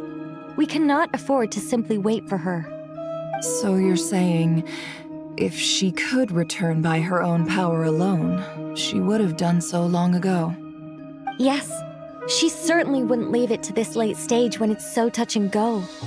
I've been giving this some thought, and I've come to believe that Luanatar might be an anchor that she left behind, as a sort of future waypoint. This could also explain why Luanatar is always by the traveler's side. Sounds like a plausible theory. If that's the case, there must be some criteria we need to fulfill to allow Columbina to return to the present. The question is, what could they be?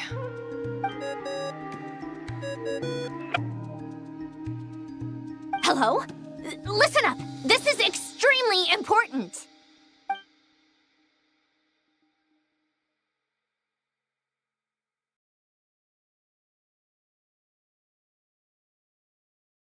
Not only is Columbina alive, but she may well exist in a form unimaginable to us. I'm still unclear on the details, but she's done something truly inconceivable in the past. And the clue to what she's done lies in the moon and Teyvat sky. Truly amazing. Oh, I'm so delighted for her. I'm sure we all feel the same. And I'm sure Columbina is ready to get back here and fight by our side. I'll keep my calculations going and try to find some way of coordinating with her. But that's not an excuse for everyone else to slack off, okay? All of you had better keep trying to think of solutions. How can the dead moon still live? And Luanatar...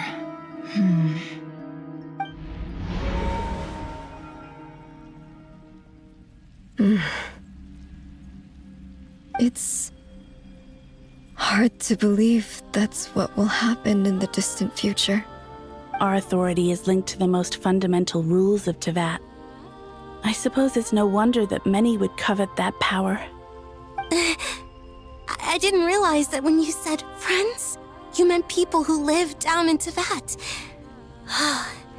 That's so lovely. I always wanted to go down there and have some fun. Have you ever tried leaving this prison? Of course. Between us, we've tried everything. But no matter where we go, this space will eventually bring us back here. It's like the center of a whirlpool. Everything ultimately converges here, at the moment when Nibelung imprisoned us. In that case, have you tried using any of those pathways that connect this space to the real world? Sorry? What are those? They're passages through which you can make small-scale changes to reality by using Kuvaki. Or am I the only one who can use those passages? Because part of my soul remains in reality. Kuvaki. What is that? You don't know? It's a unique kind of elemental energy found only in Nodcry, the land from which the moons arose. Oh. Well, it's true that the moons first rose up from the part of Tvet you say is called Nodcry. But there is no difference in the elemental energy between there and anywhere else. What? Could you show us some of this Kuvaki hyposelenia? Maybe if we see it, it'll make more sense. Okay. Isn't that just your power? What? But it's everywhere in Nodcry. In the air, in the land. Even the creatures who live there have adapted to its influence. How curious. This Kuvaki certainly did not exist anywhere in the world before we were imprisoned.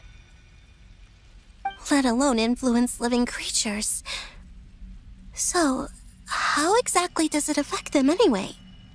Can they float in the air like us? This is so strange. Why would their reality differ so much from mine? Columbina, you're looking for more than just a way out of here, aren't you? Yes. If I am to help my friends, I will need tri-lunar authority on par with that of our foe. You mean... you'll need our power? This sounds extremely risky. The Three Moons' powers are not mutually compatible. Concentrating them into one goddess will be a very painful process. And if anything goes wrong, it could tear you to pieces. I know. But I'm willing to take that risk. Even so, let's say we successfully transfer our authority to you. How will you take it outside this prison? Nibelung constructed this realm specifically to prevent us from using our powers to interfere in his war. No moon goddess can leave this place alive. What if I don't leave alive?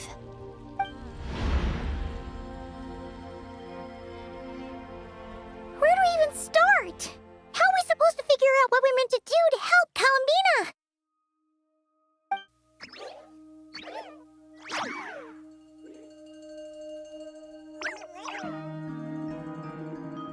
Columbina, what do you need from us?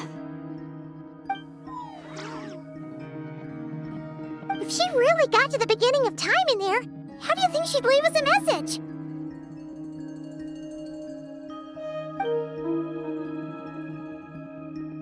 You don't think she'd write it down on a stone tablet somewhere in the hopes that we'd find it, do you? Seems unlikely. Columbina may not talk a lot, but she thinks deeply about issues like this.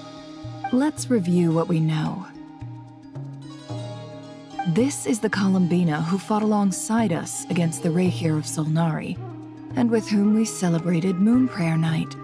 She knows our personalities, our ways of doing things, even our unique strengths and abilities. So, If she wanted to tell us something from a long, long time ago, what would she do? Oh.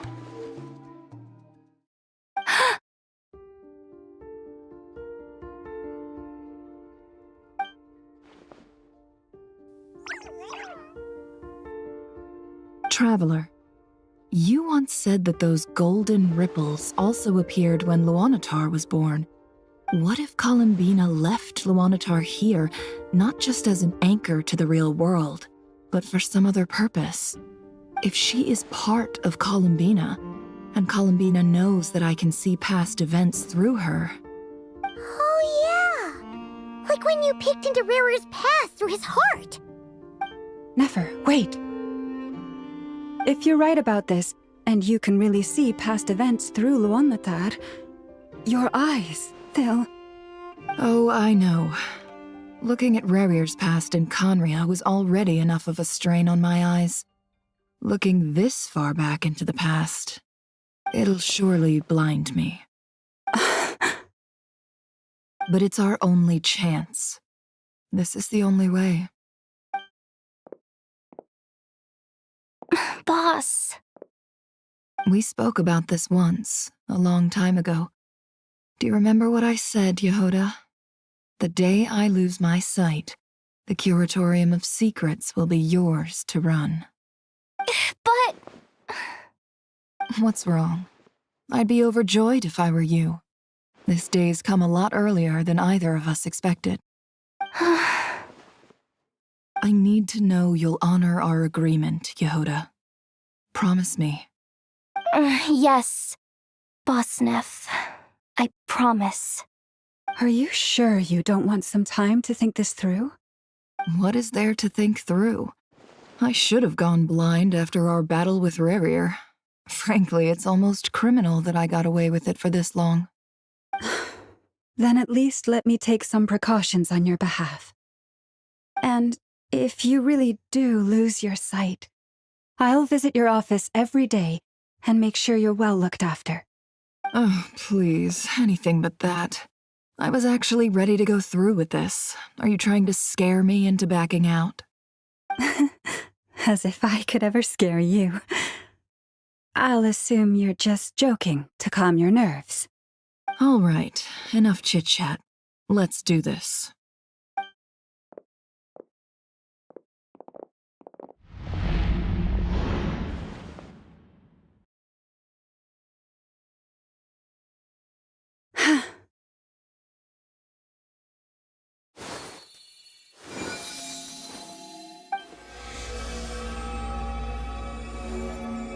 All done. Good. Now give me some space.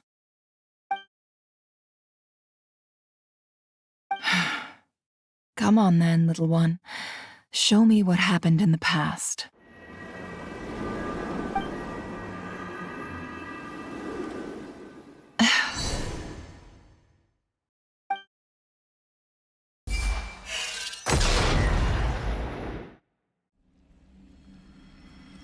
Between the Trilunar Authority, Kuvaki, and the sole-surviving moon, the Frost Moon, I think I might know how to get back. But I will need my sister's help. Time to go talk it over with them.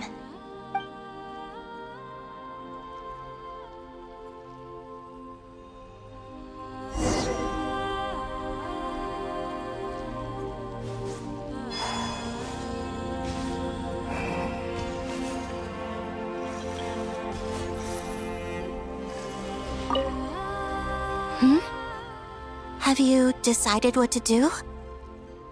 I hope it's not too dangerous. You really scared me when you said that thing about not leaving here alive. Come on, let's go find the other two.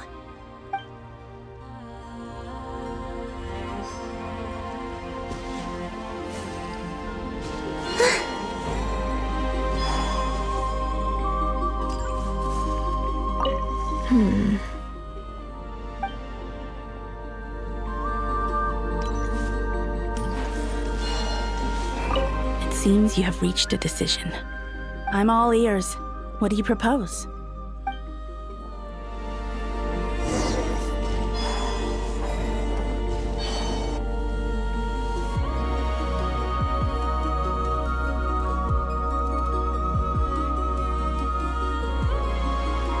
Have you figured it out, Columbina? Tell us, how do you plan to leave this place? I intend to die here, in this moment, and then be reborn in the future with the help of my friends. What? What are you saying? How can the dead be reborn? And how will you inform these future friends of your plans? You can't exactly leave oracles. Nothing can escape this place. Not a single ray of moonlight. And even if you found a way, what if they never find the message you left for them? You'll... No, that won't happen. Come again? They will find my message. I'm sure of it. I'm not following. How exactly will you achieve this? It's quite simple, really. First, I will leave my soul here.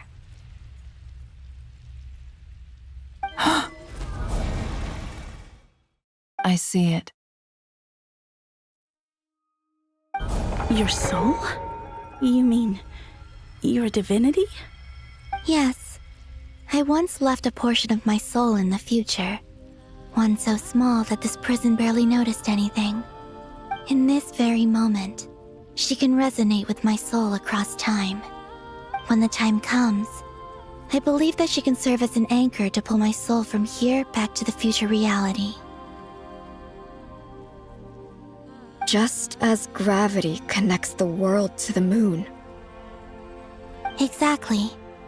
In the future, where I came from, the moon has been cast beyond the false sky, but I can still feel that it is there. In a similar way, I can feel a connection to the soul fragment I left behind even now. My friends can use it to detect my presence. But how do you just leave your soul here? Is that even possible? On my way here, I met an ordinary mortal who entered this place long before I did. Her body is long gone, but her soul remains. And before that, I encountered an old enemy whose entire soul survives here intact, while the power that once corrupted his body has faded away. So, perhaps this space is specifically designed to imprison divinity and authority, but not the physical body. Still, even if your body can escape, would it not just be a lifeless husk without the soul inside? Wait, is that what you meant when you said you wouldn't leave alive? Yes. I shall turn my body into moonlight and pour it over Nodcry. That power shall protect the land and quietly blend into it, awaiting my soul's return in the future. However, I cannot do this on my strength alone. I would need your help to do this, so I'm humbly asking for your assistance. Oh, dear sister, you need not be so formal. As I said before, we are but remnants of a bygone age. You, on the other hand, were born alone in that distant future, and you have walked a long and lonesome road since then. How could I bear to let your story end here in this dungeon? Don't forget, we are your sisters, your family.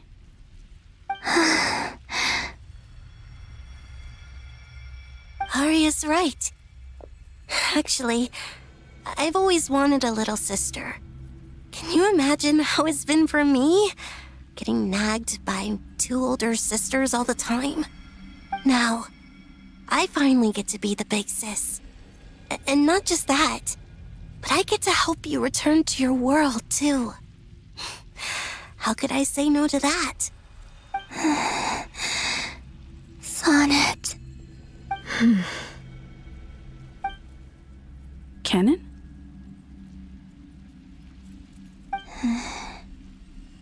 I'm sorry. I know this is a bold request. The Frost Moon is rightfully yours, and it remains intact. Oh, no, please, don't misunderstand me, Columbina. I was just thinking. back on the years that the three of us once spent together, you cannot imagine how happy I am to hear of the future world you describe. The Frostmoon Scions, your lovely, kindly friends. For the three of us, whose purpose in life was to maintain the peace in Teyvat, it is a great relief to know that the people of this world live in such an abundant future. If your plan can save them, and save Notcry, I will gladly give you all that I can. Besides, the three of us have been together since the day we were born. I could never abandon them to live on alone without them. Canon. Still, I do have one question I would like to ask you before we proceed. Certainly. What is it? Why do you cover your eyes?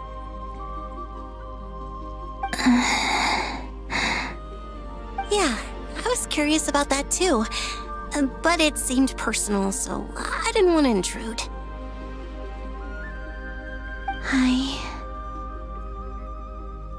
There was a time when I refused to look upon the world. I believed it was full of nothing but lies and falsehoods. I wished to hide my feelings, seal my heart, until I could return to my true home. I see. Perhaps that decision saved you from ever having to see the false sky again. But at the same time, you likely missed out on many true and precious things, like the smiles on your friends' faces. Promise me this, Columbina. When you return to the future, open your eyes, take a look at the world around you, and see your friends. I'm sure that you know this already, given that you long to return, but that is your true home. Give me your hand, Columbina. Arya, Sonnet, you too.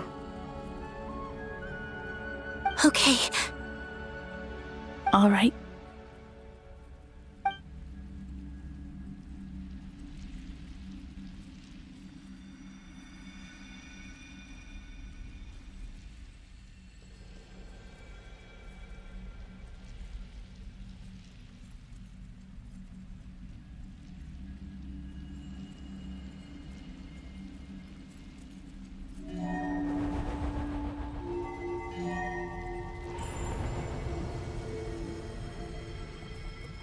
We once were the songs sung for eternity, but now it is you who must continue to sing.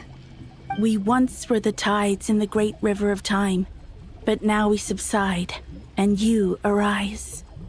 We were the messengers of madness and inspiration.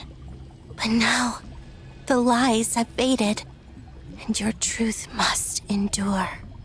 We are souls awaiting the sun. You must return to be with those who smile when they see your face.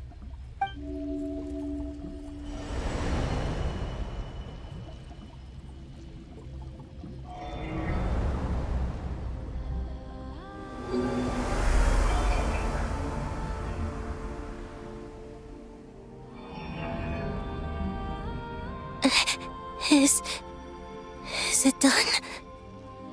Yes. We have transferred the authority over all 3 moons to Columbina Hyposelenia. From this moment on, she is the Tri-Lune Goddess, the one and only moon goddess of this world.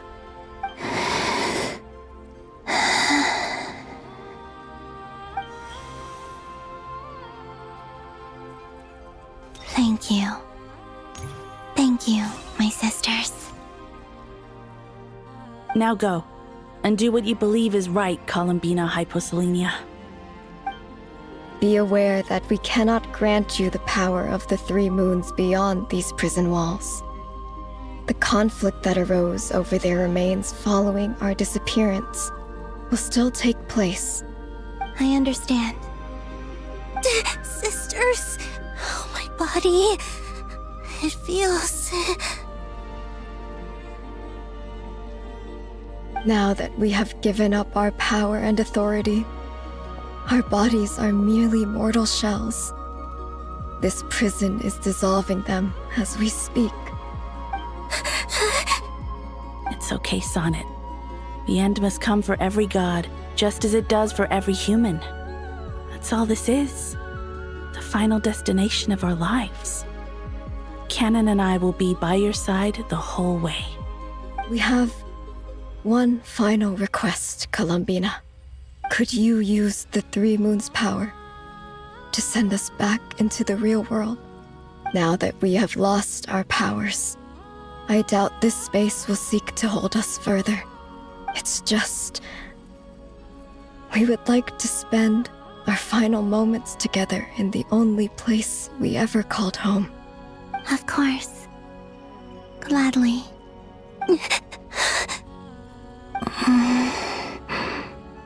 Sonnet? Yes? Don't... I wish I could tell her not to give in to the abyss. Not to be afraid. But is this really what I should say at this moment? Don't forget. I'm so glad to have a big sister like you.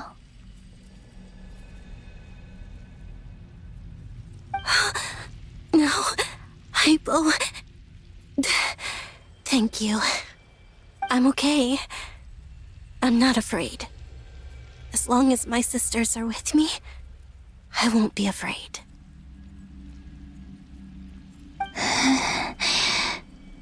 It looks like this is goodbye, sisters. Goodbye, Columbina. Take care of this world in our stead. I will.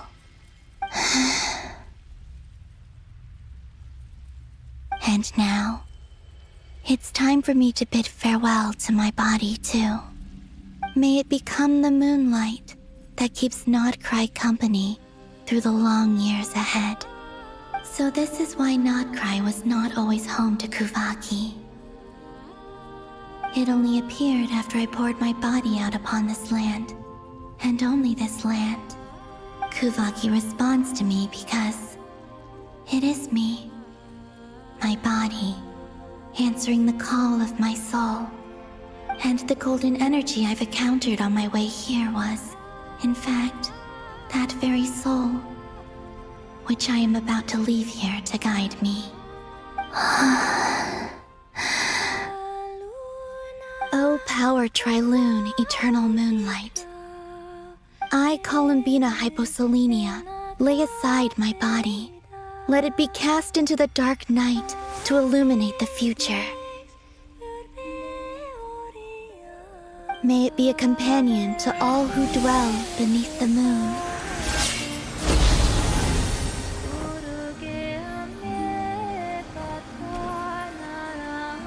Until the time comes for me to return home.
That was crazy! Were we even allowed to see that? Is anyone? Can you still see? How many fingers am I holding up? I see 2 fingers, and a look of sheer terror on your face. Truly astounding, Miss Nefer. Your eyes have glimpsed the very ends of the world, and yet they remain as sharp as ever. Or is the credit for this miracle due to Miss Lauma? It seems that even time itself is no match for your medical skills. Surely you jest, Mr. Flint. I suspect we have Columbina to thank. She must have realized the immense toll that the ritual would take and purposely set aside some of her power in the past to protect Nefer's eyes when this moment arrived. There is always a great price to pay for witnessing the truth, but it seems that this time, Columbina has shouldered that burden on our behalf. She chose the perfect method of getting a message to us. Though her eyes were always shut, she was clearly so perceptive. She knows us well. She knew exactly how we would think and what we would try. Despite being separated by time and space, we're seeing the same possibilities and seizing the same opportunities. We still don't even know if she's okay right now. But as long as there's a chance we can do something, we'll fight to make it happen. We'll get you back somehow, Columbina.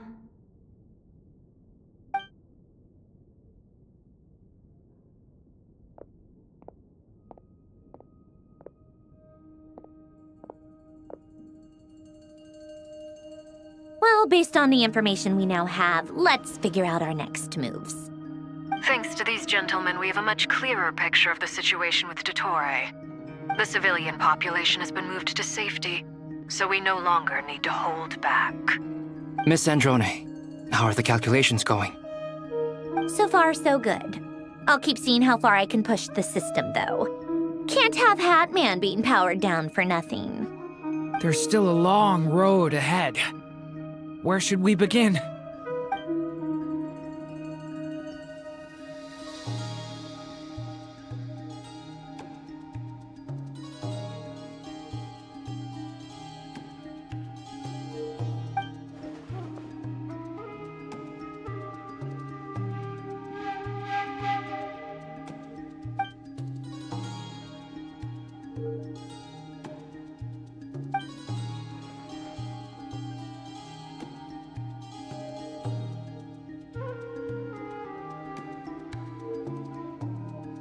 Our plan is clear. Time is short, so let's get moving. There's just never enough time, is there? Time is the bane of my existence. Ugh. Anyway, I'm gonna get back to work. All right, we'll do our part too. Yeah.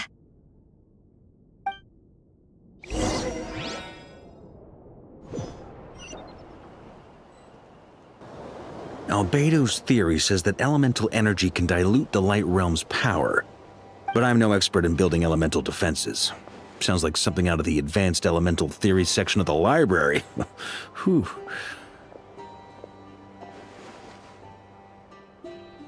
You seem quite troubled. Well, yeah. I mean, who doesn't get a little flustered when they're completely out of their depth?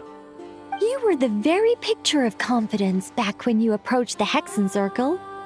Yeah, I could have been faking it through that whole meeting for all you know. Who's to say I'm not just a ball of nerves in a charming and gregarious package? Oh gosh, really? I'm so sorry, I had no idea. Well, you're all the braver for it. Still, I was much more in my comfort zone than I am here. At least in Mondstadt, you can cry for help from a cliff top and actually stand a chance of summoning Barbados himself. Things have never looked bleaker than they do now. If we don't pull this off, Tevat's doomed, isn't it? Oh, you think so?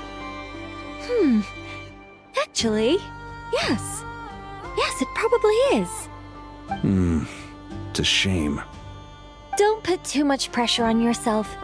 Tevat has faced annihilation many times in the past, but it also gave us you, didn't it? Hey, don't give me that. It's not like I'm anyone special. I disagree. Every human born in this world is special, We angels have always believed that. In that case, this humble human being has a big favor to ask of you. I thought you might say that. I'm sure Alice, in her great wisdom, sent you here precisely to help us in this difficult time, yes? Well, that has less to do with her wisdom and more to do with my power. Of course, of course. Well, the thing is, these elemental defenses we're about to build, I don't think it's a question of if they'll fail, but when. Durin's findings from his patrols make it clear that Dottore is constantly expanding his territory. First it was his lab, then the design bureau, and now this. It's not realistic to completely stop him encroaching on the rest of Nagrai. Rather, our goal should be to stall him for as long as possible. If Miss Sandroni's calculations are correct, well, they're the closest thing to certainty we have in this situation, so let's assume they are. Anyway, her calculations suggest that our best hope for victory lies in Miss Columbina's return. It's up to us to slow Dottore's advance and buy time for her to make a return. Are you asking me to help you with building the defenses? No. I'd like you to prepare for what comes next. When he eventually reaches us, we will have to fight him. You were an angel once and a mage now. I'm asking you to lend us your protection. Oh. Can I take it that you're triggering the terms you fought for during our three-way talks? Well, technically those terms were about protecting Mondstadt. But if you're happy to agree to the change in location, then yes, let's do that. You're cashing in on this much sooner than I'd imagined. Well, yeah. The way things are going, I might not get another chance. Very well. The mages have heard the knight's plea, and we will respond. To tell the truth, Alice and I had already discussed how we might help you all, so I didn't come empty-handed. I always like to be prepared.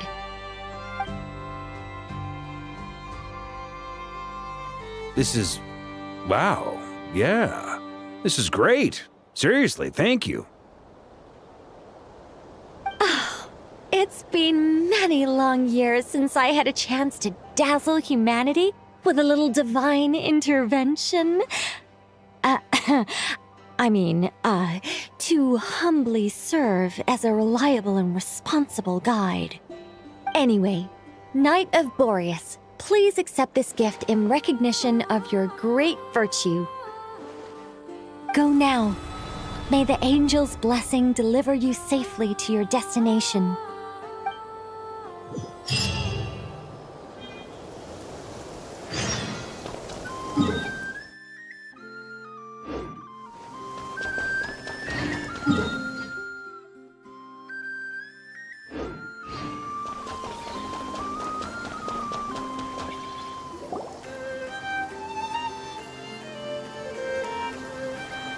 You're here.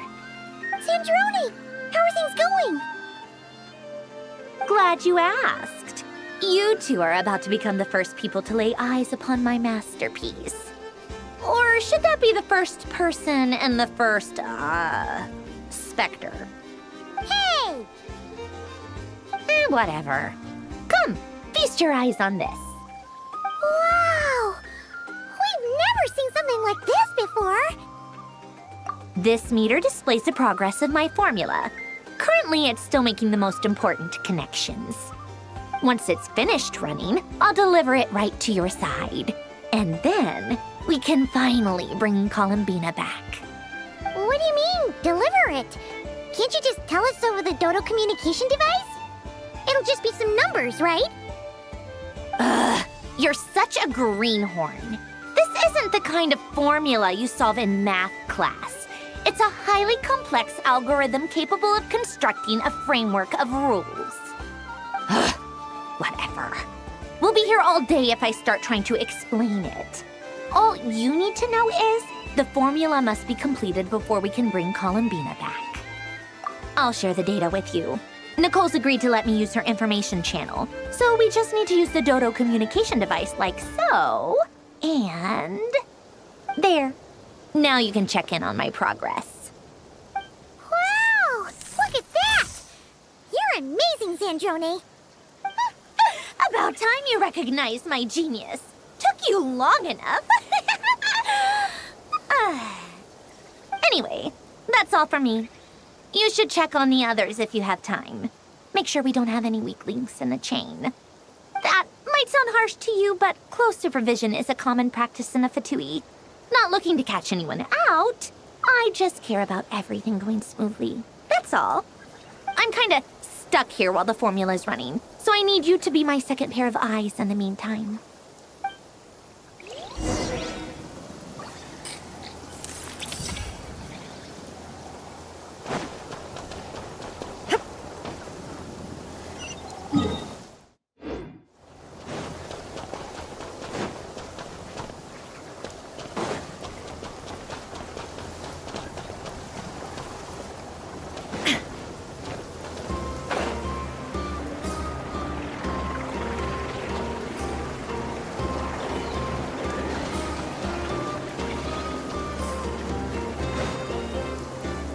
Thankfully, Miss Nicole has come to our aid. Nasha Town is now looking very well defended. Golden Flame. Yes, that's Nicole's power, all right. Based on the latest message from Grandmaster Varka, it sounds like they've reached an agreement. The situation should be more stable with her assistance. Everyone will have at least some degree of protection. Albedo! Durin! Hello there, you two. Are you well rested?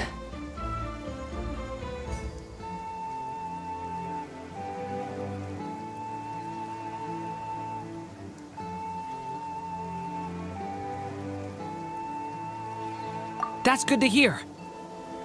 As per the plan, Albedo and I will be in charge of Nasha Town. As Dottoro's energy field expands, it's creeping ever closer in that direction. But we will do our best to hold our position. We fought side by side many times before, and always with great success. I believe this time will be no different. So don't worry about us. Focus on fighting Dottore.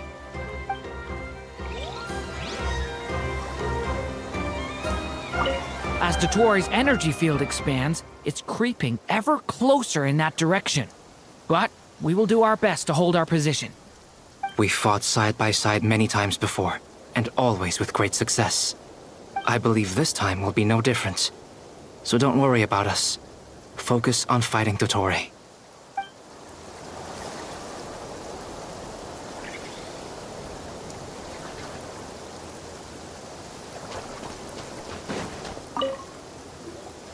Traveler, Paimon, a pleasure to see you both. Friends! How's everything coming along? Fairly well, if I do say so myself. Personally, I am ready to confront Dottore head-on. Ooh, you sound much more serious than usual. To be honest, I am not usually fond of exercising my full strength. For one thing, it's hardly conducive to maintaining a low profile. Besides, I believe one should have the right to choose when to show their hand. I am conserving my strength until the moment of battle is upon us. Anything to boost our chances of victory. Seeing you get into the zone like this really puts Paimon at ease. Huh, Traveler? I consider it an honor to have your trust. Rest well.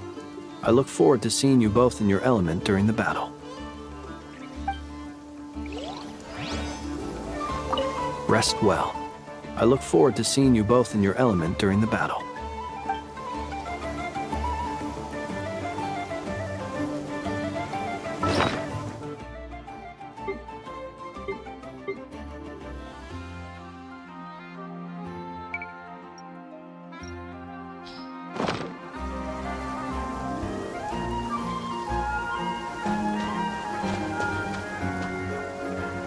Yes, Miss Moonchanter? What are you staring at? You always address me in the strangest ways. Lady Moonchanter one minute, Miss Moonchanter the next. Yes, and? Are either of those incorrect? Not as such. It's just that I simply call you Nefer nowadays. Uh-huh. That's my name. What's your point? The point is I don't add any honorifics or titles. Meaning what? That Maybe we're on friendlier terms now than we used to be. Is that how you see it? Then I thought I was the one with eye damage. Never! Wilma! Paimon, traveler. Just swinging by to check in on you. How are things going? Did you manage to get some rest? Don't worry about me. I won't slow us down. And I give my all to ensure our victory. Ah, yes. Allow me to give you two a quick checkup. All done. You're both in good shape. You're welcome. You'll have your work cut out for you in this battle against Dottore, so make sure to get some rest in first. Paimon will keep an eye on her. Don't you worry. I'm glad to hear it. Take good care of yourself, too, Paimon. Sure thing.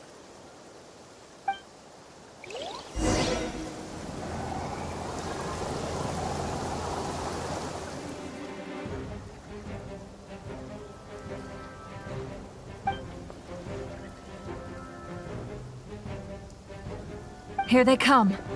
That's quite a horde. As we expected. Get ready, everyone. Take your positions and prepare to engage. Let's begin. I'm at the ready.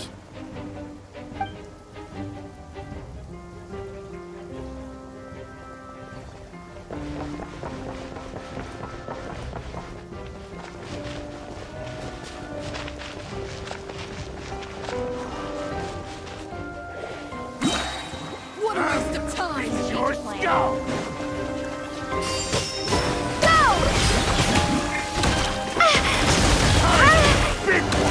Observe. Keep your distance.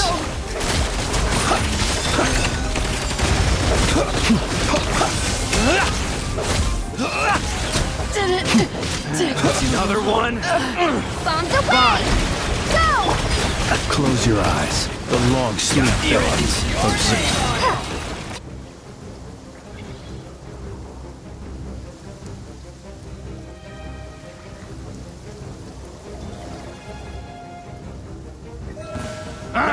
It's your skull!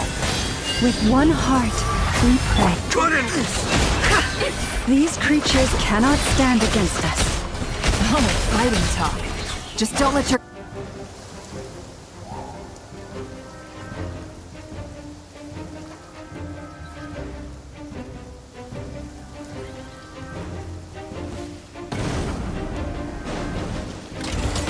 Moments of birth. Get back! Stay away from me! That was easier than I thought. Naturally. What do you mean? Is it because as created beings go,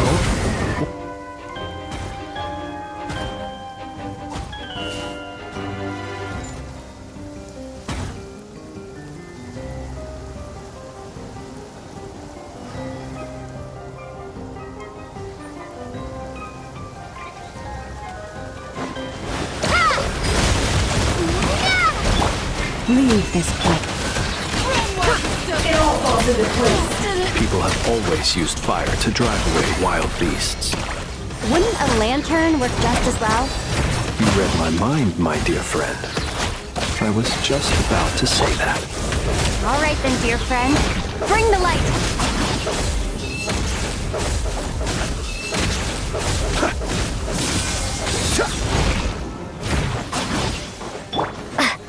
Water jet! Forest? No more lies.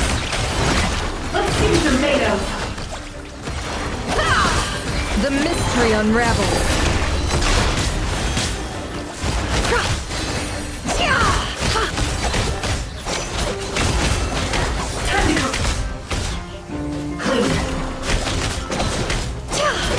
Observe.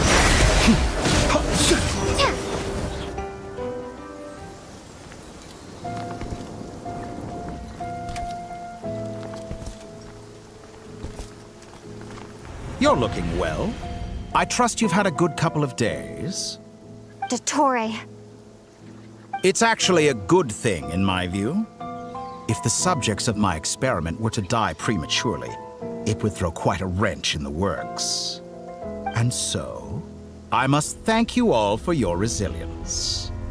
We are no longer on the same level, but you are nonetheless worthy of my respect. A creator god should be merciful and gracious after all. And in any case, it is only right that before I end your lives, the world is informed of the arrival of their new god.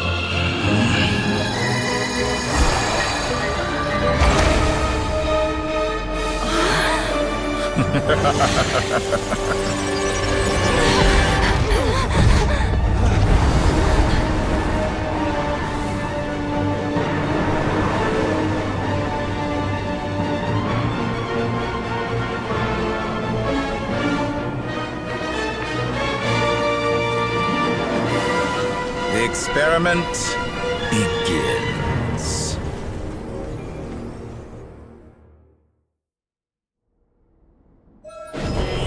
With the marrow of the 3 moons in my hand, behold the false moons fall!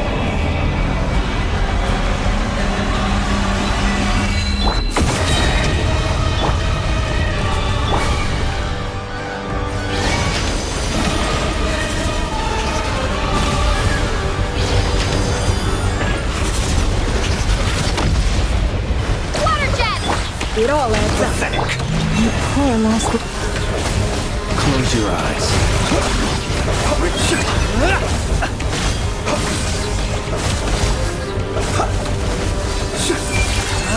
Beware creatures of the night.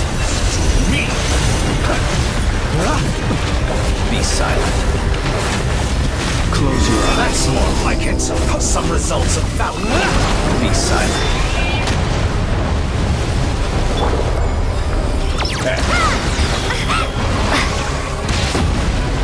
Wipe out! Did you honestly think that would hit me? Seek within. How unfortunate. First, like an ant in my paw.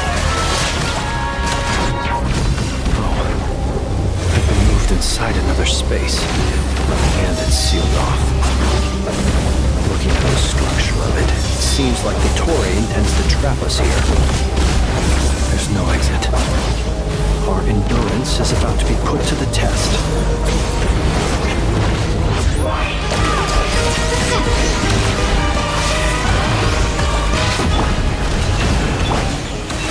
Did you honestly think that would hit me?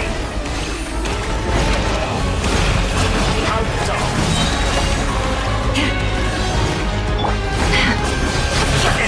No more lies. To me! Can I the truth?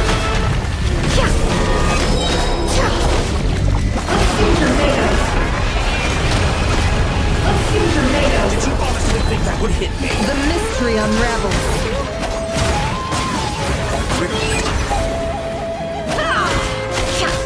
It all adds up. No more lies. With the marrow of the 3 moons in my hand, behold the false moons fall!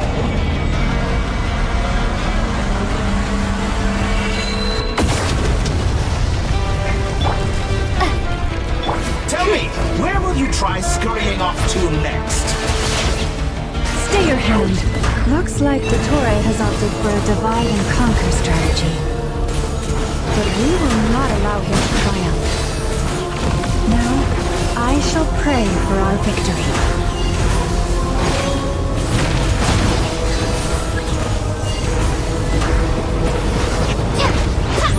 Entry, bend to me!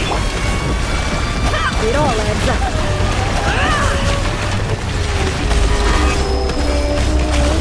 Excellent! You barely managed to touch my level. Did you honestly truth. Be shackled. Foul.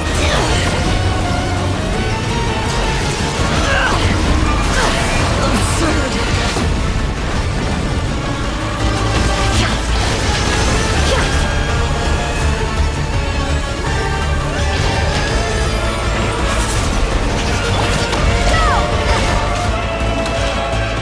How dull. No more lies. It all falls into place.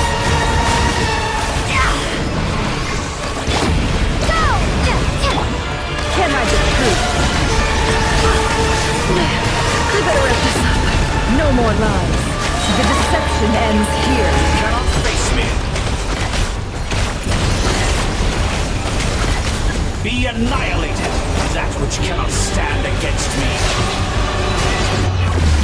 What's this supposed to be? A knockoff version of the space Columbina got trapped in? There really is no way out. We'll see about that, Dottore.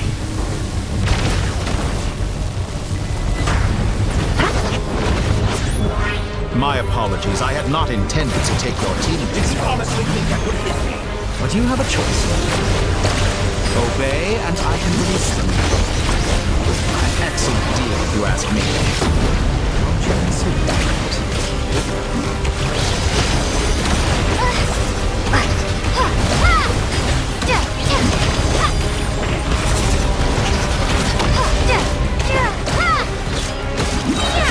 Pathetic.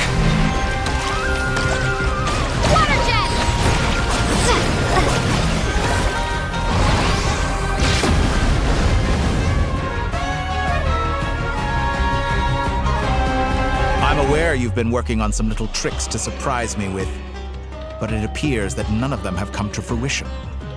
My guess would be that you're trying to bring Columbina back. But then, where is Sandrone? Or are you trying to buy time for her? I always found their friendship to be a curious phenomenon. Two highly incongruent personalities, and yet they share a deep connection. Speaking of Columbina, I once saw her as like a younger sister. We got along quite amicably while she was with the VIII. But then one day she suddenly decided she would refuse to take part in any further experiments.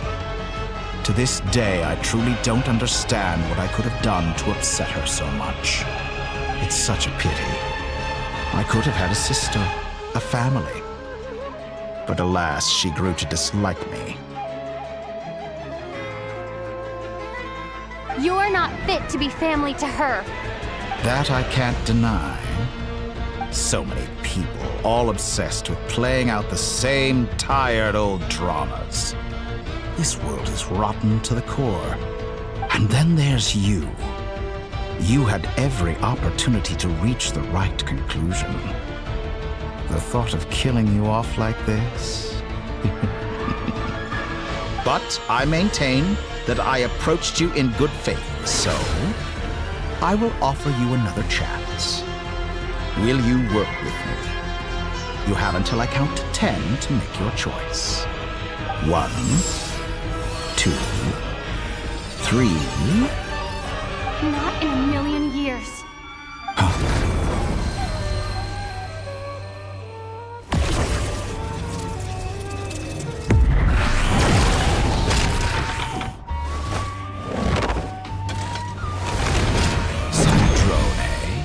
What a pleasant surprise. I didn't think you'd join us all the way up here. You're as sick and twisted as ever. Don't fool yourself into thinking anyone's grateful for the chances you're offering them. Sandrone, the formula hasn't finished running yet. Funnily enough, I was just discussing a collaboration opportunity with the Traveler, and then I see you, who I must say is a good example of an opportunity gone to waste. Gone to waste? I said that everyone would get one chance, and you've used yours to march right back into the lion's den. So yes, it's an utterly wasted opportunity. And what makes you think I believe a word that comes out of your mouth?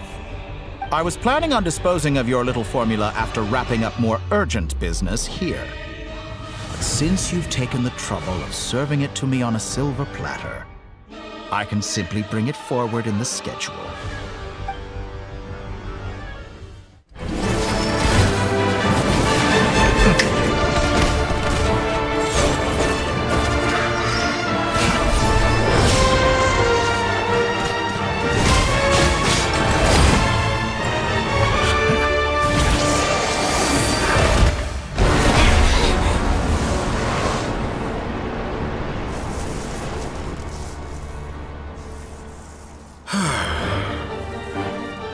Is this your life's work? This piece of trash?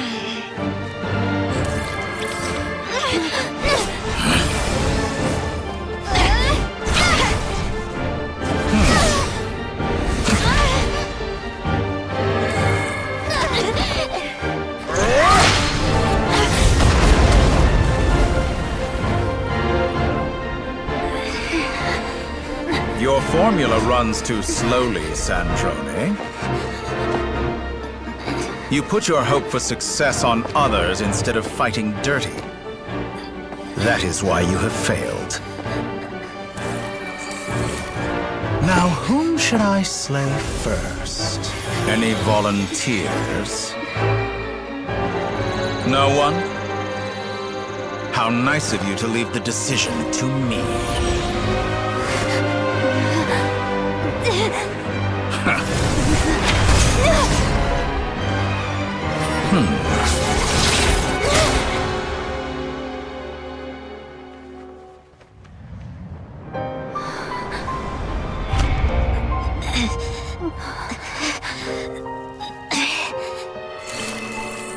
Oh, how unexpected. Sandrone, any last words for me, comrade?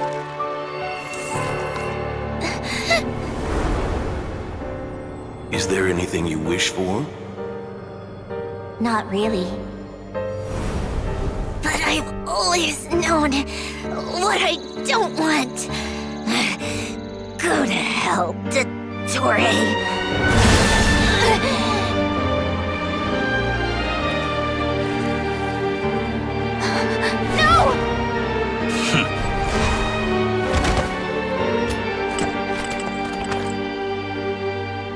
And now, you have failed.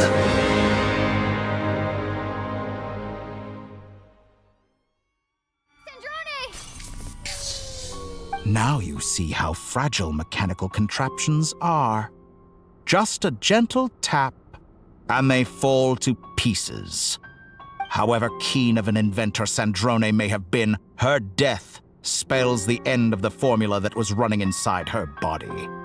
Of course, I have to commend her for making it this far.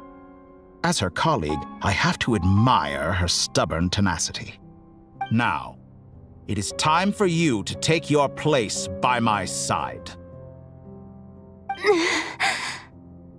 My count was interrupted, but the second chance I extended to you still stands. Once again, you are welcome to join me. By now, I'm sure you have gained a greater appreciation for the power and authority I wield. What is stopping you from embracing a new world of endless possibilities? Not in the mood to talk? As you wish. You seem less talkative than usual today. I'll change the topic to something more apropos. Sandrone was always like this, never trusting anyone. Always so reluctant to share her research with them. Objectively speaking, she had her strengths. It is remarkable how she extracted and even optimized the world formula from so much data. But her inability to trust was her undoing. Had she allowed someone else to monitor or run the formula for her, you might still have a chance at victory even now. But regrettably, she was a stubborn fool. As much as it pains me, she had to go. Dottore. Maybe this is news to you, but people can change. Columbina surprised you when she escaped, and I think Sandrone would surprise you too. change? You can twist the truth however you want, but I see it clear as day. You're the one who can't trust other people. Is that how you see me? By this point, what can you hope to do about it?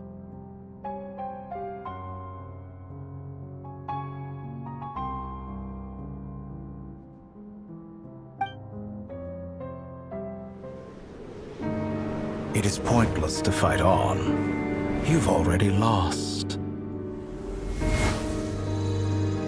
Wrong. You can't win this, Dottore.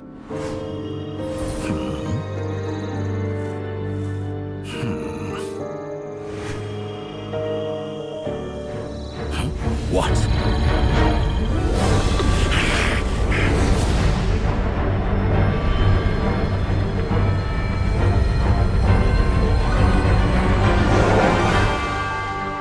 My formula can get us 90% of the way. It will connect you to Columbina. Then, I will bring the formula's output to the Traveler's side. For the last 10%, do whatever it takes. Just bring the moon down.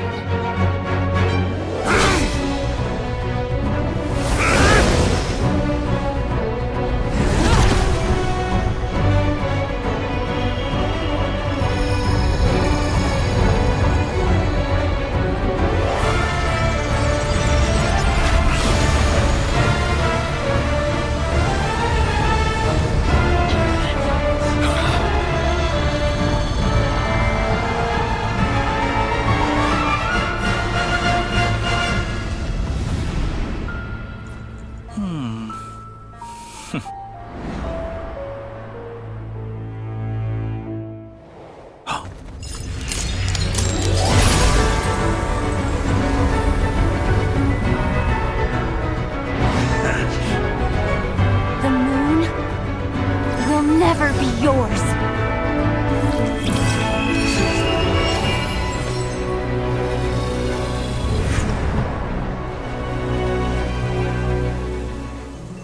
I turn my body into moonlight and pour it over Nodcry. My soul I leave here to inform my future friends. Lastly, I will hide the Trilune Authority within the Frost Moon. And when my body, soul, and authority are reunited, finally...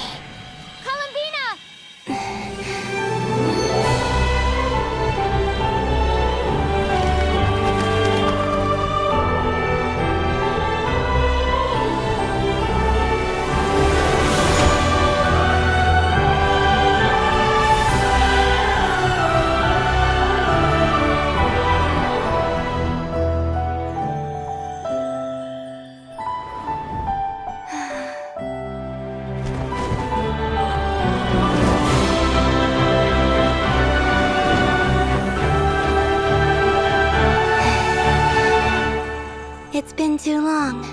I'm back.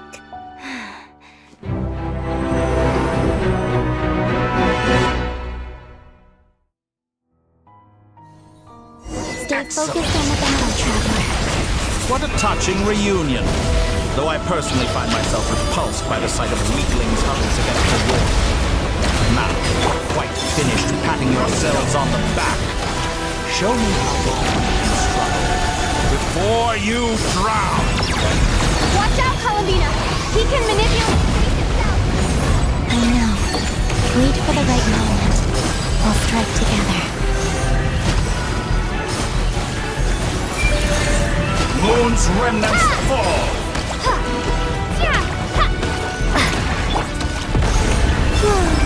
Pathetic.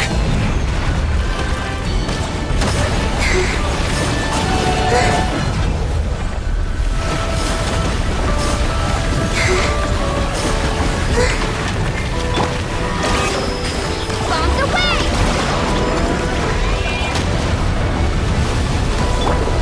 Surge.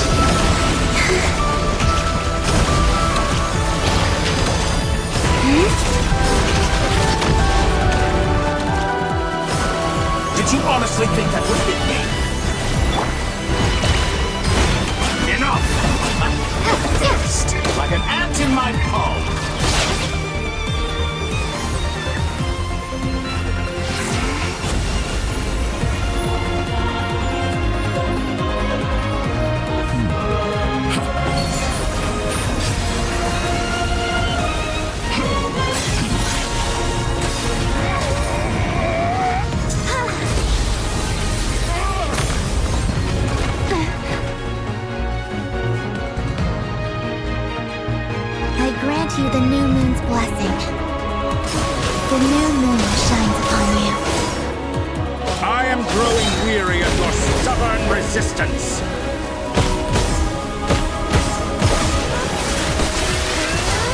It's over, Dottore!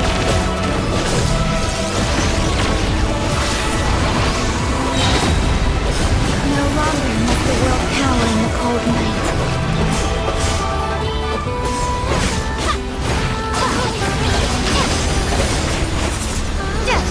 Let the moonlight dispel the darkness.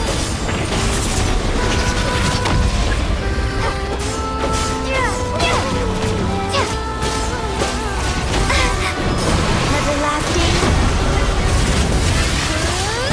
Time to pay for your heinous crime!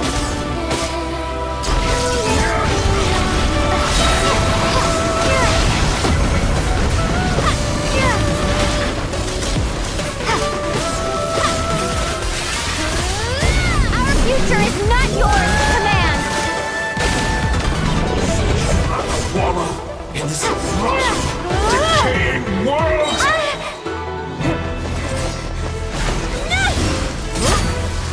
Willfully blind. How can you be so satisfied with your fate?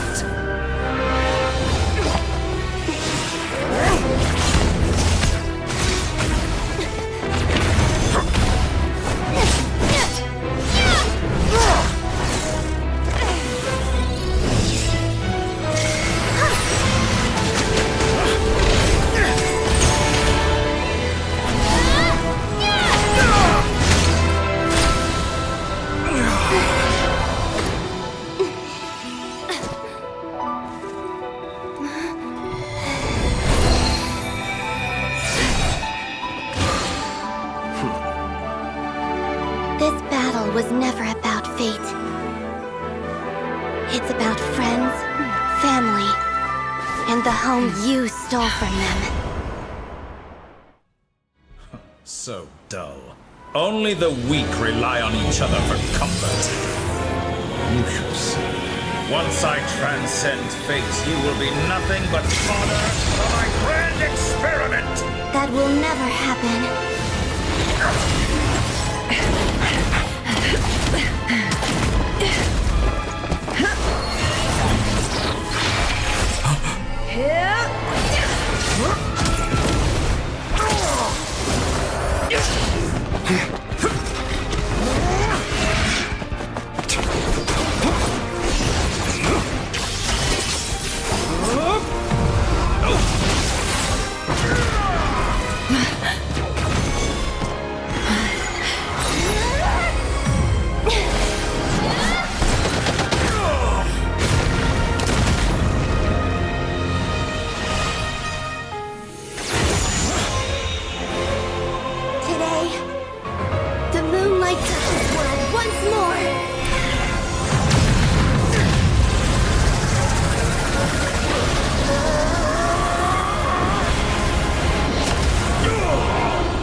No, this world is our home.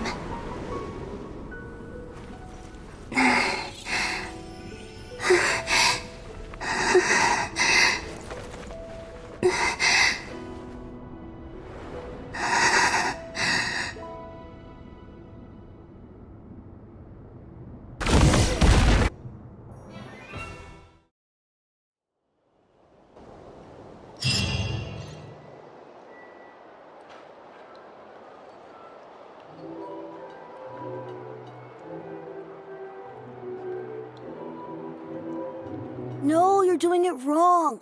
The moon looks like this now. What are you drawing, children? The new moon, Mom! It looks different than before, doesn't it? Also... Can I go buy a sugar sculpture today? Please? Just one? All right. I suppose today is a special day after all. Almost like a festival. Extra, extra! Get the latest Nasha Express here! Post-disaster report!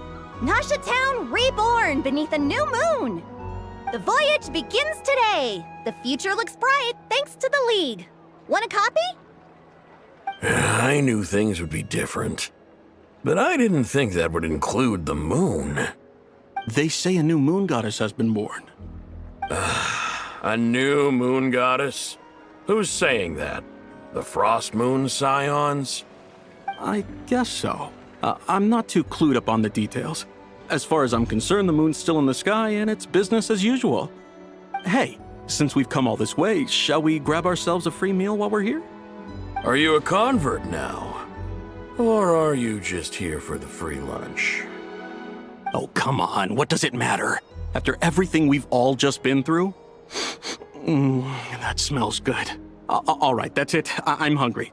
Time to eat. Come on! We gotta get there early, or there won't be any good spots left! Shh, keep it down. This is a residential area. What if people are still sleeping?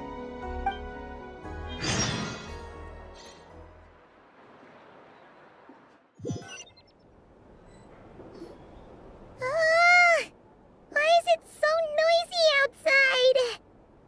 It's okay. Paimon was pretty much awake anyway. It's been so long since we last had a chance to relax, huh? Feels like time is moving slower than usual. What about you? Did you rest well? Still winding down from everything that's happened? Or are you wondering how our friends are doing? Or is it about what Dotori said to you? Okay, if you say so. But don't push yourself, alright? Let Paimon know if you need to talk. What we just went through was a lot. It's totally normal if you need some time to get back in your groove.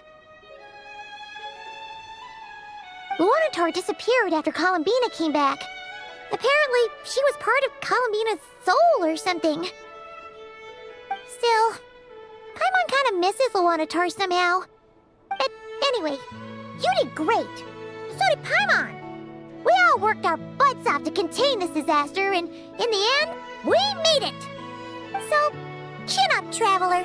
You should be proud of yourself. Hey, don't poke fun. You should be glad that Paimon's growing as a person.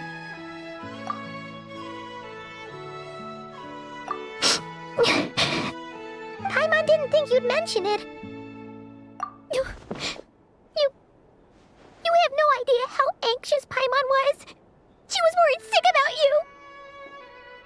Well, if you really want to show Paimon you're sorry, you're gonna need to make it up to her. You better be ready to splash out on a lavish meal.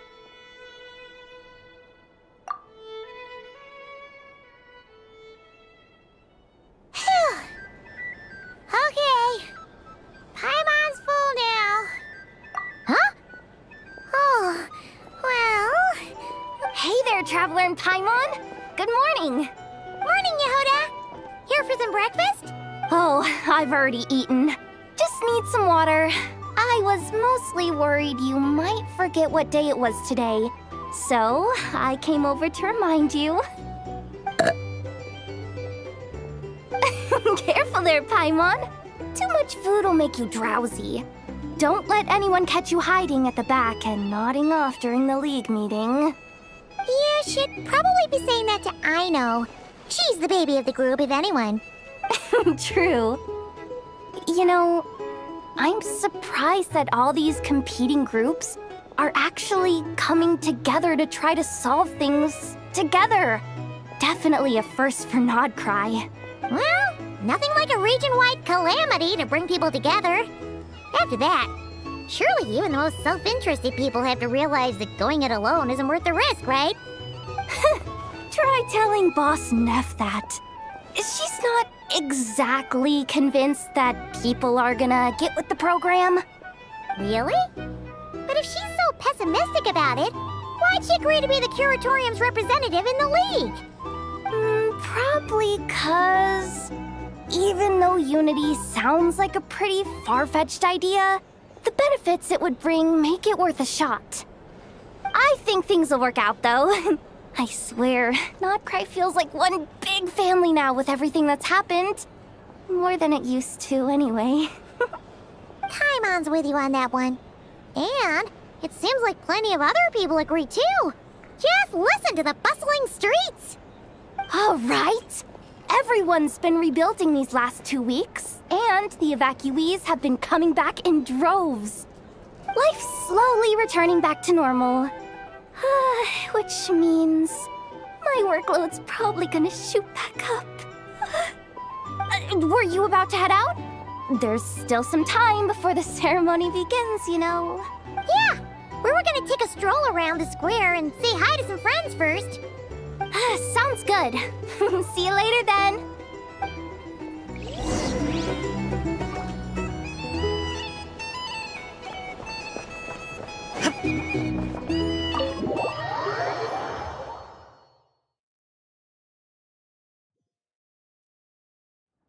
Please accept today's boon.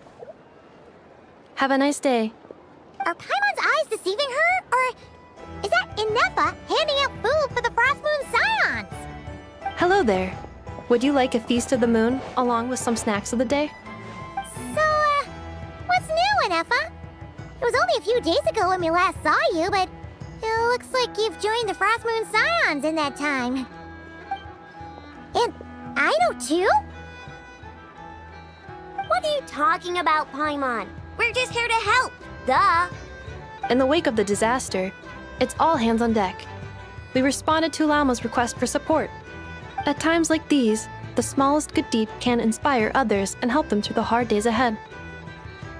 And we're using eggs and heating tubes to make that a reality.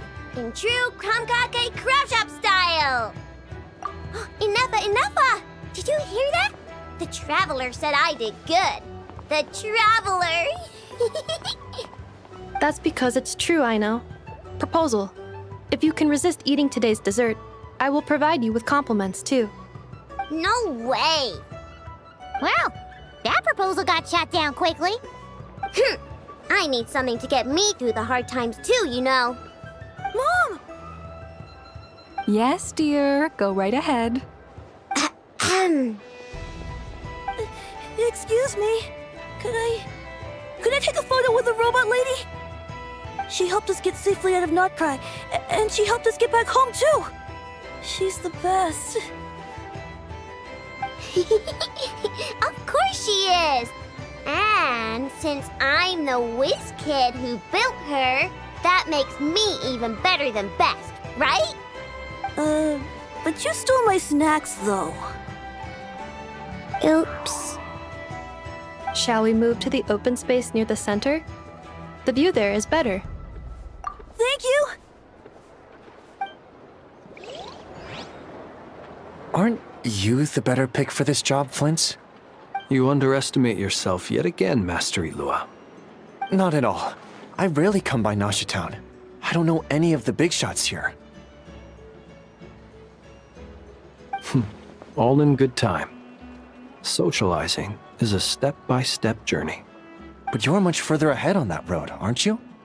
You're not seeing the full picture. You know the truth now.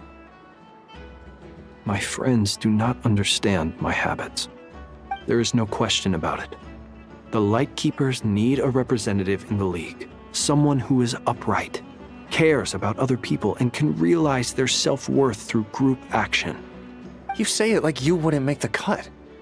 I am most flattered that you think I would. Sigh a little less, Master Ilua, and have more faith in yourself. All the Lightkeepers agree that you're a very promising young man. That is precisely why Starshina and Nikita felt safe delegating such important work to you. I'm sure we all also agree that we would sooner die of dehydration than manage to wrangle anything out of you in a discussion. My apologies. I am not in the habit of bringing water with me when I go out. Whatever. I'll take the job. By the way, who else is part of this? Oh, it's quite the who's who of Notcry. There's the Moon Chanter of the Frost Moon Scions, the boss of the Curatorium of Secrets, a representative of the Voynich Guild, and even someone from the adorable Krumkake craft shop. I'm sure you will find speaking with them to be a genuine pleasure. If you say so. I've never done this work before, so I'm honestly a little scared of making mistakes. But I'll do it. Not only is it our duty as Lightkeepers, but because I want to make Nodcry a more welcoming place. An admirable attitude to take. The beacons are lit, Itlua. We're but one step away from breaking through the blizzard. We have the chance to band together and build our shared homeland into an Elysium. This is unprecedented for Nodcry. An opportunity not to be missed. Yeah. You're right. I'll do my best. Quite a few familiar faces have arrived. Let's go, shall we?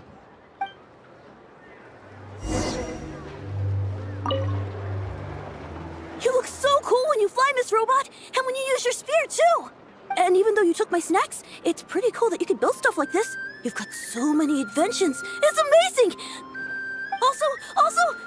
Micah, we need to go now. 1 second! Please take this piece to the moon, as well as some snacks. Share them with your mother and your lovely family.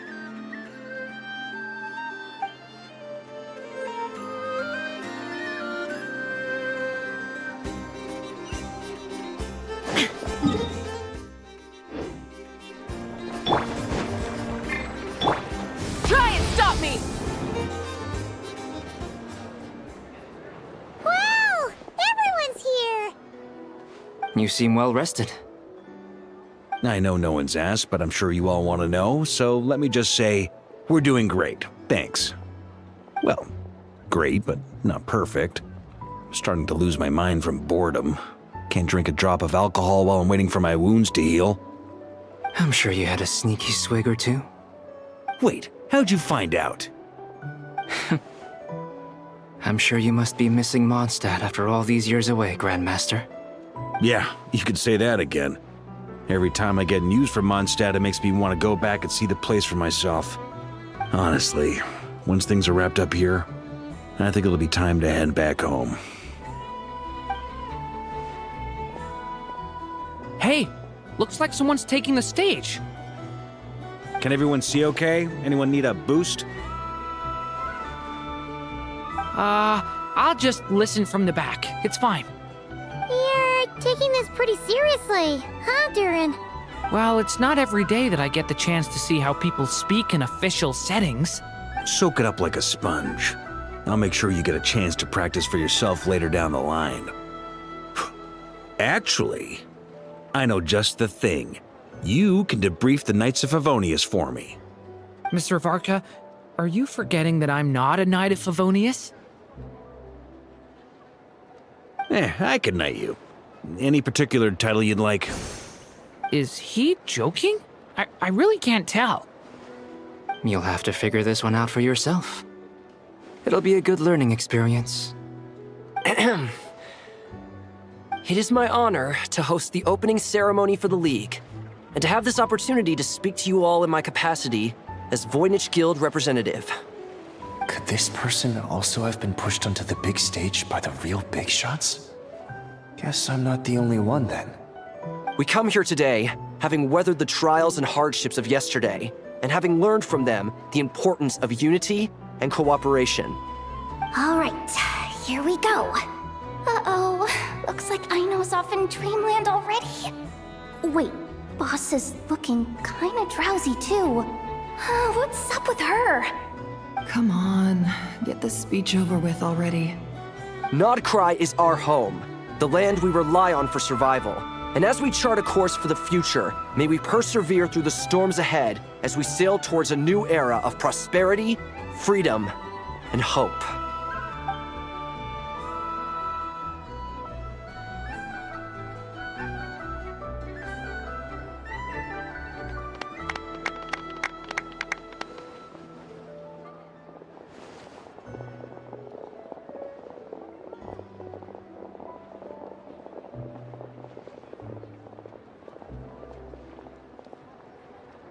Looks like we'll have more opportunities to travel in the future. I'm sure you'll cope, Lady Moonchanter, given how fleet of foot you are. Unfortunately, I suspect I'll be too busy at the curatorium to act as your host. We have a busy schedule, not to mention an international network of contacts to manage. It'll be all right. I'll just check your schedule with Yehoda well in advance. And if she's not available, I can simply ask Ashru. You... So giving my employees extra workload isn't enough for you? You're really going to drag my cat into this too? I thought you'd approve. Aren't you forever increasing your employees' workloads? That's a bold statement. Are all the Frostmoon Scions feeling more audacious now that your moon goddess has returned? Columbina's return has brought joy to all who care about her.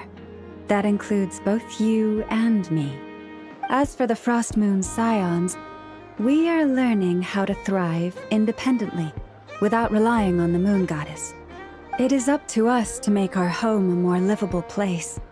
Joining the League is one of the steps we are trying towards that end. I like the word try. It's nice and non-committal. You can opt out at any time and still say you tried. You don't see a bright future for the Frostmoon Scions? Or did you mean the League? I'm just not as optimistic as you.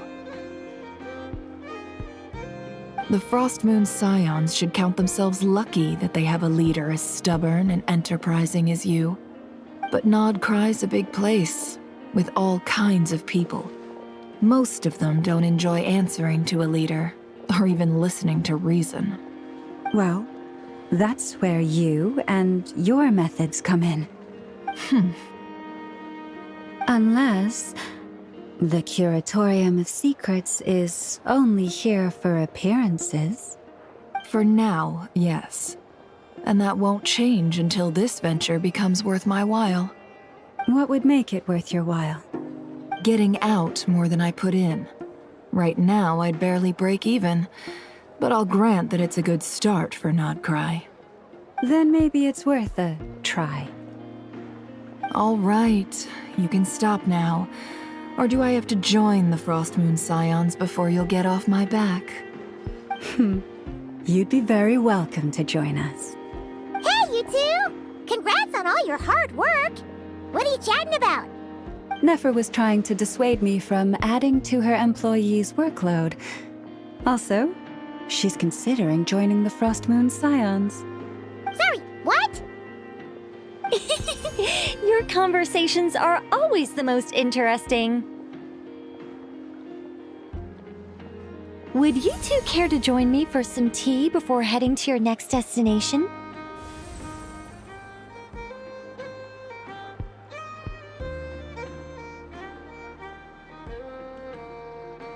Nicole? Wait, where are you? Aren't you gonna show up today? Sadly not. I'm otherwise occupied right now. I'm sorry, Paimon. I can hear how disappointed you are. If it's any consolation, let me say that how things appear on the surface is a far cry from what they are at their core.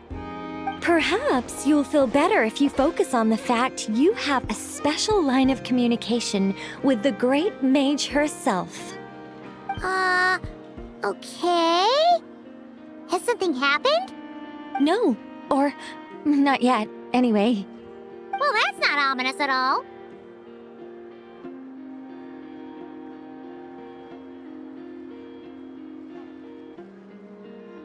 Not for the time being. Just think of this as a general check-in to make sure this communication system is still running smoothly. Besides, it's good to chat once in a while if we want to maintain our friendship. You could've just said so. Paimon got all worked up for nothing. Still, the best friendships are built through face-to-face interaction, you know. It's never gonna stop being weird having tea with you when you're not there and just talking to thin air. All right, fair point. I'll bear that in mind for next time. Yeah. Any update on that crisis at the world's borders? Alice just informed me that they had their work cut out for them. And now everyone's thoroughly exhausted. But they did finally get things back under control. Still, we can't let our guard down yet. The disruption caused by this disaster has made Teyvat easier to detect from the outside universe. She plans to wait for things to stabilize, then reschedule her Mondstadt vacation plans. As for me, I agree with Hat Guy's perspective. This is a time when many new variables are emerging, and the situation is changing constantly. Plus, most of this change is for the worse. We have to remain vigilant and ensure that the embers of chaos are not rekindled. I did notice that the energy in Nodcry changed somewhat after the War of Funerary Flame, but since it was still aligned with the Light Realm, I never gave it a second thought. It looks like I'll have to examine the connections between phenomena I observe more closely in the future. Just doing my duty. It's more or less second nature by now. Of course. To give you the full picture, I'd have to start with the substance from which angels were formed. Never mind. Paimon's right. Showing off my knowledge would be much more satisfying in person. By the way, you did receive the gifts from the Hexen Circle, yes? I'm not trying to claim credit or anything, but my pride demands that I at least mention it. They're quite similar to the protective talisman that Alice gave Dory, but with some very special enhancements. Oh! So that's what kept our friends safe when Dotori trapped them. Indeed. We went to great lengths to make sure they were invisible to his eyes.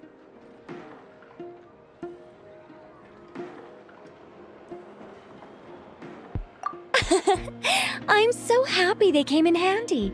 Still, not fishing for gratitude, by the way.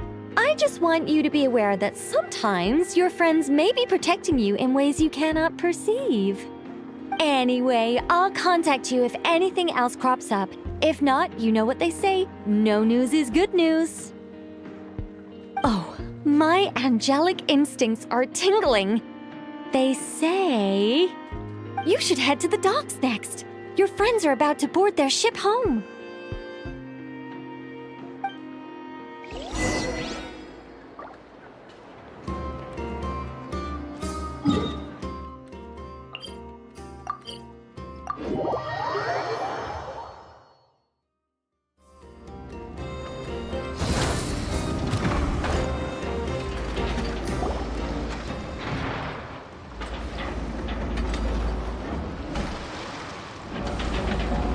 You're here.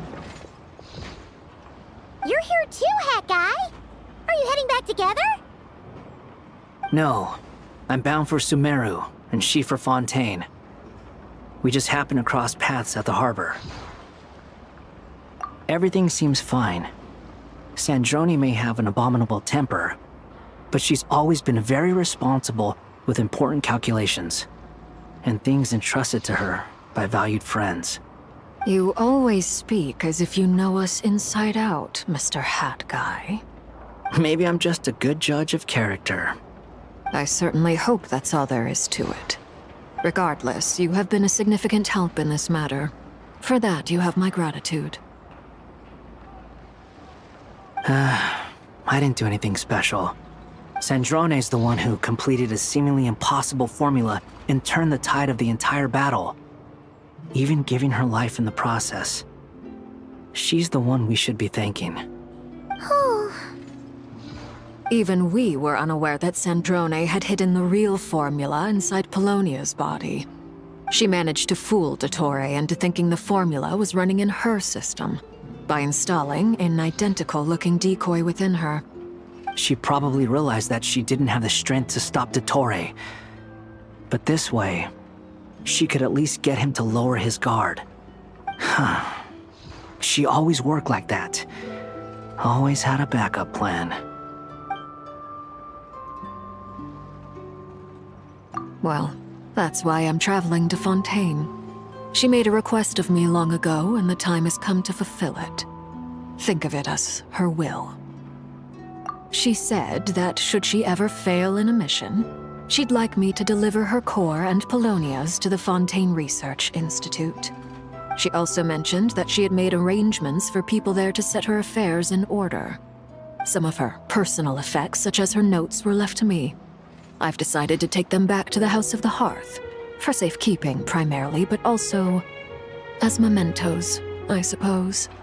However, there is one book among them that I'd like to leave in your care. I'll have someone deliver it to your residence at the flagship at a later date. No, I was specifically warned not to tell her. This is her last wish, and I will abide by it. I can only hope so, but none of us here can know for certain. I bade farewell to Columbina earlier today. As promised, she turned the iridescent moon's marrow over to me. She spent a long time with Sandrone's body, saying her goodbyes. Oh, is she alright? Sandrone's passing has left a great wound in all of our hearts. It will take time to heal, but Columbina surprised me. She offered me some words of comfort before I departed. Despite being grief-stricken herself, she showed an awareness of the feelings of others around her. She never used to act like this. Clearly, she has grown. And I suspect that we have you to thank for much of the change we are seeing in her. Huh. After these recent events, the Tsaritsa has revoked the Pale Star Edict.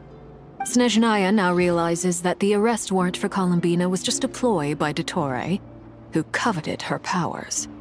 I shall return to Nodcry to see her as soon as I find the time. I hope that from now on, she too will explore more of the world. Columbina Hyposelenia's journey is only beginning. My ship is here. Traveler, Paimon, we shall meet again. You too, Hat Guy. What are you still bumming around for? Isn't Columbina waiting for you? I thought today was the day you'd agreed with her to go find out the truth about your sibling.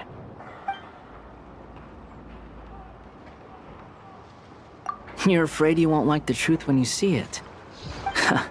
Well, this is new. I was starting to think that nothing could scare you. Don't say that! Wouldn't you be if you were in this situation? Fair point. But I'd say I have more experience facing up to unpleasant truths than the Traveler. They say blood's thicker than water.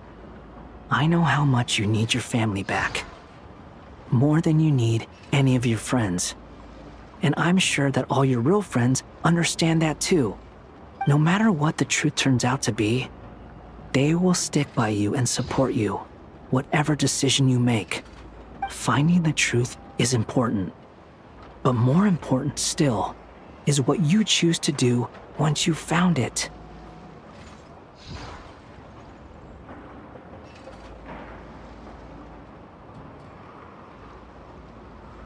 At least, that's the life lesson I've learned from my experience, grappling with the truth.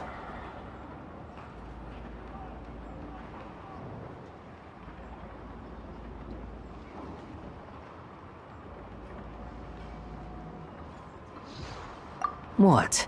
Now that Dottore's dead and gone? A little, I guess. But it hasn't solved everything. Maybe I regret not getting to end his life with my own hands. Or maybe it's something else. But for whatever reason, I still feel like I have a chip on my shoulder. Either way, I'm going back to Sumeru. Lesser Lord Kusanali is gonna need help dealing with all the chaos Dottore left in his wake. Not just from this incident, but everything he did in the past, too. You should continue with your journey, as you've always done. Who knows? Maybe we'll meet again someplace else. So, what should we do now? If you want to explore a bit more to steady those nerves, Paimon's game! After all, when Columbina said she knew where your ship was hidden, Paimon promised to give you two some alone time with the truth. It hasn't been all that long since we were last apart, sure, but with Columbina there, Paimon's sure things will be just dandy.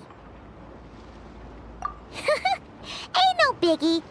Paimon might be all about that food and fun, but she knows how to do right by people. Paimon's sure you'd prefer to digest the news about your brother in peace. But, no matter what you see, just know you can share it with Paimon. Of course, as long as it's not super private. If you can't make sense of something, let's give it some thought together. And even if we both can't figure it out, Paimon can at least treat you to a nice meal.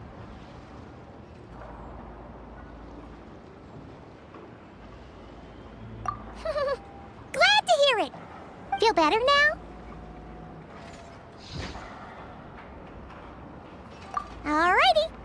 Next up, time to meet with Columbina.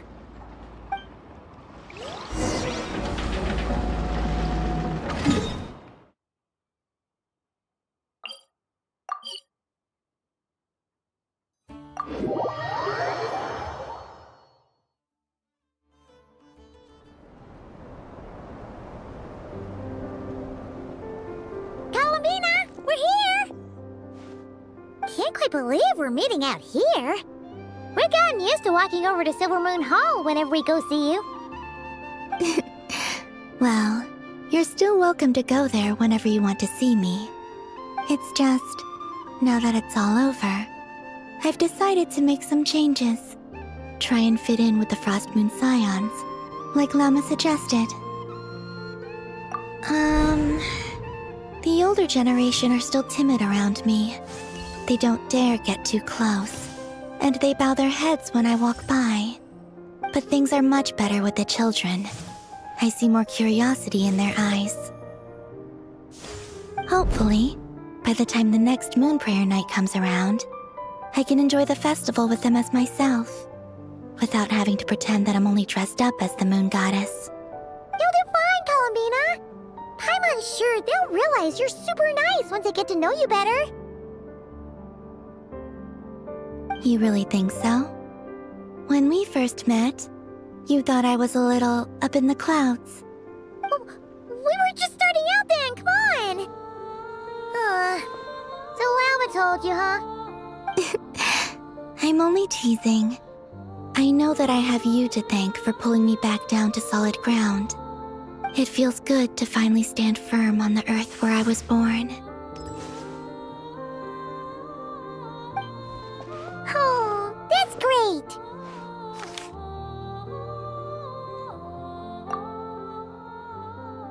Thank you. I'll make sure not to lose it this time. Well then, are you ready? Ether, what happened to our spaceship back then? Why did you leave? It's time to learn the truth at last. Ready as I'll ever be. Good. Then let me open the way for you.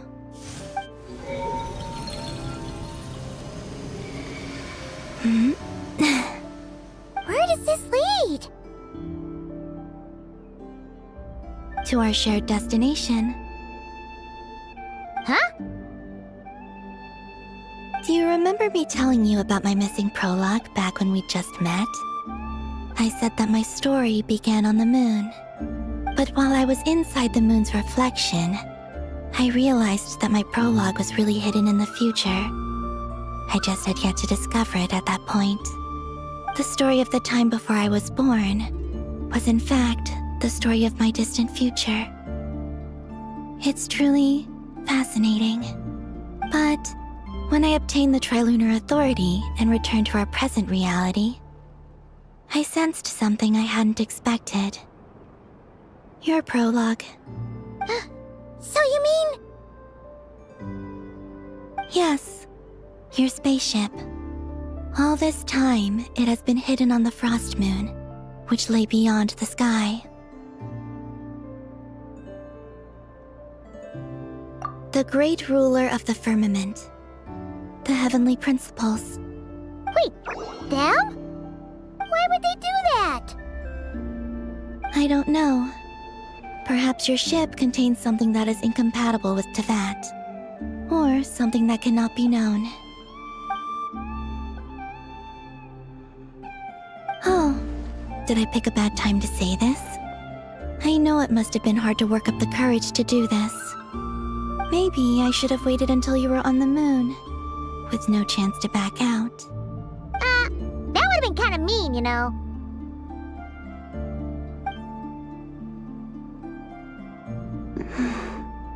Take me there. Oh? whatever is hiding in that ship, it belongs to me and Ether. Those memories belong to us. No one else has the right to decide whether I should or shouldn't know about it. Not even the Heavenly Principles. Very well. Then let's go. You two take care, alright? And don't forget to come back soon! Rest assured, Paimon. We will. Traveler, after you. Thinking about the story that we'll find hidden on the moon? Yes. And hoping that it has a happy ending. Stories like that don't exist, you know? You don't believe in happy endings? I don't believe in endings.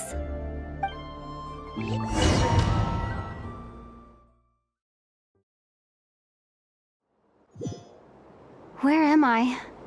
This is the pathway I built between Teyvat and the Frost Moon. The moon is very far away from us, so it could be a long journey.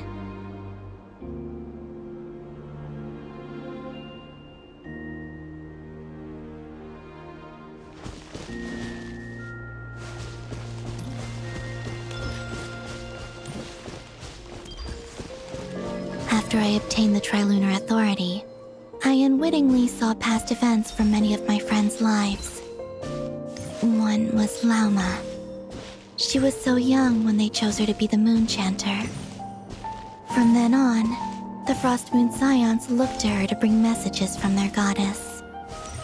But, for better or worse, I had left Hisi Island before she was ever born. It was not until much, much later that she met me. I think it's for the best. Because of the way things turned out, you had the opportunity to become friends. You're right. In that sense, I think we were both very lucky.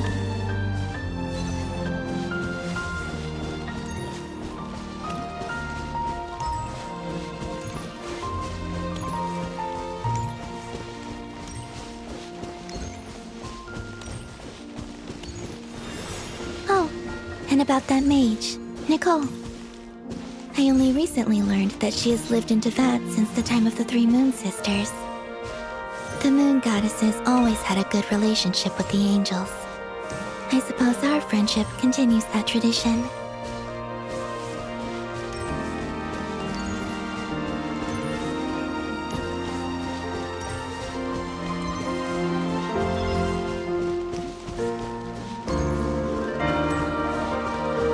And then, there's Zandrone.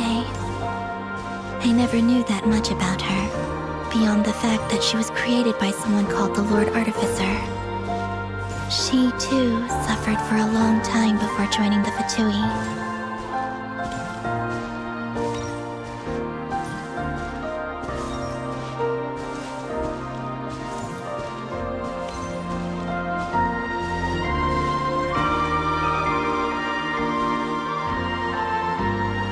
How I wish I could talk to her again, even if only to hear her say nasty things to me.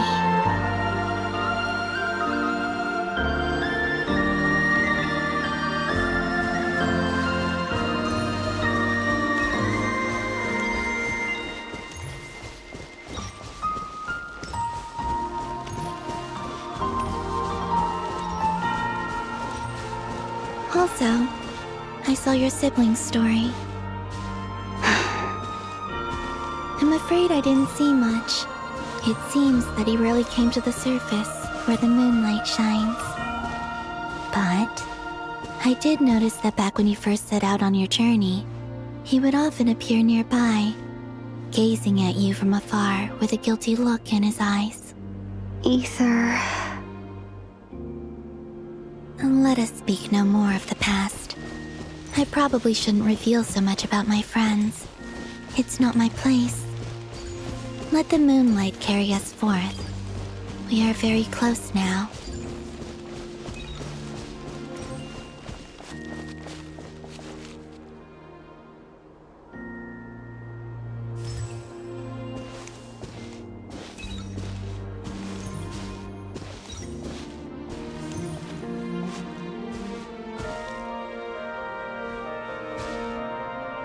After this, I'd like to bring some kuhenki to the moon as well. If they're willing, of course. What about your other friends? Will you bring them to visit too? Certainly. But I'll need to tidy the place up first. This home hasn't received any guests in a long, long time.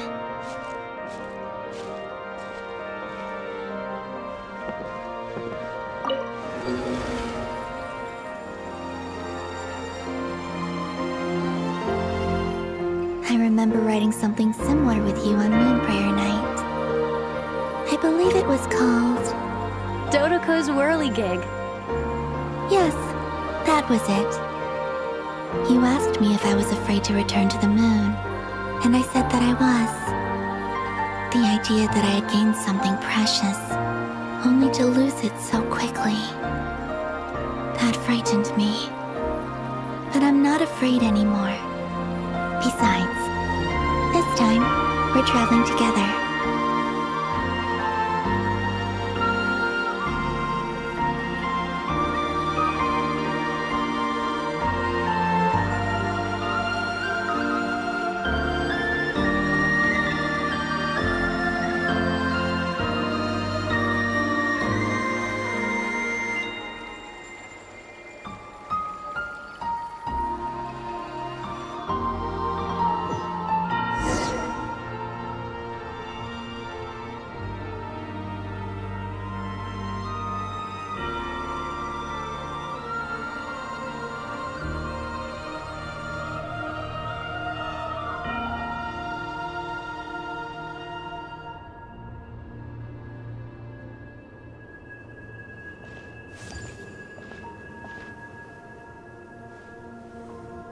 We're here.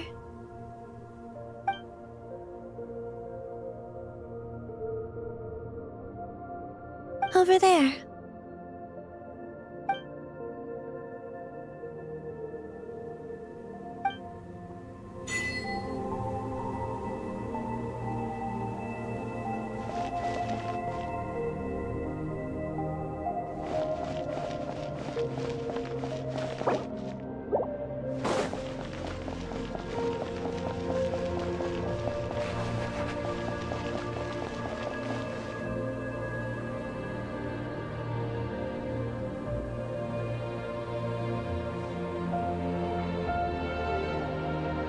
Our spaceship. It's huge. I suppose that the moon is the only place one could hide it. It'll be all right. Huh?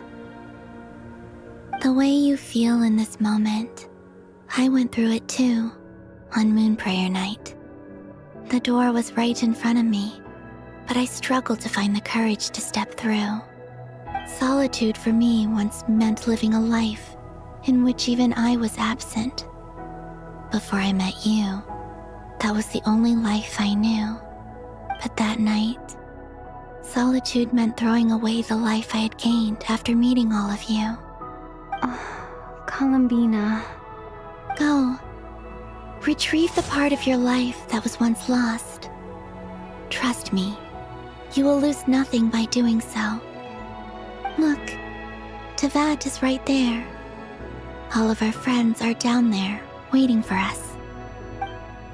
You're right. Thanks, Columbina.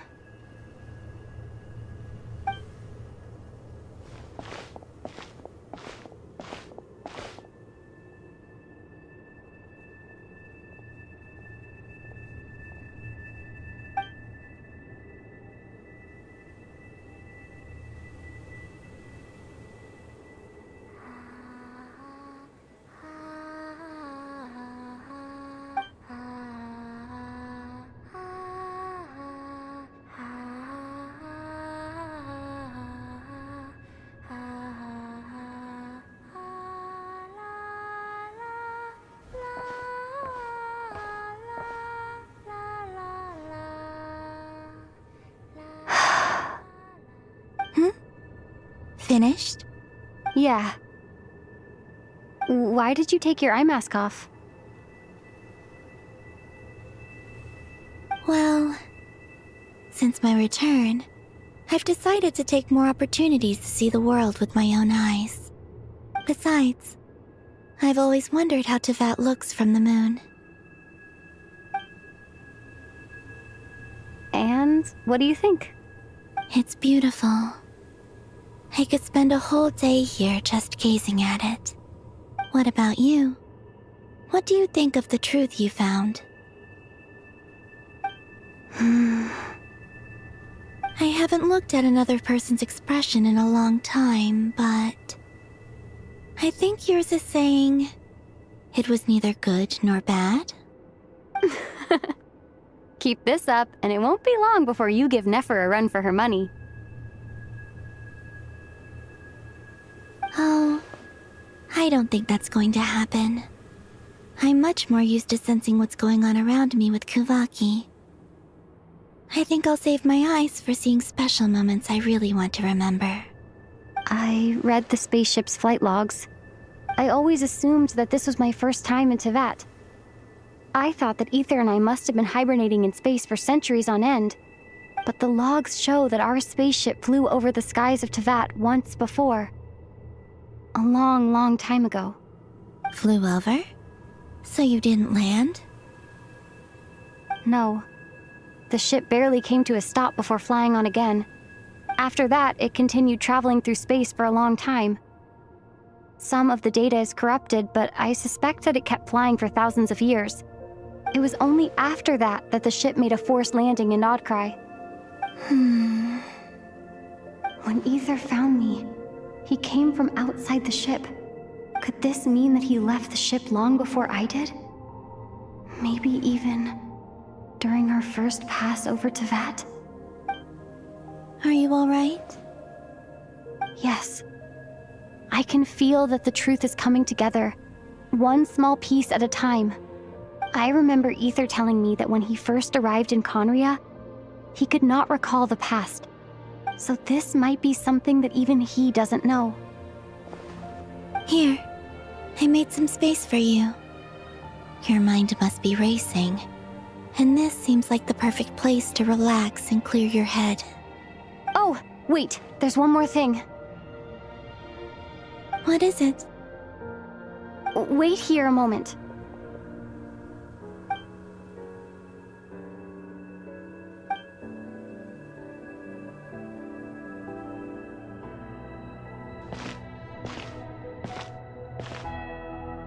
Hey, Columbina.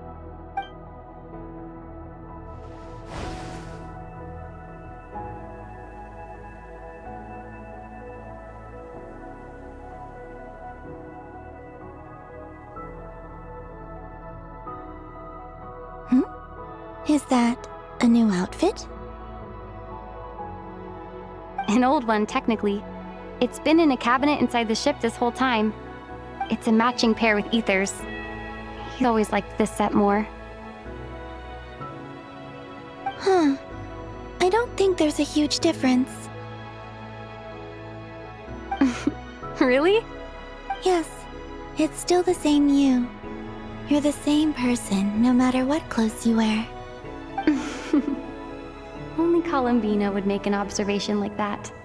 Traveler, do you consider Tevat your home? Home is wherever Ether is. But then, after all the time I've spent here and everything I've been through, yes, I'd say it's my home. Would you change your answer if Tevat changed appearance? I mean, if the truth about Tevat turned out to be different than what you thought. I don't know. But I don't think so. The truth is not what matters most to me about Tevat.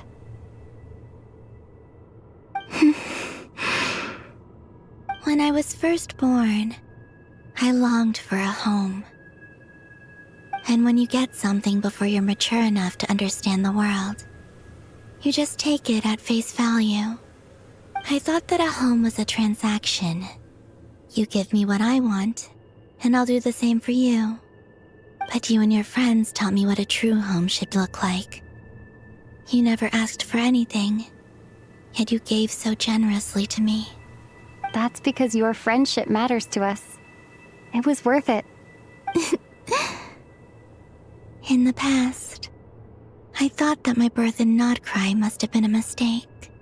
But after journeying to the distant past where the story began, I realized that it was I who chose Nodcry to be my future home. Now, I am glad that I made that choice. I'm sure your friends are just as glad. In fact, I intend to make the same choice today as I did back then. What do you mean? Well, I've given the Eternal Moon's Marrow to Lauma, and the Iridescent Moon's Marrow to Arlecchino. And now, I shall return my Kuvagi to Nodcry again, that it may continue to protect my chosen home. Wait, but what about your body? Oh, are you worried that I'll disappear again? I won't. Not this time. The Frost Moon has now entered the fall sky, and I am the Trilune Goddess. I am only returning to Nodcry the part of me that it needs. I am giving what I can, because my home is worth it. Oh, and I have something for you, too. For me? Yes. Come closer.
What was that?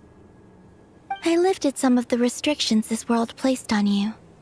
I trust this will help in your future adventures. My power. It feels like it's grown. I can use the elements more freely now. Thank you. This will be a great help. You're welcome. I see you as family, and after everything you've done for me, In fact, no. It's not because I owe you. It's because you're worth it. Here, this flower is for you.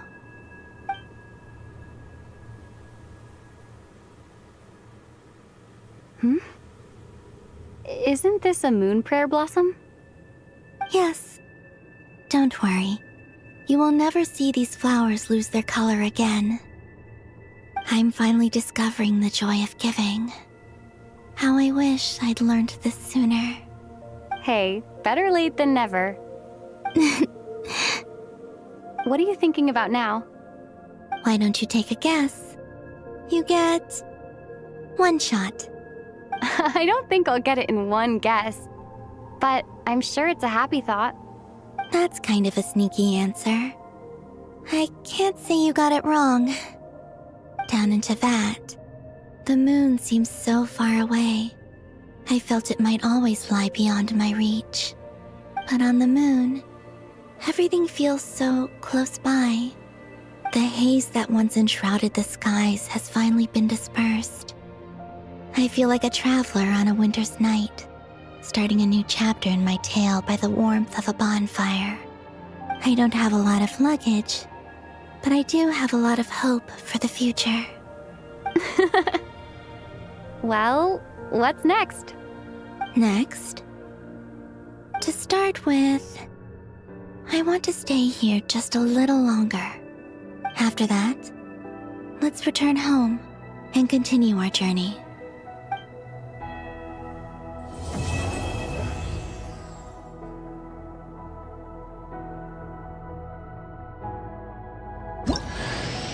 These clothes bring back so many memories.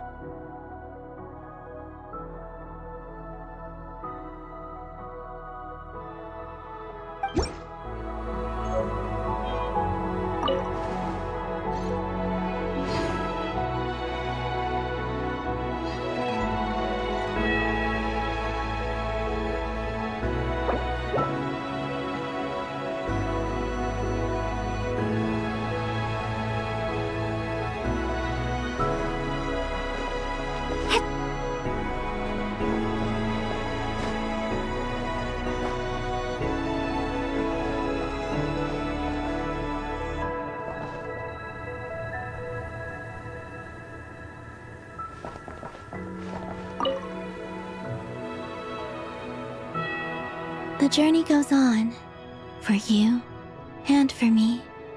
Like I said, this is not the end.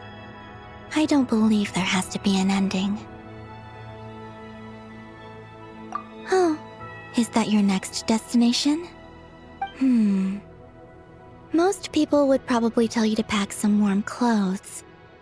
But I experience things differently than most people, so I can't know how cold it is. In fact, it is home to quite a wondrous heat source. I think they call it Kreshnik's torch. Every city in Snezhnaya is built around one of those. I sensed the energy it gave off as I was passing by on a railway train. It felt grand and distant. I also recommend the Korolievsky troupe in Snezhnograd. They give performances quite regularly, and entry was free for harbingers. I liked them a lot.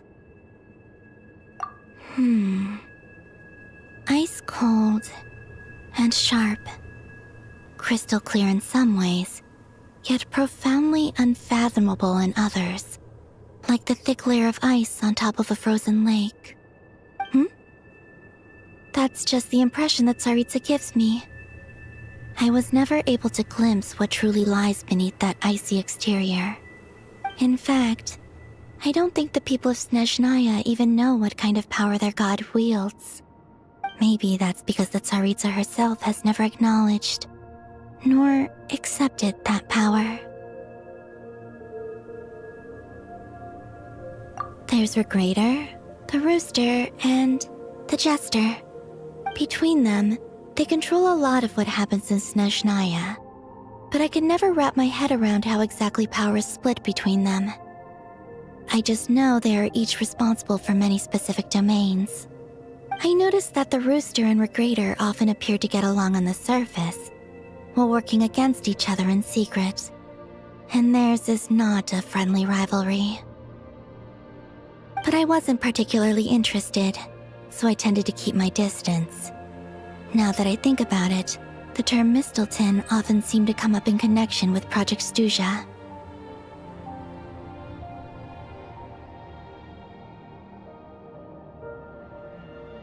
Once things settle down in Notcry, I'd like to explore the world beyond Snezhnaya.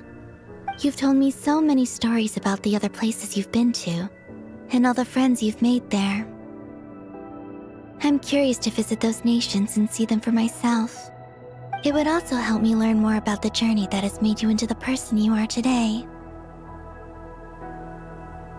Okay. As you continue on your journey, don't forget to gaze up at the moon once in a while. It is, after all, no longer an illusion. it shall cast down its true moonlight, connecting us in truth.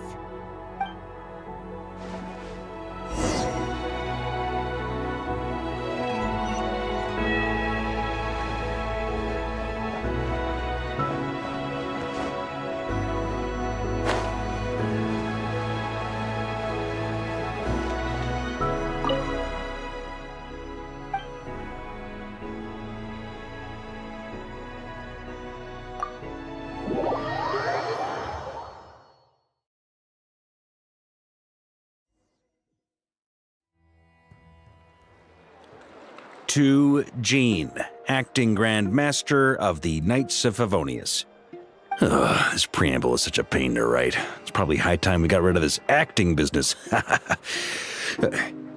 I trust that Dern has updated you all on recent events. Hope we didn't worry you too much. The good news is, we managed to come together and put a stop to the Doctor's evil schemes. With that, I think it's safe to say that Notcry is finally out of the woods.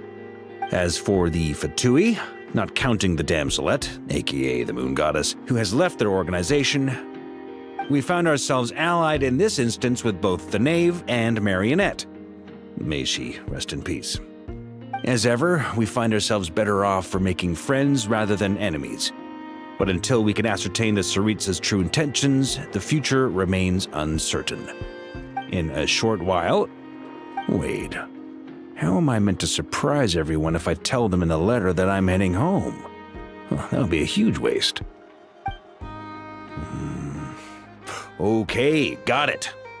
I will begin sending the expeditionary team back home in waves. I'm sure they'll be able to answer any questions you still have. I hope they won't gloss over the details of my many heroic deeds. But if they do, I'm sure it'll be because they're just too exhausted from the long journey. I think of Mondstadt daily.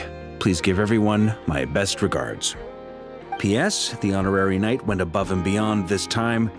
Are there any other honors we can give her? I'll leave it with you. P.P.S. Please be extra nice to Klee for the foreseeable future. I cashed in on the last favor that the Hexen Circle owed us, so we need to earn some more goodwill. If there's any serious problems, feel free to stick me in solitary confinement when I get back. I'll do the time for her. Whew. And that, as they say, is all she wrote. End of an era. And with the moon shining down brighter than ever, I think everyone is going to sleep well tonight.